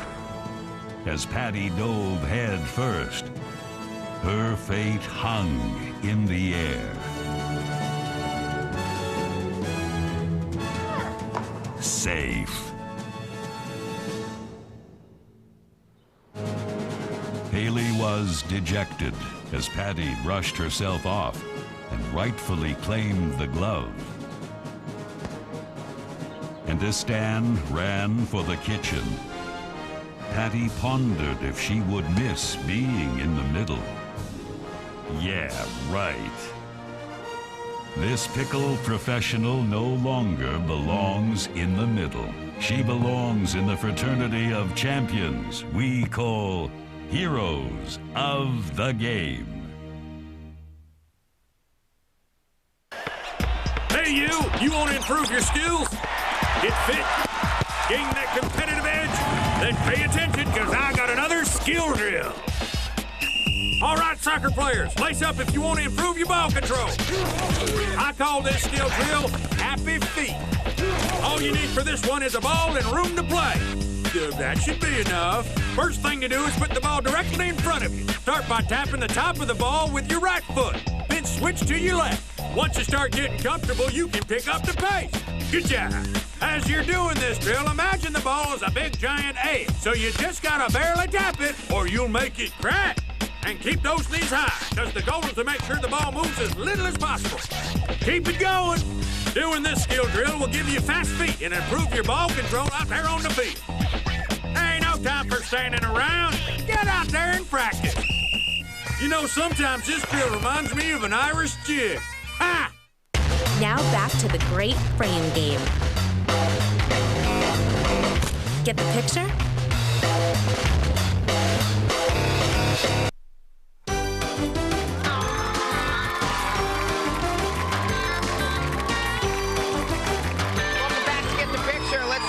The scoring before we start round two. The orange team with $130, the yellow team with $110.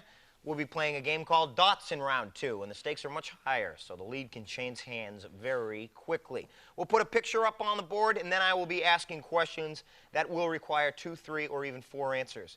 Now, each group of responses is worth $40, plus as many lines as there are answers, plus a chance to guess the hidden picture. There's one power surge square up there this time, and don't forget, if you can't supply all the answers for a question, the other team can supply the additional answers and steal. Looks like our first puzzle is up in place. The clue is they are things, and here is the first question. You're a police detective investigating a routine breaking and entering at the home of the 3 bears. What 3 pieces of evidence would you find to suggest that Goldilocks had been in their room? Yes, yellow team. The porridge, the eaten porridge, Yep. the broken rocking chair, and Goldilocks and the bed that's been slept in. You got it! Yeah! Puts you in the lead with $150. I need 3 lines, yellow team. What are they going to be? 12 to 13, 13 to 18, and 12 to 17. On to the next question. Some folks say that what's missing from today's schools are the 3 R's. What exactly are the 3 R's? Yes, orange team. Reading, writing, and arithmetic. Yes, that is correct. Put your score at $170, put you in the lead. I need 3 squares. 17 to 18, 18 to 19, 19 to 14. Let's reveal that square. They are things. Would you like to take a guess? They are worth $75 if you guess it correctly this time. You lose only 20 if you guess it incorrectly. You guys are thinking, and I guess that means no. Name 3 movies in which Luke, Han, and Princess Leia, yes, yellow team. Star Wars, The Return of the Jedi, and The Empire Strikes Back. Correct. They battle Darth Vader and the Empire. Put your score at $190. I need 3 lines. 13 to 14, 14 to 9, and 9 to 8. Let's reveal that square. Power surge. All right. Here's a chance for you guys to get an additional $40, then extra chance to guess the picture. Yeah, that's what you get. All right, this is called Jigsaw Puzzle. We got a big puzzle behind here. You got to put it together. You have 45 seconds to do so. At the end of 45 seconds, you take a guess. Are you ready? On your mark, get set, go. Get over here. Come on, get to work there. It's already all outlined for you. So you see the... There you go. All right, get to work. Get back over here.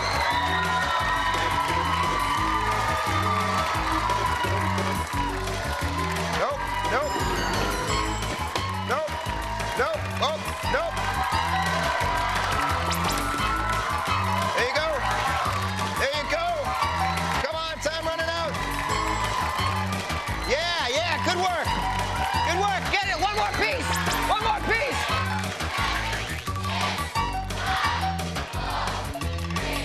Yeah. Good work. It's worth $40. What do you think it is? Spider-Man? Spider-Man, come on.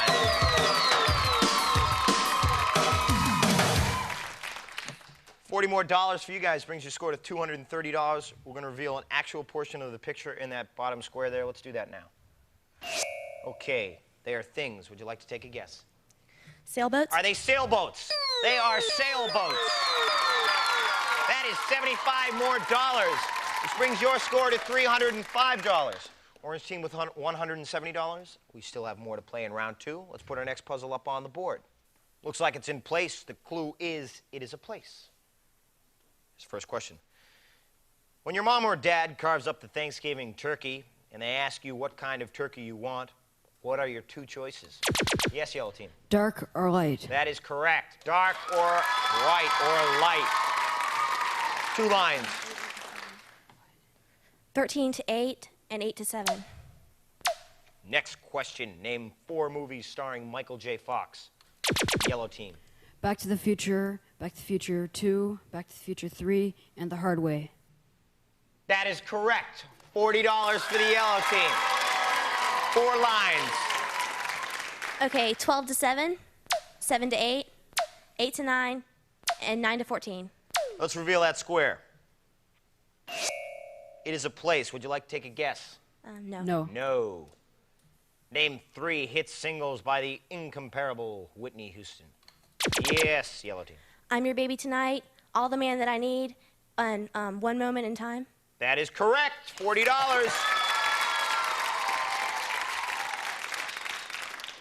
$13 to 14, 9 to 4, 8 to 3.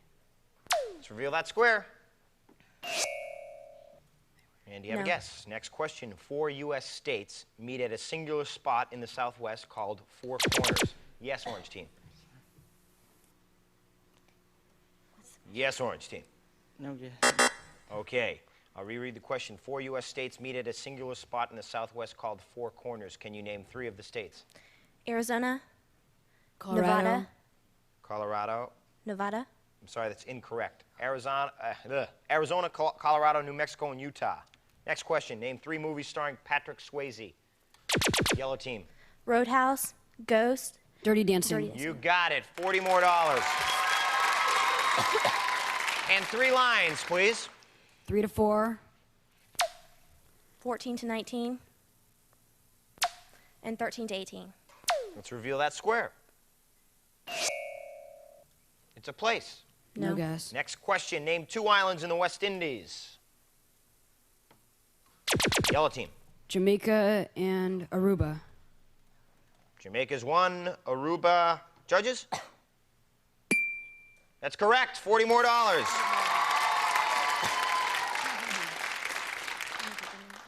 2 lines, please. 7 to 2 and 2 to 3. Let's reveal that square. What would you like to take a guess? No. No guess. Next question. Name 2 men who have been assigned ship's captain to the USS Enterprise in either Star Trek series. Yes. General Picard and Captain Kirk. That is correct. $40 more brings you to $545. I need 2 lines.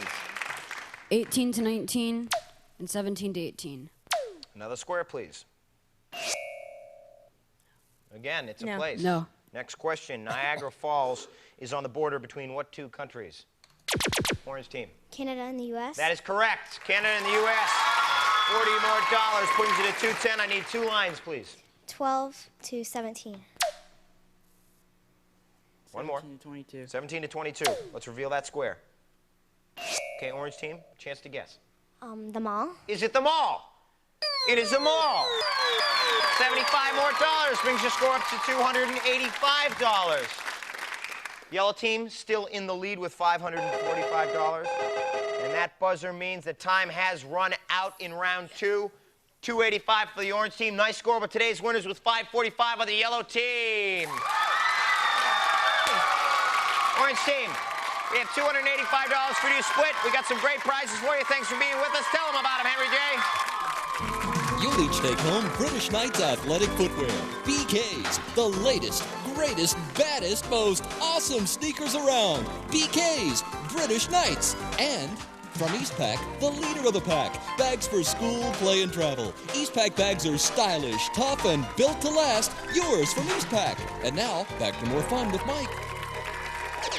Yeah, we're going to the bonus round. Mega Memory. They're going to put their minds to work. So stick around. We will be back in a flash.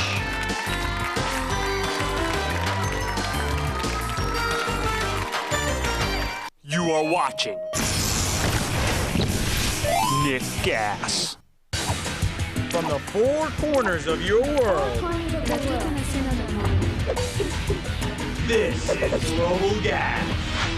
Bonjour, je m'appelle Martin. What's up? Psyched you out, guys. That was a little French for you guys. What it means is, what up, G? And let me tell you guys something. The French know exactly what's up here at Global GaS. Your games and sports from around the world. Let me tell you guys about a whole new sport they created. It's called hydro speed. If you guys like whitewater rafting, or better yet, going head first in those rapids in one of these, you're gonna love this sport. It's called hydro speed. Check it out. Now, hydrospeed, also known as river bobsled or river surfing, was invented in France, but it's also popular in Italy, Spain, the United States, Chile, and Argentina. Here's the lowdown. Now, you can find this sport at any river with rapids, where whitewater rafting is usually practiced. Hydrospeed is easy to learn, much easier than kayaking or canoeing. Hydrospeeders lie on their stomachs on the specially made board with their legs floating freely in the water as they whoosh down river rapids. Now, once they're rushing down the rapids, players steer the hydrospeed with their arms and by shifting their body weight to turn right or left. Now, the key is to grab on tight and not let go. It's easy to lose your grip. Now, players usually wear thick wetsuits that are reinforced at the knees and elbows. They have flippers on their feet to help them navigate the hydrospeed and a helmet for protection. So there you have it. Now, guys, most hydro speed places, there's a place there where you can take lessons before you hit the water. So if you guys are quick learners or brave enough to hit those rapids, you guys will be hydro speeding in no time. And think about it, guys. Hydro speeding on Le Weekend. Oh, dude, my French is getting so good. You guys, Global GaS, we'll catch you later. Now back to the great frame game. Get the picture?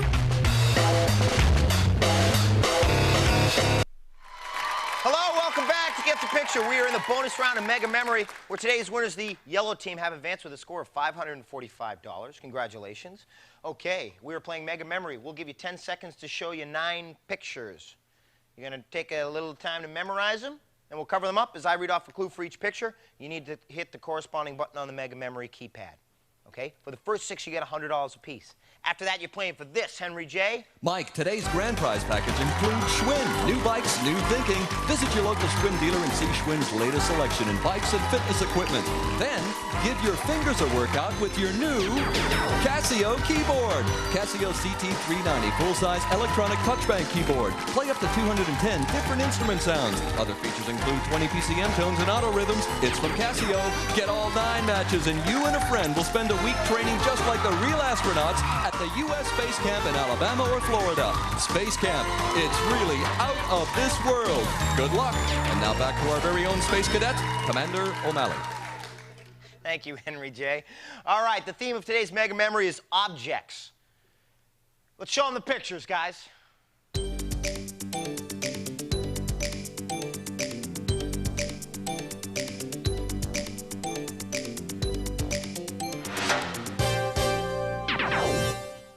All right, take a look at those objects. 45 seconds on the clock. Get on up there on that pad. And remember to yell out loud and clear and to help each other out. Who's going first? She is. Okay, the clock will start after I read the first clue. Be careful what you say. This bird can talk. Go. 5, parrot, right. Huge white Arctic mammal that loves fish. 8, polar bear. Yell out the number, right. If you plant the bulbs, these will bloom in the spring. 3. 3 is incorrect. You can't play singles or doubles without this. 7, tennis racket, right. Cooks food in a matter of seconds. Cooks food in a matter of seconds. 1, microwave, right. Beautiful flower with the thorny stems. 9. 9, roses, right. This bird is the star of Thanksgiving dinner. 4, turkey, right. Long wooden pole with faces carved in it. 6 is right. Totem pole. Find these on the beach abandoned by fish. 3. 3, shell, right. If you plant the bulbs, these will bloom in the spring. 2, you got it! Yeah! Yeah! Tell them what they won, Henry J! Mike, they win everything. You'll each receive $600 in cash, plus the Schwinn Frontier mountain bikes, the Casio keyboard, and the trip to Space Camp. A prize package worth $2,260 each. Not a bad day's work for these guys. How do you feel? Wonderful. Yeah, and what are you going to tell the people at home? I won. You won! We'll see you next time on Get the Picture. Bye-bye!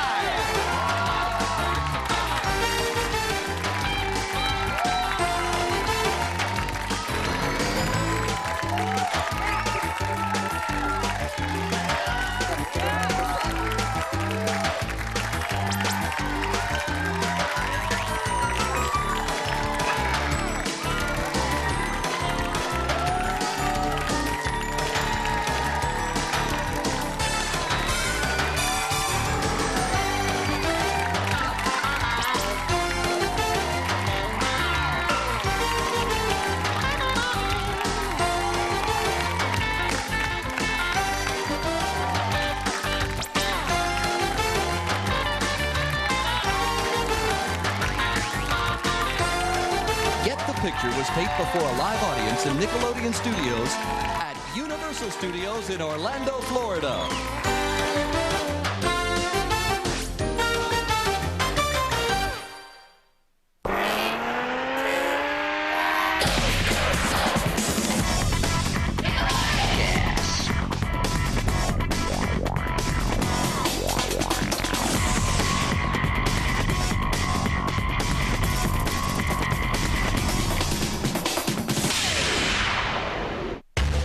Next, the Great Frame Game. Get the picture?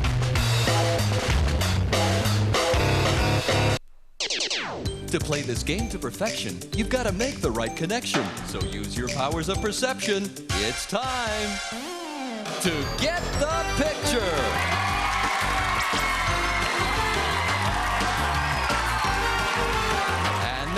Here's the host of Get the Picture, the guy who showed me the downside of opening up a piranha petting zoo, my buddy, Mike O'Malley. Thank you, Henry J. Hello, everyone. Welcome to Get the Picture, the game show where an eye for detail can make you a winner. Let's get started by meeting our players. On the Orange team, we have Katrina and James. Welcome. Waving to the people at home. Katrina, now you do dancing here. Now, what type of dancing do you do? I do jazz and German folk dancing. And in competitions? Some, yes. Uh-huh. Now, how did you, German folk dancing, how did you pick this up? My stepdad was born in Germany, and he got us into it, and I've been doing it for 9 years now. Great. All right. And James, you play the drums? Yes. Now, do you play in a band? Yes. What band? At school? Or? I used to play in a community band, but now I play in my school band. Mm-hmm. Now, do you want to be in a rock and roll band sometime? Yeah. All right. And on the yellow team, we have Annie and Brandon. Welcome. Now, Annie, aside from playing sports, tennis and swimming, you love to go to baseball games. Mm-hmm. Tell me about this. Well, I like to go to Sunrays games and everything. Uh-huh. And I like to go with my friends, too. Who's your favorite team? The Chicago Cubs. Chicago Cubs. All right. And Brandon, you play the piano. Mm-hmm. Now, what do you play on the piano? Well, I play anything that isn't in the lesson book. Anything that isn't in the lesson book? Yeah. And what does your teacher think about this? Well, I shouldn't go into that right now. Oh. We won't go into that right now. Let's hear it for our players today. All right.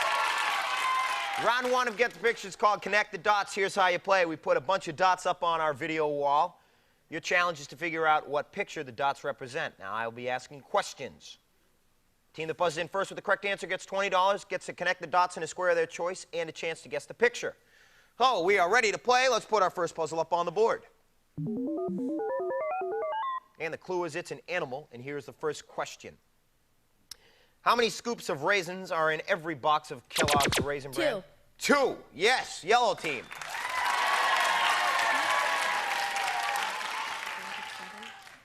Go ahead, pick a square. 7. 7, please.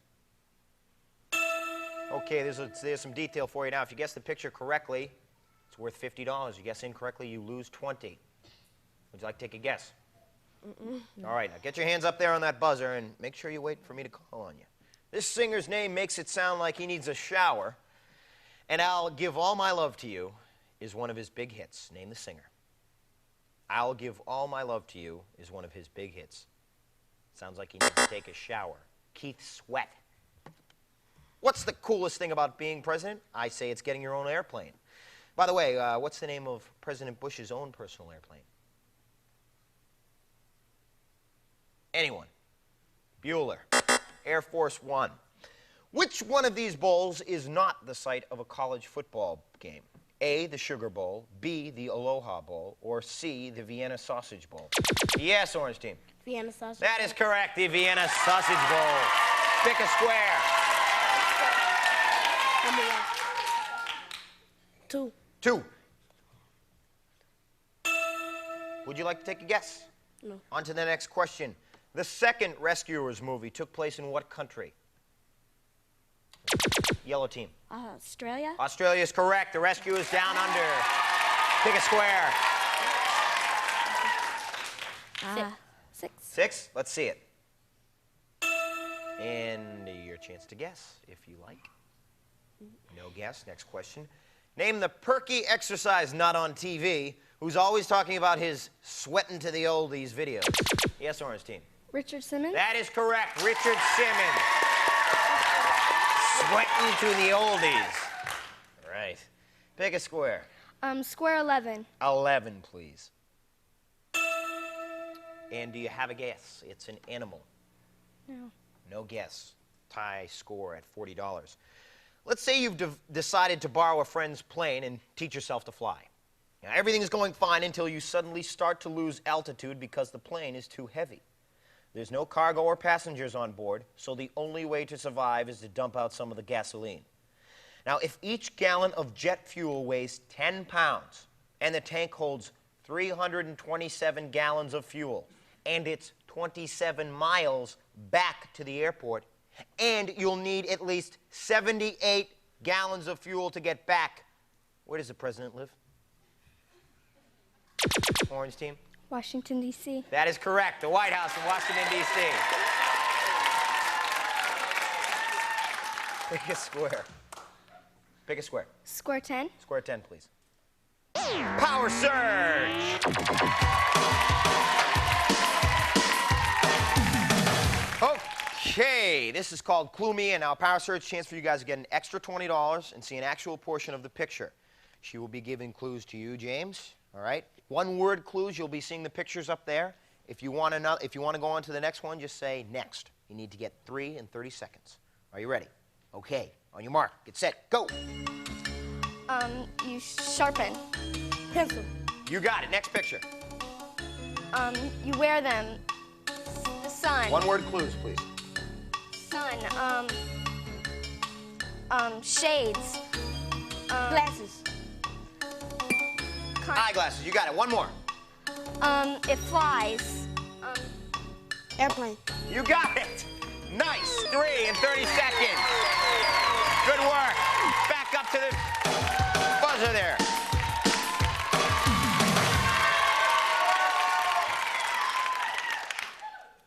Put your score at $80, not just $60. Reveal an actual portion of the picture in square number 10. Let's do that now.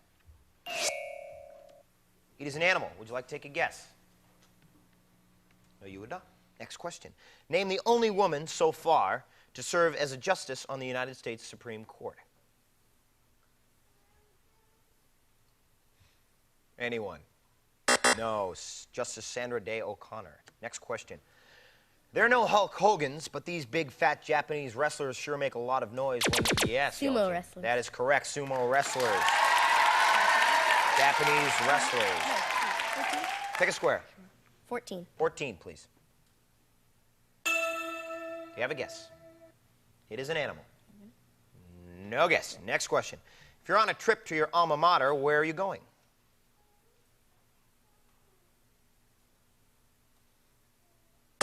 You guys wouldn't know that. A school you used to attend, a school you graduated from. Steven Tyler is the lead singer for what famous rock and roll band? Steven Tyler. Aerosmith. The Tour de France is an international competition in what sport? Orange team. Bicycling. That is correct. Bicycle racing. $100. Pick a square. Square 15. 15, please. Okay. And would you like to take a guess? No, you do not. Let's go on to the next question. In what sport can a player get a balk, a bunt, or a four-bagger? Yes, orange team. Baseball. Baseball is correct. I think you guys are using mental telepathy there. Yeah, go with it. Yeah, uh-huh. All right, I got it. Pick a square. 8. 8. It's a tough one. You guys want to take a guess? Okay, next question. If you were a TV character and you wanted to buy some shoes, would you most likely talk to A, Dan Connor, B, Al Bundy, or C, Hayden Fox? Orange team. Al Bundy. That is correct. Al Bundy, the shoe salesman. Pick a square. Square 5. 5. 5, please.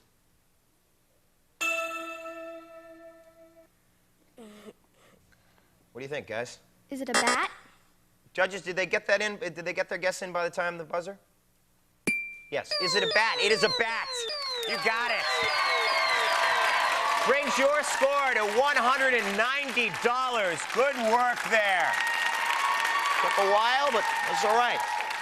So we got $190 for the orange team, $60 for the yellow team. Let's put our next puzzle up on the board. Oh, wow, that buzzer means the time is running out in round 1. So what we're going, actually it has run out totally. We're going to go on to round 2, but before we do that, the score, 190 for the orange team, 60 for the yellow team. That's it for round 1. What do we got going over here? Huh? Wow, we got some smelly feet here. Oh, man, comes back. We'll clean these guys up in a flash. You are watching GaS. From the 4 corners of your world, this is Global GaS. Konnichiwa, guys. What's up? Matty chillin'. That was Japanese for hello, how you doing? This here's Global GaS, your games and sports from around the world. And well, I know you guys have heard a little karate about some taekwondo. But what about kendo, guys? You guys ever heard of kendo? Well, this martial arts teaches the ancient secrets of sword fighting. It's huge in Japan. And well, guys, there's only one thing I want to say to you. That's Kuriya, Mite, Kurishai.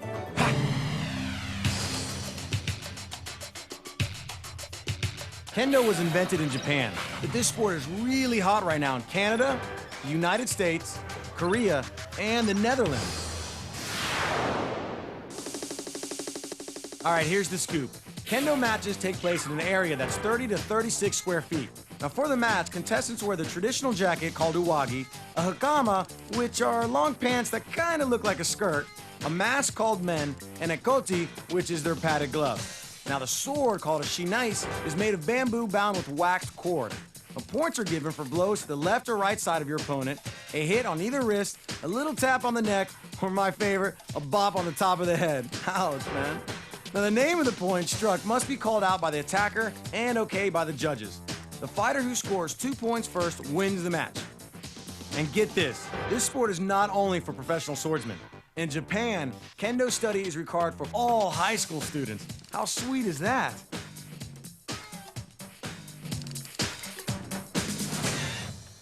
There you go, guys, a little kendo action for you. And not only was that sword fighting super cool, but you guys check out those outfits? Dude, I was totally digging them, man. I'm gonna give me a pair. There you have it. I'm Matty for Global GaS, your games and your sports. Yeah. Now back to the great frame game. Get the picture?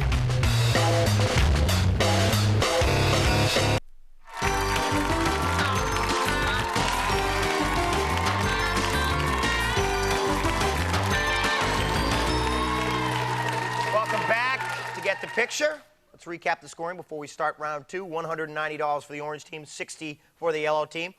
Round two, we'll be playing a game called Dots. Here's how you play. We'll put a picture up on the board, and then I will be asking questions that will require 2, 3, or even 4 answers.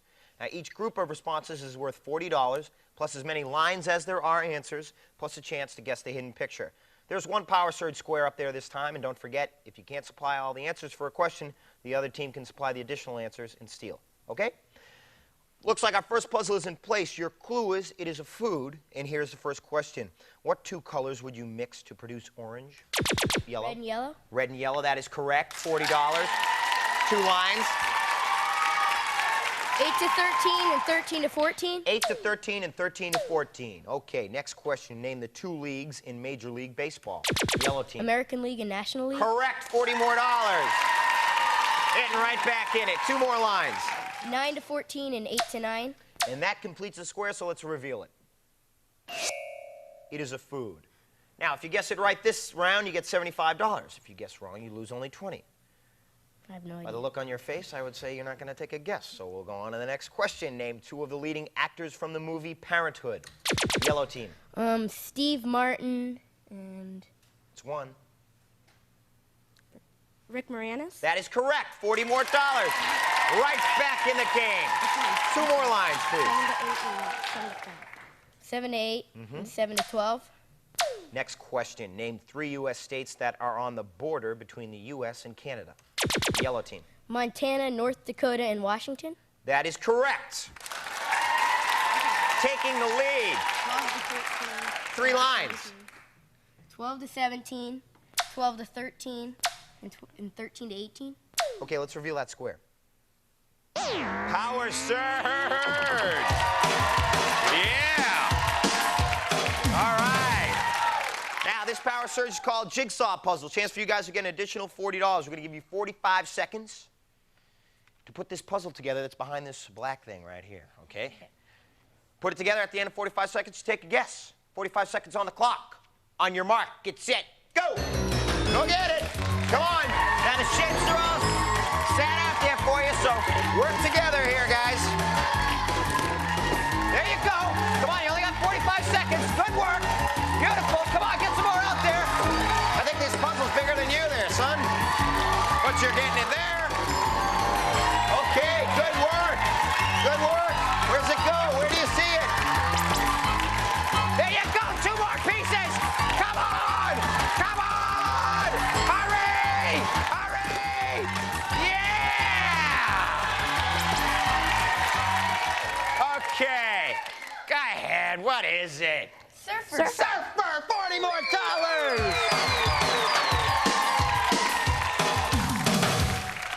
What's your score at 260? Let's reveal a portion of the picture in that power surge square. Remember, it is a food. Do you have a guess? Next question. Peter Weller appeared in 2 movies as an injured policeman who was turned into a crime-fighting cyborg. Name the 2 movies, and thank you for your cooperation. Peter Weller, policeman turned into a cyborg. RoboCop 1 and 2. Name the 2 children who went up a hill to get a pail of water. Jack and Jill. That is correct. $300, 2 lines. 17 to 18. Yep. And 18 to 13. Let's reveal that square. 18 to, oh, you already had 18 to 13. Oh, okay. 18 to 19. Okay, let's reveal that square. It's a food. Doesn't look too appetizing, but it is a food. In world politics, what do the initials UN stand for? United Nations. That is correct, yellow team. All right, 2 more lines. 14 to 19 and 14 to 15. Okay, let's reveal it. Anything. Next question. You've got your baseball Cardinals, and then you've got your football Cardinals. What 2 cities do the pro teams known as the Cardinals play in? Yes, orange team. Phoenix. That's one, and I need the other one. I have the Phoenix Cardinals. I need the other Cardinals. Kansas City. That's incorrect. Yellow team. I have the Phoenix Cardinals. I need the other city. St. Louis Cardinals, where they actually both used to play. Name 2 European countries where French is an official language. Orange team. France and... That's one. I need one more. Yellow team, France and where? Germany? That's incorrect. Shoot. Okay. Good guess, but Belgium, Switzerland, and Luxembourg. Please name 3 notes on the musical scale for me. Yes. C, D, and E. That is correct. C, D, and E. $380. I need 3 lines. 20 to 20. 19 to 20. Yep. 20 to 15. And 15 to 10. Okay, let's reveal that square. You want to just keep going? You want to take a guess? Do you have any idea? You have a guess? No. It's a food. Next question. Biologically speaking, all insects' bodies are divided into 3 separate parts. Name 2 of the 3 parts. Yellow team. Head and body? Head is 1. Sorry, body is incorrect. I'm looking for 2 other parts of an insect's body. I'm actually only looking for 1 other. 1 of 2. Anyway, yeah, you can guess. Orthax? I'm sorry? Orthax? I'm sorry, it's the thorax. Thorax. It was a good guess, but it was a wrong guess. Starting from the top and going down, name the 3 colors on a regular traffic light. Yellow team. Red, yellow, green. Correct. 3 lines. 9, 10, 5, 10, 4, 9. 3 lines. 9, 10, 5, 10, 4, 9. Reveal it. More of the same, huh? What do you think? No? Maybe it'll come to you guys, one of these. What do the letters UFO stand for? Yellow team. Unidentified flying object? Yes, it does. $40 more. 3 more lines. 4 to 5. Yep. 4 to 3. 4 to 5, 4 to 3. And 3 to 9. 3 to 9, you can't do that, 3 to son. 8. 3 to 8. Okay, 2 more lines. I mean, 2 more squares. Let's reveal them. Yeah, that'll really help you, huh? You guys have a guess? Okay. Name 2 of the 4 most recent NBA expansion teams. Yes, yellow team. Orlando and Minnesota. Orlando and Minnesota, correct. The Magic and the Timberwolves. 3 to 2 and 2 7. 3 to 2. Pardon? 3 to 2 and yep. 2 to 7. Okay. Yeah, the heck with it. Go ahead. Reveal it. Yeah. You guys want to guess? No. Okay, next question. What 3 things must be present in order to make a fire? Yellow team. Oxygen and heat. One other. Wood. That's a fuel of some kind? Fuel. Correct. We were looking for fuel of some kind. And wood is a fuel of a certain kind. Okay. 3 lines? 1 to 2. Yep. 1 to 6, and 6 to 7. Okay, this should be a good one. Let's reveal it. Oh, yeah. Yeah. What do you think, guys? Want to take a guess? Nope. On to the next question. That buzzer means time is running out in round 2. What we're going to do, we're going to reveal this one square at a time until one team buzzes in with the correct answer. It's worth $75. And in the sudden death period, if you buzz in and get it incorrect, you do not lose any money. Let's reveal those squares. Orange team. A banana. Oh, what is it? A banana. Oh, it's not a banana. Cake. Cake, it's not cake. Let's keep going. Yellow team. Is it candy bars? It's not candy bars. Let's keep going. Granola bars? Is it granola bars? Not granola bars. Let's keep going. Orange team. Okay, we got some more squares to reveal down there. Yes. Keep on going. Yellow team. Orange team. Is it spaghetti? Is it spaghetti? It is spaghetti!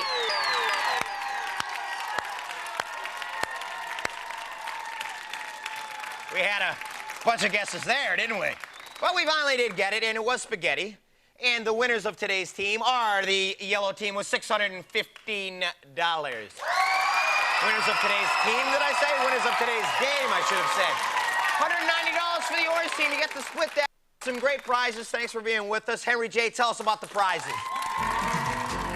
You'll each get the hot video game Pac-Mania featuring Pac-Man, the world-famous yellow fella who's trying to gobble up all the dots in the maze without getting nabbed by ghosts. Now you can play Pac-Man like never before in spectacular 3D and British Knights athletic footwear. BK's the latest, greatest, baddest, most awesome sneakers around. BK's British Knights. And now, here's Mike. You saw it happen. These guys go to the bonus round, make a memory. They like that pasta stuff. Spaghetti, yeah, stick around. We are the spaghetti people. Yeah. You are watching Nick GaS.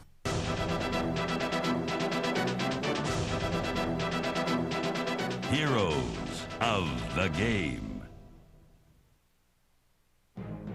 Determination, discipline, dedication. Instilled at a young age, these values can wash away adversity. Heroes aren't made amidst the comforts of automated pin setting or ball return. They're made here on the unforgiving asphalt of youth. Here on the driveway.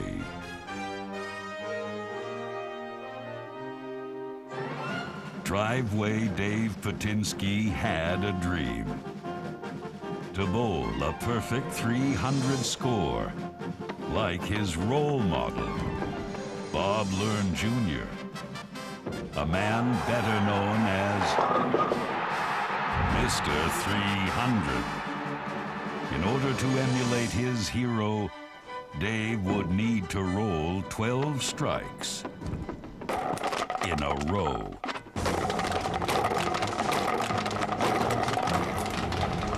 Driveway Dave fought off dehydration as he bravely sought his goal.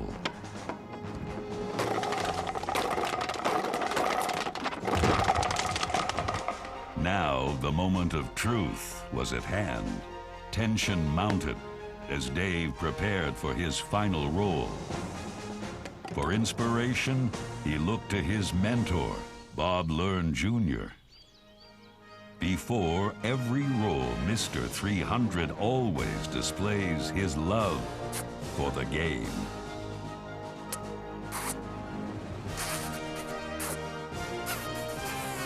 Driveway Dave imitated his idol and kissed those pins goodbye.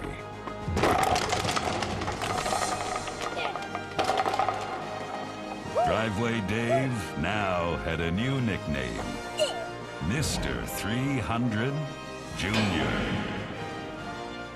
A signature of perfection worthy of one of our most illustrious heroes of the game. Now back to the great frame game. Get the picture?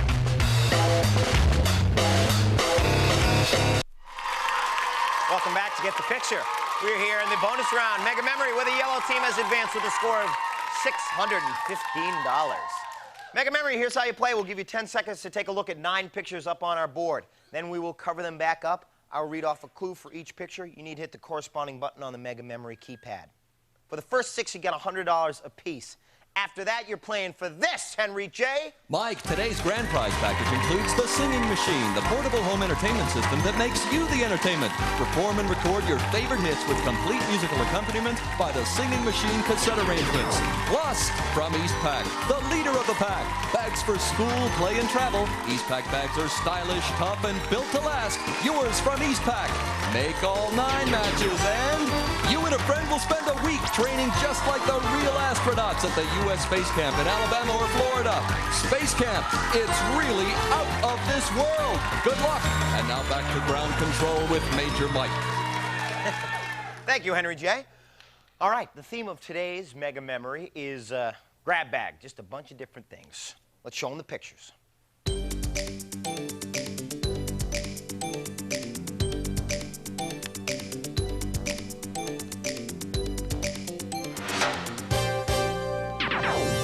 Okay, 45 seconds on the clock. You guys get up there on that pad. I want you to yell out loud and clear. Who's going first? All righty. Now, the clock will start after I read off the first clue. Stay away from his muddy nest or you'll get stung. Go. 9. 9, wasp, right. Round ball, playing on a court with hoops. 3. 3, basketball, right. Boots, poles, bindings, and away you go. Boots, poles, bindings, and away. 7's incorrect. These giant sea mammals are endangered but beautiful. 4 is incorrect. Pink, long-legged tropical birds. 1 is incorrect. Round, spotted bugs that aren't always female. 7, ladybugs, right. Use this to keep your teeth clean and fresh. 1, toothpaste, right. Handy, foldable pocket tool with many blades and fixtures. 8, Swiss Army knife, right. Water crashing on a beach. 5, wait, right. Boots, poles, bindings, and away you go. 6, skier, right. These endangered sea mammals are endangered but beautiful. 4 is incorrect. Pink, long-legged tropical birds. 4, you got it. Oh, but you did not get number 2, but you did get 8 pictures. What'd they get, Henry J? For 8 matches, you'll each receive $600 in cash plus the Singing Machine and the Eastpak bag package. A prize package worth $1,022. Good work. Come on, nothing wrong with that. These guys are going home happy. We'll see you next time and get the picture. Bye-bye. See you right here, guys. Right there, wave goodbye.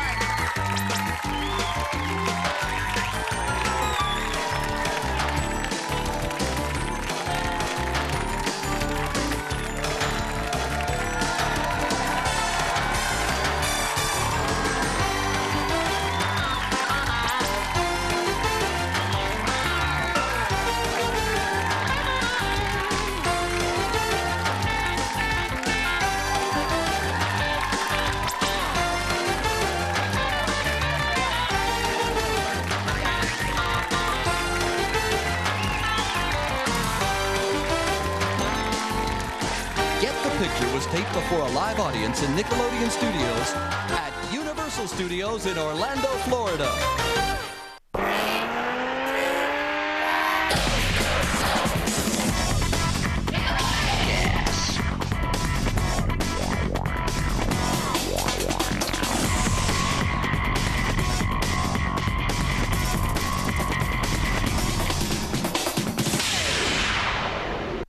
Up next, the place where no game goes unplayed. Nick Arcade. Behind this door is the Video Zone, a place between our world and the video dimension. Waiting to challenge you for control of the Video Zone is one of the game wizards. Is it Murloc, Scorsha, or Mongo? These 2 teams will compete for the right to enter the Video Zone and face that Game Wizard's challenge. Who will it be? Find out today on Nick Arcade! And now, here's your host, a guy who loves his motorcycle and has the bugs in his teeth to prove it, Bill Moore!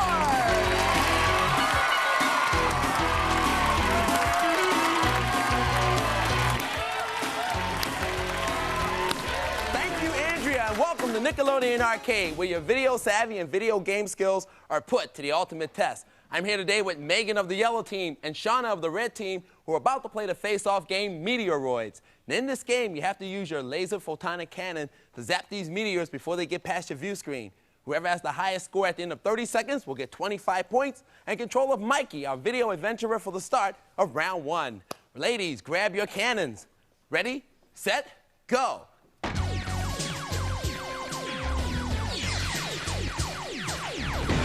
All right, both of them scored at the same time around 25 seconds. Good firing. Red team's pulled out ahead now. Yellow team zapped right back to tie it up again. A lot of firing on 10 seconds.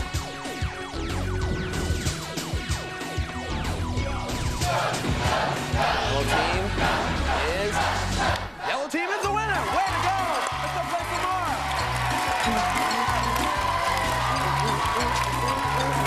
Great playing, yellow team. Hey, everyone, let's find out who's on today's show, starting with the yellow team. Megan and Jackie, say ho! Right now, Megan, I understand that you like doing modeling. Do you do runway modeling or print work, or what type of? No, I like to do fashion, like fashion shows. Fashion shows? Oh, that's great. And your partner is Jackie. Jackie, I understand that you like to be a child psychologist. Yeah. Now, do you have any brothers or sisters you kind of practice on and analyze now, or no? Well, how did you get interested in that? I just like playing with kids because they're like fun to be with. Fun to be with. Oh, so those Muppet babies make you angry. All right, wait. Your opponents today are the red team, Shauna and Anna. Say hey! Now, Shauna is interested in being a children's dentist. Now, why a children's dentist particularly? What about children's dentistry? I like little kids, and pediatricians have to go to school too long. Okay, smart move. And your partner, Anna, likes to sing, dance, and act. Maybe do it as a career? Maybe. If I get the opportunity, probably. What area particularly? Sing, dance, or act, primarily? Well, right now I'm not really sure. I'm just like a combination of all three. A triple threat. Well, hey, let's welcome them to today's show. All right, here is the rule scoop. You're going to take Mikey, our video adventurer, and move him all around the screen in every direction except diagonally. Now, as you do this, you're going to run into our 4 Ps: points, puzzles, pop quizzes, and prizes. Now, be careful because there's an enemy up there, and if you run into him, Mikey gets zapped over to the other team. Now, all questions in round 1 are worth 25 points, and the team with the highest score at the end of the 2 rounds will go inside of a video game to face today's game wizard. That is the scoop. Andrea, tell us where Mikey's going today. Sharpen your spurs and loosen your lasso, because today Mikey rides into Slurpy Gulch. He'll spin round 1 in the dusty ghost town of El Dorado, but hiding in the tumbleweeds and horse troughs is that ornery young cuss, Silly the Kid. Guide Mikey past the goal and you'll get yourself 50 points. Good luck. Yeehaw! Thank you, Andrea. Now, yellow team, you want to face off. You're on the board with 25 points, and you get to move Mikey first. What direction? Up. Mikey's going up. Pop quiz.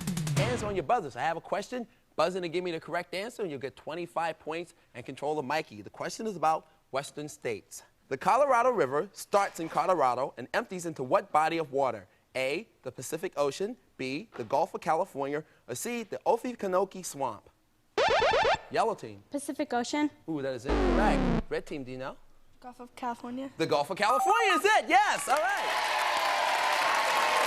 Okay, you're now on the board with 25 points, and you grab control of Mikey into your red-hot little hands. Get to move him again. We'd like to move him left. Mikey's going to the left. Video repairman. This is one of our video puzzles. Now, you're watching a video, and boom, the cable goes nuts on you. The first team that can buzz in and correctly name the artist will get 25 points and control of Mikey. Let's check out the video.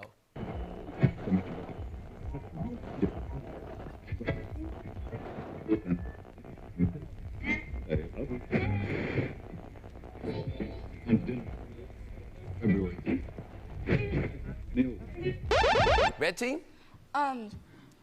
By jet. Do you want? Ooh, time is up. Yes? Parents just don't understand. That's the name of the video. Can you tell me the artist? DJ Jazzy Jeff and the Fresh Prince. That's it, DJ Jazzy Jeff and the Fresh Prince. Yeah. All All right. We squeezed that one out. All right, and you have 50 points now as your score, yellow team. What direction you want to move Mikey? Up. Mikey's going up. Video challenge, yellow team. Who's over here?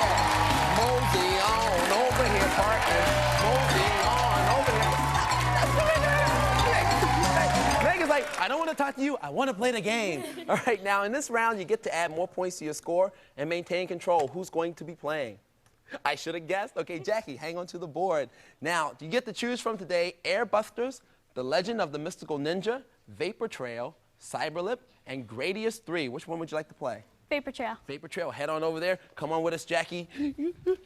Wow, here we are. Now, you have to beat the wizard. She is ready to go. Forget you, Phil. I want my own show. Now, you have to beat the Wizard's Challenge. And on Vapor Trail, it is set at 10,000 points in level 1. You have to meet or beat that in 30 seconds. Now, Jackie, you have 50 points. Your opponents have 25. I want you to write down, of those 50, how many you're willing to wager on your partner beating the wizard. Write it down. You have 3 seconds now. Like this tune. Okay. Keep it a secret. Turn around, please. Ready, set, go. All right, we're off now. Okay, Vapor Trail. She's flying her A1 jet just to zap everything. Tanks, planes. She's up to 3,700 points. She got zapped. She's coming back. She's coming back. There she is, 3,700 points. She has to meet or beat 10,000. She's up to 5,700. All right, she's up to 7,700. Time is ticking. Ooh, hey, you did a great job there. We didn't quite beat the wizard in time. You beat him at the last, ran out of time. The wager was 25 points. We're going to adjust the score and play some more. Head back over there. Adjust the score and play some more. They're back there, and I'm over here. We're going to take 25 points away. The score is now tied, and control is in your hands, red team. Move Mikey. Left. Mikey's going left. Pop quiz. Hands on those controllers, 25 points. All right, stay here for the correct answer to this question about Western movie stars.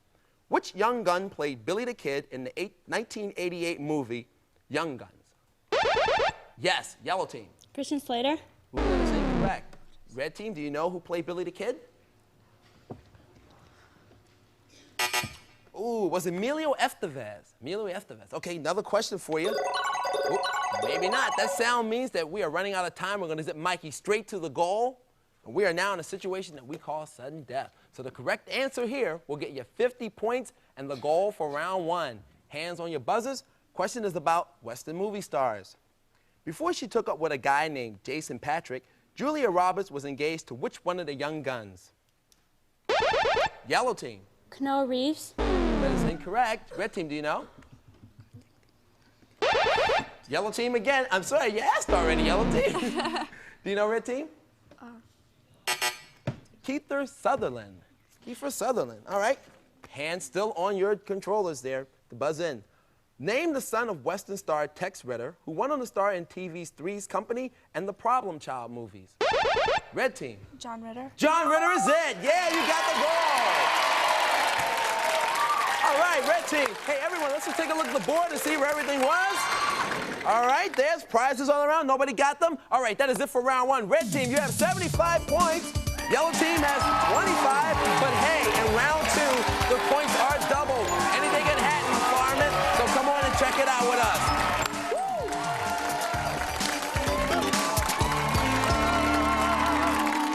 You are watching GaS. Let's open up the playbook and learn from the pros. It's a games and sports trade trick. Hey guys, I'm pro tennis player Maria Sharapova.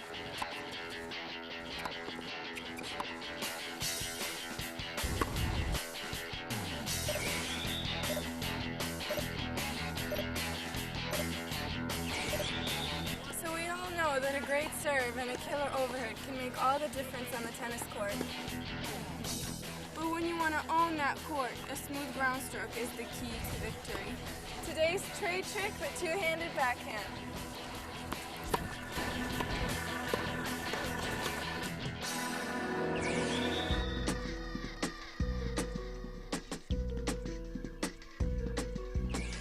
Okay, the first thing with a backhand finding the right grip. You want to place your right hand on the bottom of the grip of the racket. Then place your left hand just above, touching your right hand. The next step is the pivot. As the ball approaches, pivot on your left foot as you step forward with your right foot while rotating your shoulders to the left. And lastly, you want to swing with a low to high path. Leading with your right shoulder, follow through with the racket head pointed up at about a 45-degree angle to the net. And what I like to do personally is keep my wrists firm all the way through the stroke. Okay, let's recap. First, you want to find the right grip. Next, as the ball approaches, you want to pivot. And lastly, follow through with a low to high path. And remember my tip, keep your wrists firm. So there it is, the two-handed backhand. Now take these tips to your favorite tennis spot and let's see what you got. Keep watching Nick GaS for more trade tricks. My name's Mead, and my sport is basketball. Practicing is my life. That's how you get better. If you don't practice, then you'll never be able to play. I practice against my shadow, because my shadow does everything I do. And because if I can beat it, I can beat anybody. You can do anything when you put your mind to it.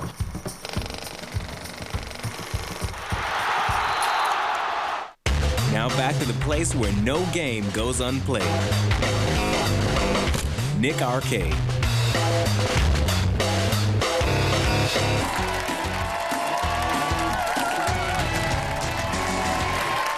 All right, hey, back now. Joining me this time is Jackie of the yellow team and Anna of the red team, who are going to play the face-off game, Meteoroids. Now remember, in this game, you have to use your photonic laser cannon to zap meteors before they get past your view screen.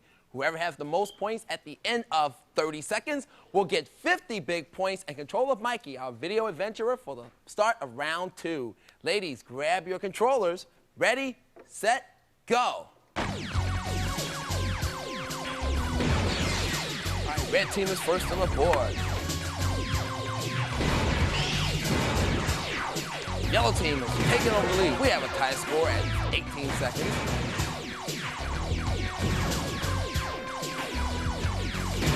Good shot.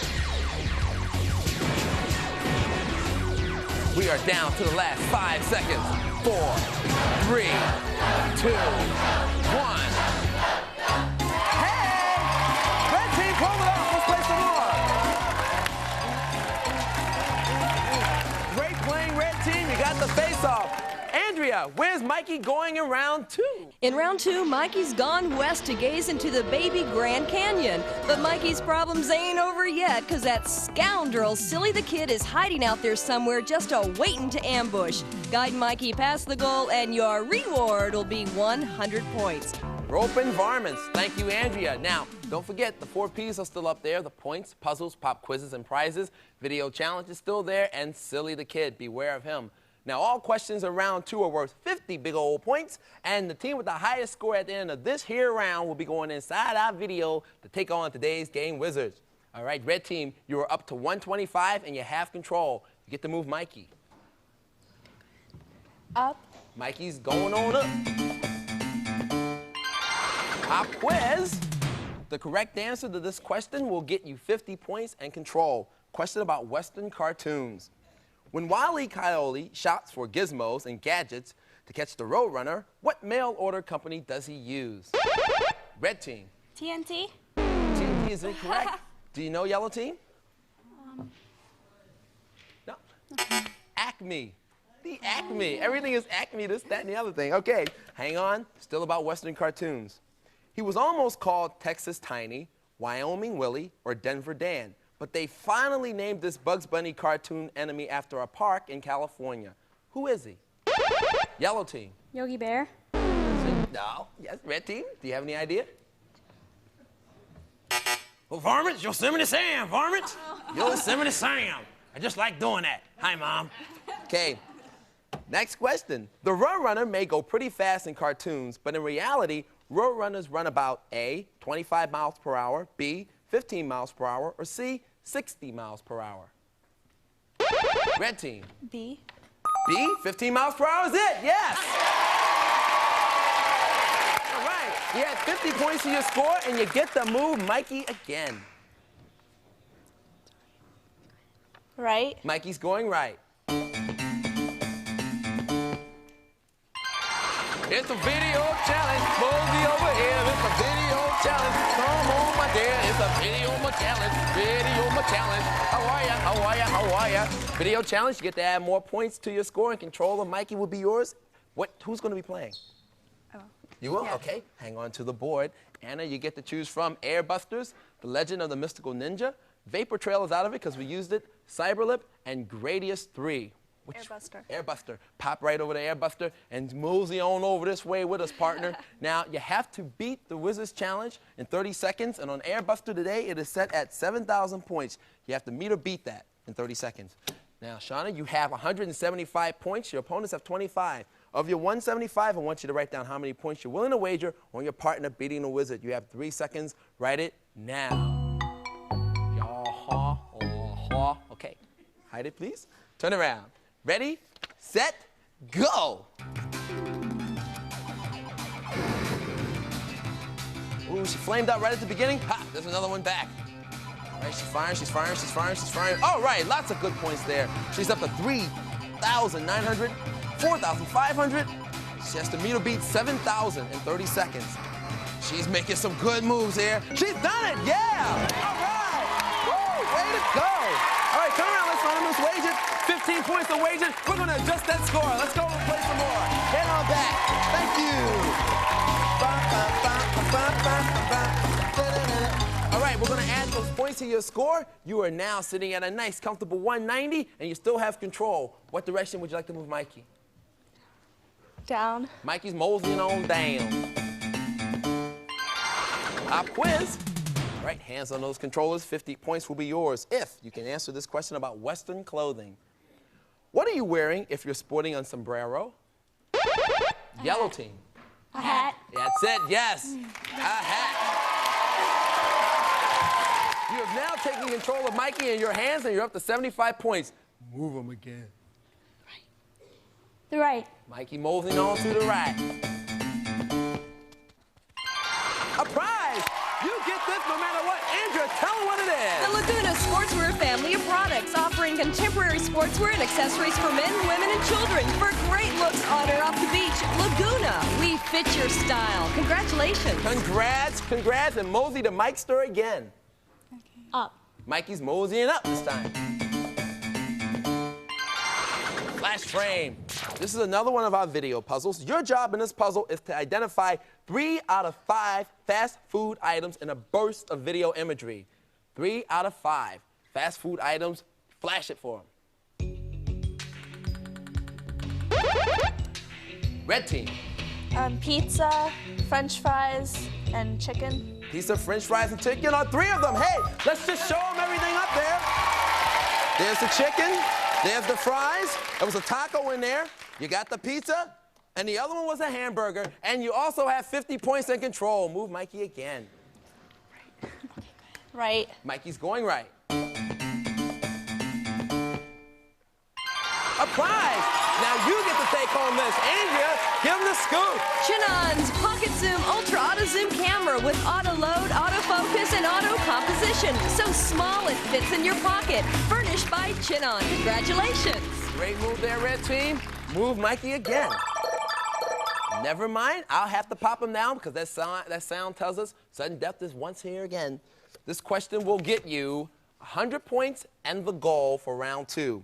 This is a question about geography, Western geography.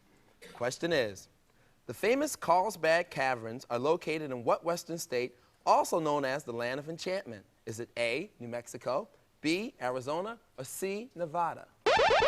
Yes, yellow team. Arizona. That's incorrect. Do you know red team?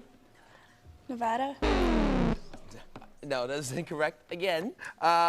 Keep your hands on those controllers. The question is, name the colorful national park famous for its disgustingly smelling sulfur springs and its geysers, including Old Faithful.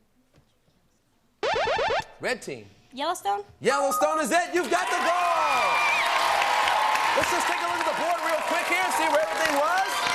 All right, there was another prize there. Hey, red team, you have 340. You are going to place today's winner. Yeah! Yellow team, 75 points. You played a great game. Andrea, tell them what they're taking for being so hip. Buena Vista Home Video. New on video, Disney's hilarious family hit, Jungle to Jungle, starring Tim Allen. And British Knights. Makers of BK Ratchtech with Cyberglow. BK Ratchtech. Prepare to mutate. Hey, these two players with great hair are going through that door to take Mongo in the wizard level. Mosey on back and check it out with us. Are you ready? Yeah. What about you? Yeah. All right, come and check it out. We'll see you back in a couple minutes.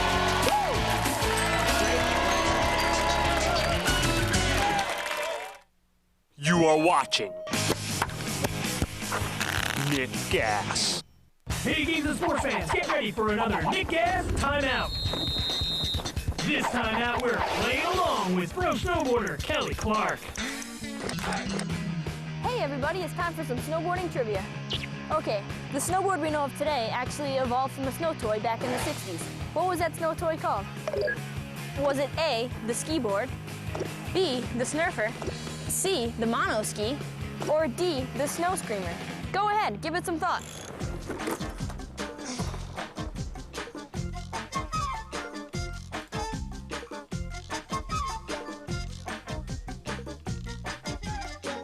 Anything yet, guys? Keep thinking. All right, guys, let's see how you did. So did you say A, the ski board? Nope. Nice try. How about D, the snow screamer? That'd be incorrect. What about C, the mono ski? Nah, that's wrong too. That only leaves one answer, the Snurfer. In 1965, Sherman Poppin, a chemical engineer, invented the Snurfer as a toy for his daughter. It was only a few years later that the snowboard as we know it today was born. And if you knew that, you knew something about snowboarding. Hey, get back in the game. We'll see you next time out. Hey you want to improve your skills? Get fit? Gain that competitive edge? Then pay attention, because I got another skill drill. All right, ballers, you want to handle the rock like J-Kid or AI? Then this skill drill's for you. It's called Dribble Mania. All you need for this drill is a ball and a buddy. Not necessarily in that order. Here's what you do. Both you start dribbling. Keep your heads up now. The next step is try knocking your buddy's ball away while keeping your own dribble going. It's all about coordination. That means you keep your one hand busy dribbling while you keep the other hand swatting away at your buddy's ball. Nice job. If your one hand gets tired, go ahead and switch your dribble to your opposite hand. Working on this skill drill will improve your handle and your court vision, because you gotta keep your eye on the game instead of the ball. All right, now get out there and practice. When I get back, I want you dribbling so good it looks like you're playing with a big orange yo-yo. Pave the way. You know, playing at school is not cool without the right tools. You see, you need a ball for your bat, as well as helmets and hats, a swish you can't get without a net, and you might as well forget soccer without 2 goals, or volleyball without 2 poles. On cement, you can't slide because it hurts your pride when they don't provide equipment and stuff. Tools of the trade. My interest will fade if you don't pave the way. I don't mean to whine, I just want to play. Now back to the place where no game goes unplayed. Nick Arcade.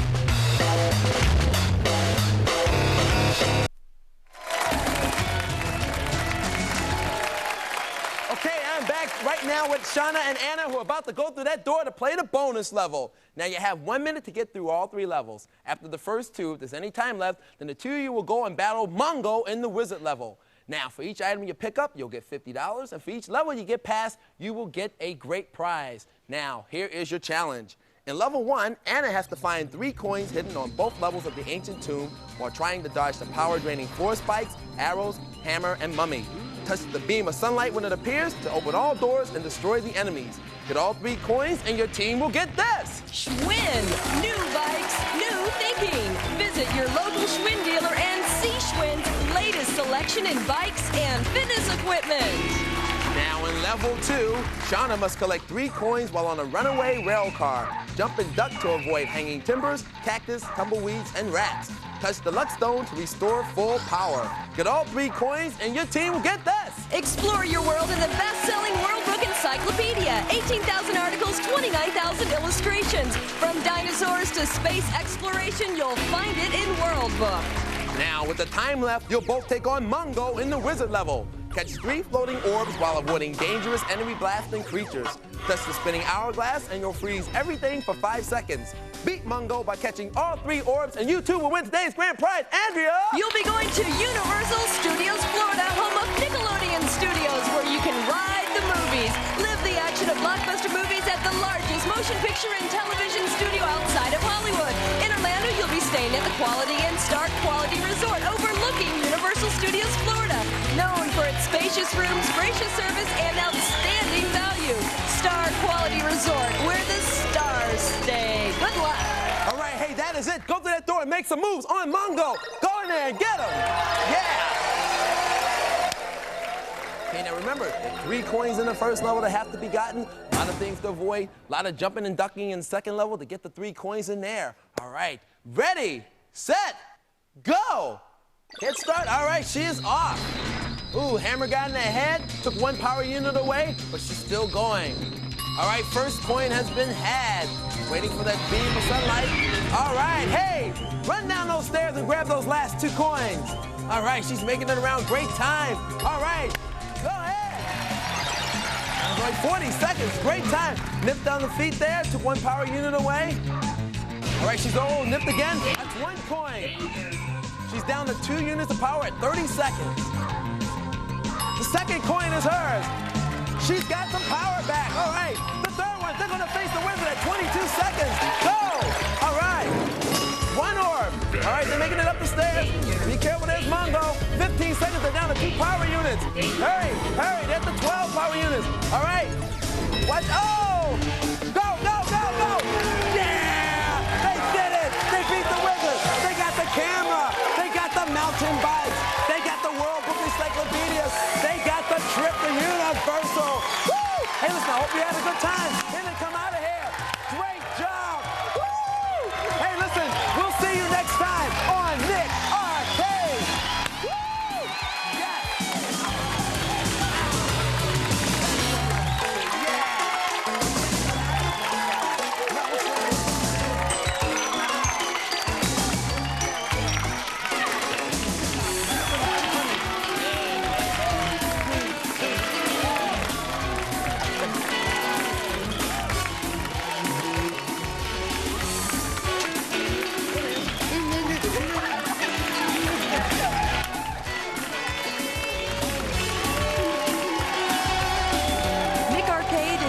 For a live studio audience at Nickelodeon Studios at Universal Studios Orlando, Florida.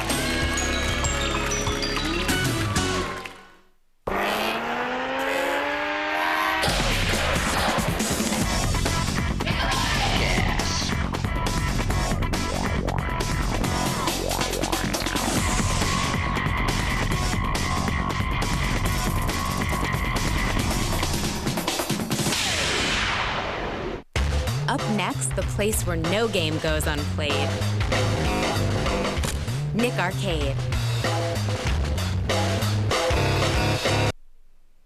Behind this door is the Video Zone, a place between our world and the video dimension. Waiting to challenge you for control of the Video Zone is one of the game wizards. Is it Murloc, Scorsha, or Mongo? These 2 teams will compete for the right to enter the Video Zone and face that Game Wizard's challenge. Who will it be? Find out today on Nick Arcade! And now, here's your host, a guy with enough energy to light up 6 cities the size of Chicago, Bill Moore!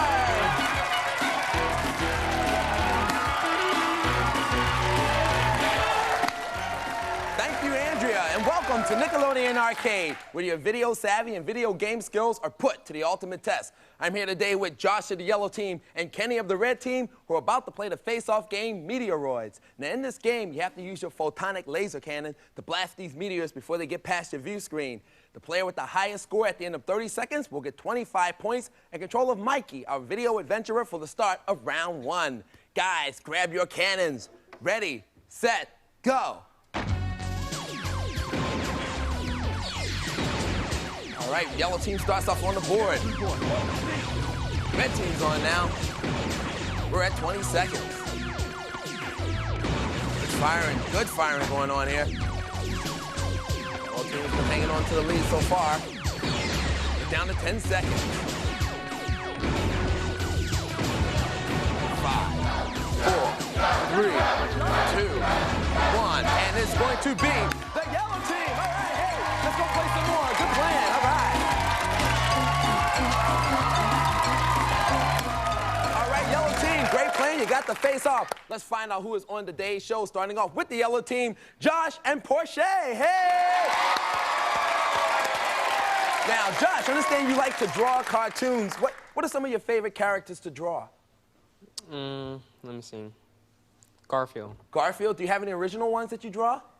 Yeah, I have this one called Aristotle. I only draw him like a couple of times. One day we'll be seeing it in the paper. And your partner today is Portia. She likes to play piano. Now, what type of music do you like to play? Some classical. Classical? All right. Do you plan on doing that as a career? No. No, just kind of tinkering around, hanging out. All right. Your opponents today are Beth and Kenny of the red team. Say ho! Now, Beth likes to play soccer. How long have you been playing soccer? About 3 years. 3 years? Do you play on a team or just with friends? With friends and on a team. Oh, both. All right. Well, good luck to you today. Your partner there is Kenny, and Kenny likes to play football and basketball. Which one do you, baseball. Which one do you play better, football or baseball? Baseball. Baseball? What position do you play? Pitch. Pitch. Oh, right up there on the mound. Hey, well, let's wish them all good luck on today's show. Okay, dokes, you all know how to play. You're going to take Mikey, our video adventurer, and you're going to move him all around this screen in every direction except diagonally. Now, as you do this, you're going to run into our 4 Ps, the points, puzzles, pop quizzes, and prizes.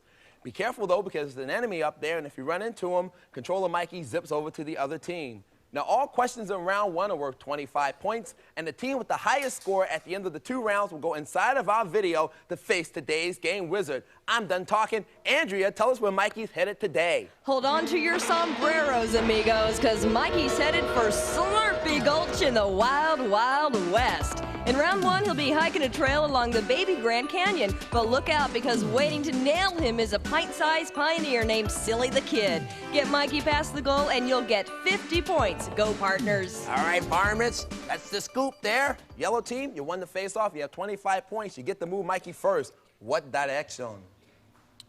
Up. Up. Mikey's starting up. Pop quiz. All right, the correct answer to this question will get you 25 points and control of Mikey. It's a question about famous horses.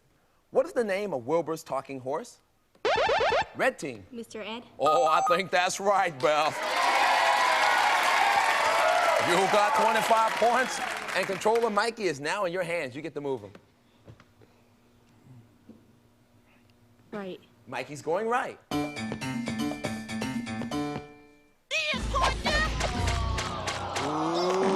Ooh, Zap with a little infamil there. Controller zips back over to the yellow team. You get to move Mikey again. What direction?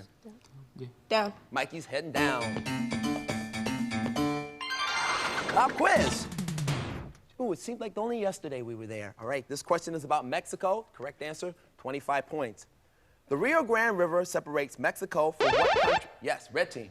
Texas. That is incorrect. I'll read it again for you, yellow team. The Rio Grande River separates Mexico from what country? The correct answer is the United States. Good old terra firma. All right. Another question about New Mexico. What candy-filled container is hit with sticks until it breaks open at Mexican fiestas? Yes, red team.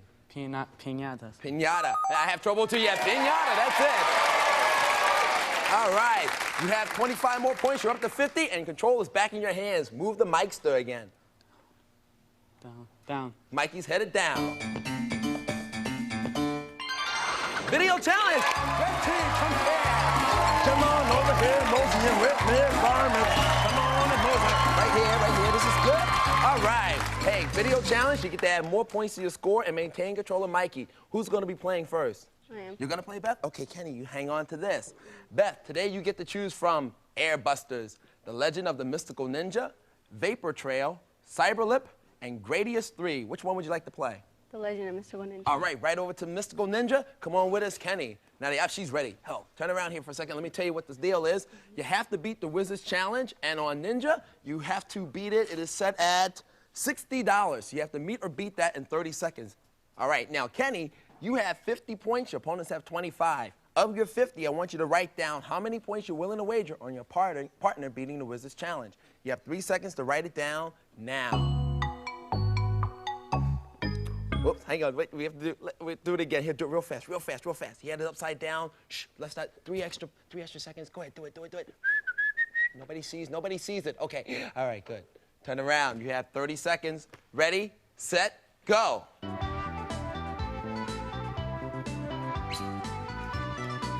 Now, in Legend of the Mystical Ninja, you have to retrieve stolen money. And then you have to hit the person, you have to grab the money back. She's up to $40, $36. Ooh, she just lost a little. Now she's back up to 30, all right. She's throwing the money. You have to hold on to the money. Ooh. All right, we had a little problem there. We started throwing the money back after you got it. Let's see how many points Kenny wagered. 20. All right, we're going to adjust the score, and we're going to play some more. Head back over.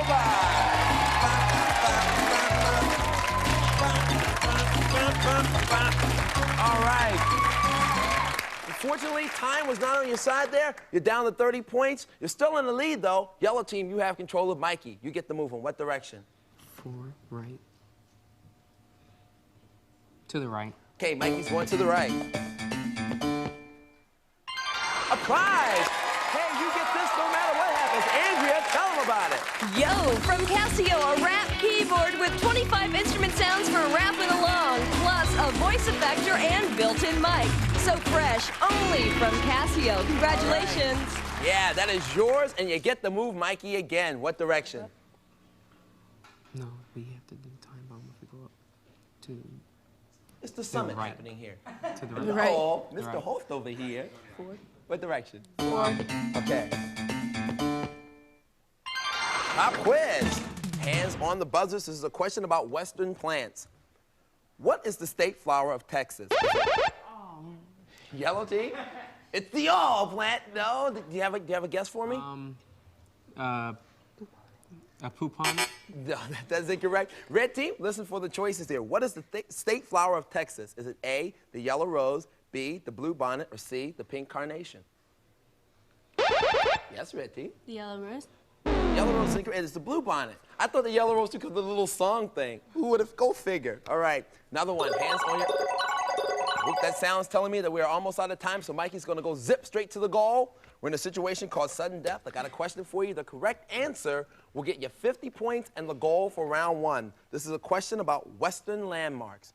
The question is, what famous geyser erupts about every hour in Yellowstone National Park? Red team. Well, can you repeat the question? What famous geyser erupts every hour in Yellowstone Park? Ooh, yellow team, do you have a guess for me? Audience, do you know? Old Faithful. Old Faithful. Yeah, okay. Hands on the buzzers. We're still in sudden death. A famous Texan battle cry in 1836 was, remember the what? Red team. Amico. Ooh. Yellow team, do you know? Ooh. Remember the Amway. No, it's Alamo. Remember the Alamo. All right. We're still here. Of these 3 states, which one, which is the one that the Continental Divide does not run through? Is it A, Wyoming, B, New Mexico, or C, Kansas? Which one? Yes, yellow team. Kansas? Kansas is it. You've got the goal. All right. Yeah. Let's just reveal the board and show where everything was up there for this round. All right, couple of prizes. Another prize left. Hey, that is it. Yellow team at 75 points. They're heading into the second round. Red team at 30 points into the second round. But in round 2, we all know the points are double. Anything can happen. Come on back.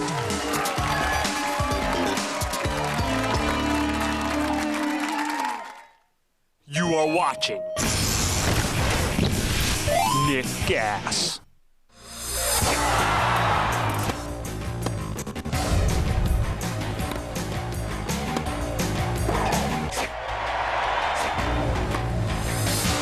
My workouts don't just take place on the tennis court.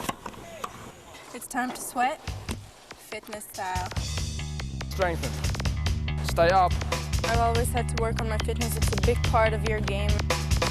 Look ahead, look ahead. You have to work on your strength. Go. Go. Lift them up, put them down. Lift them up, put them down. Don't lose it. Come on, concentrate, concentrate. You have to work on your footwork. Toes off the ground, heels off the ground.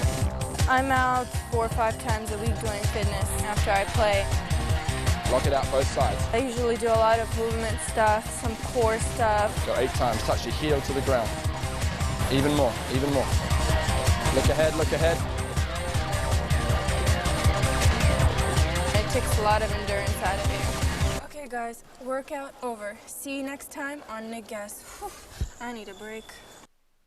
Let's open up the playbook and learn from the pros. It's a Games and Sports trade trick. Hey guys, I'm pro snowboarder Natasha Zurich. I'm the one, the ace, the only. I'm the king. I'm the one, the ace, the only. So this is what's called a fun box, and it's where I like to do one of my favorite tricks, gap to board slide.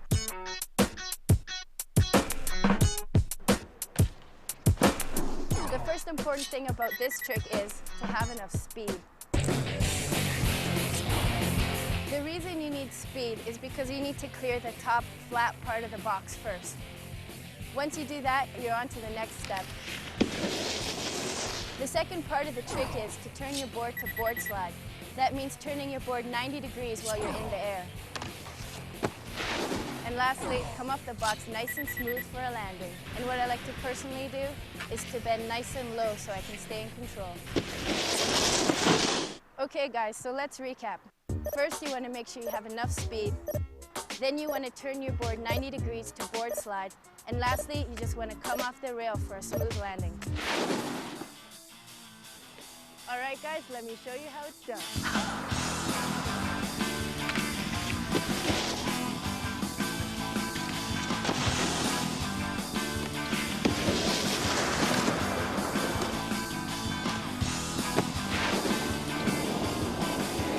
Guys, I'm out of here, but keep watching GaS for more trade tricks.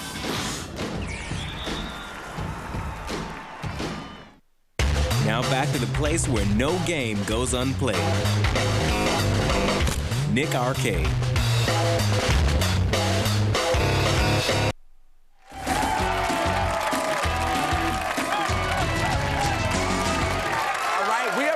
Joining me this time is Portia of the yellow team and Beth of the red team, who are about to play Meteoroids. Now remember, in this game, you have to use your photonic laser cannons to blast meteors before they get past your screen. At the end of 30 seconds, whoever has the highest score will get 50 points and control of Mikey for the start of round 2. Ladies, let's get started on your controllers here. Ready, set, go.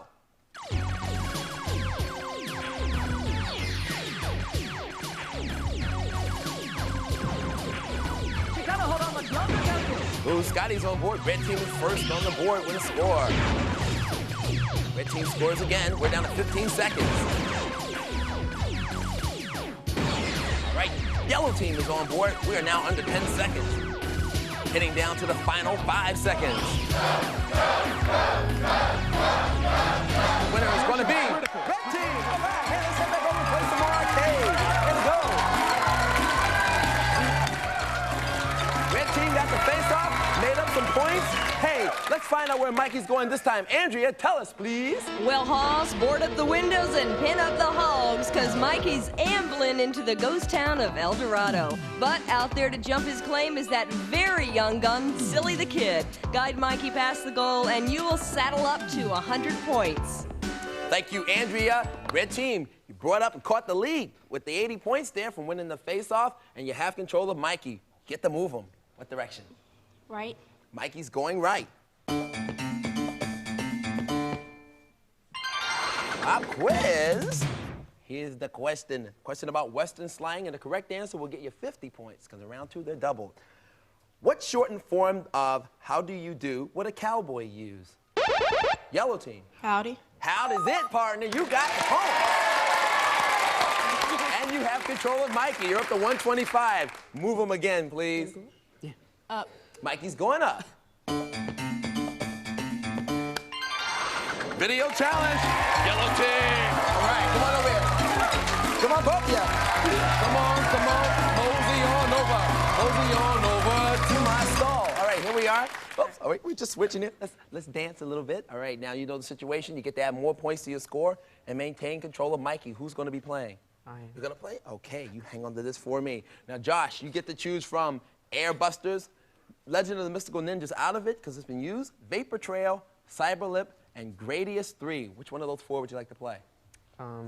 Cyberlip. Cyberlip. Head on over there. Come on over with us. Pow. Now, you have to meet or beat the Wizards Challenge. And on Cyberlip today, it is set at 4,600 points in World 5. You have to meet or beat that in 30 seconds. Now, you have 125 points. Your opponents have 80. Of your 125, I want you to write down how many you're willing to wager on your partner beating the Wizard. You have 3 seconds to write it down now. Skidoo. Boom. All right. Quick writing. All right. Turn around. Ready, set, go. Now, in Cyberlip, you have to destroy all of the alien-looking weird guys that you come in contact with. Now, the bigger guys get you more points. Right now, he's up to 2,200. He has to beat 4,630 seconds. Meet or beat that. He's got another 100. He's up to 2,400.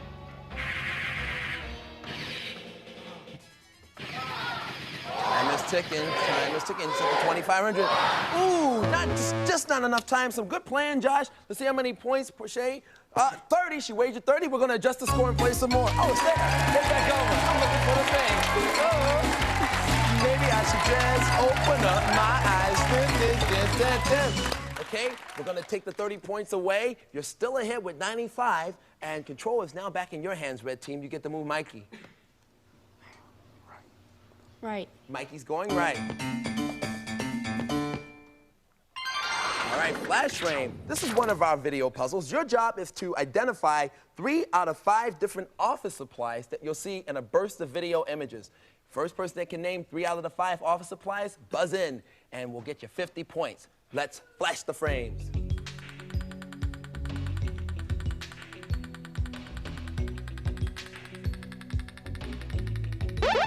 Red team. Staples, computer, and tape.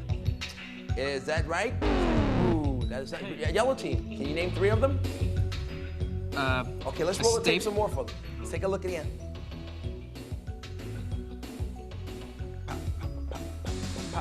Okay, I think that's all the flashing. Can you name 3 of them for me, yellow team? A hamburger.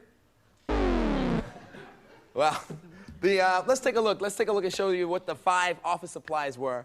There was a calculator, a calendar, a stapler, tape, and a phone. Those were the 5. 3 of them would have got you. Hey, that's all right. No points exchanged. You still have control, Red Team. You get to move Mikey again. What direction? Down. Yeah. Down. Mikey's going down. 50 points. That's a point square. You just add that to your score. There you have them. And you still have control of Mikey. You're up to 130. Ooh, I know what direction. Mikey's going to go straight to the goal. Because as we all know, that sound means we're in sudden death. The correct answer to this question will get you 100 points. It'll get you the goal for round 2. And it'll get you the game. So hands on the buzzers. This is a question about corn.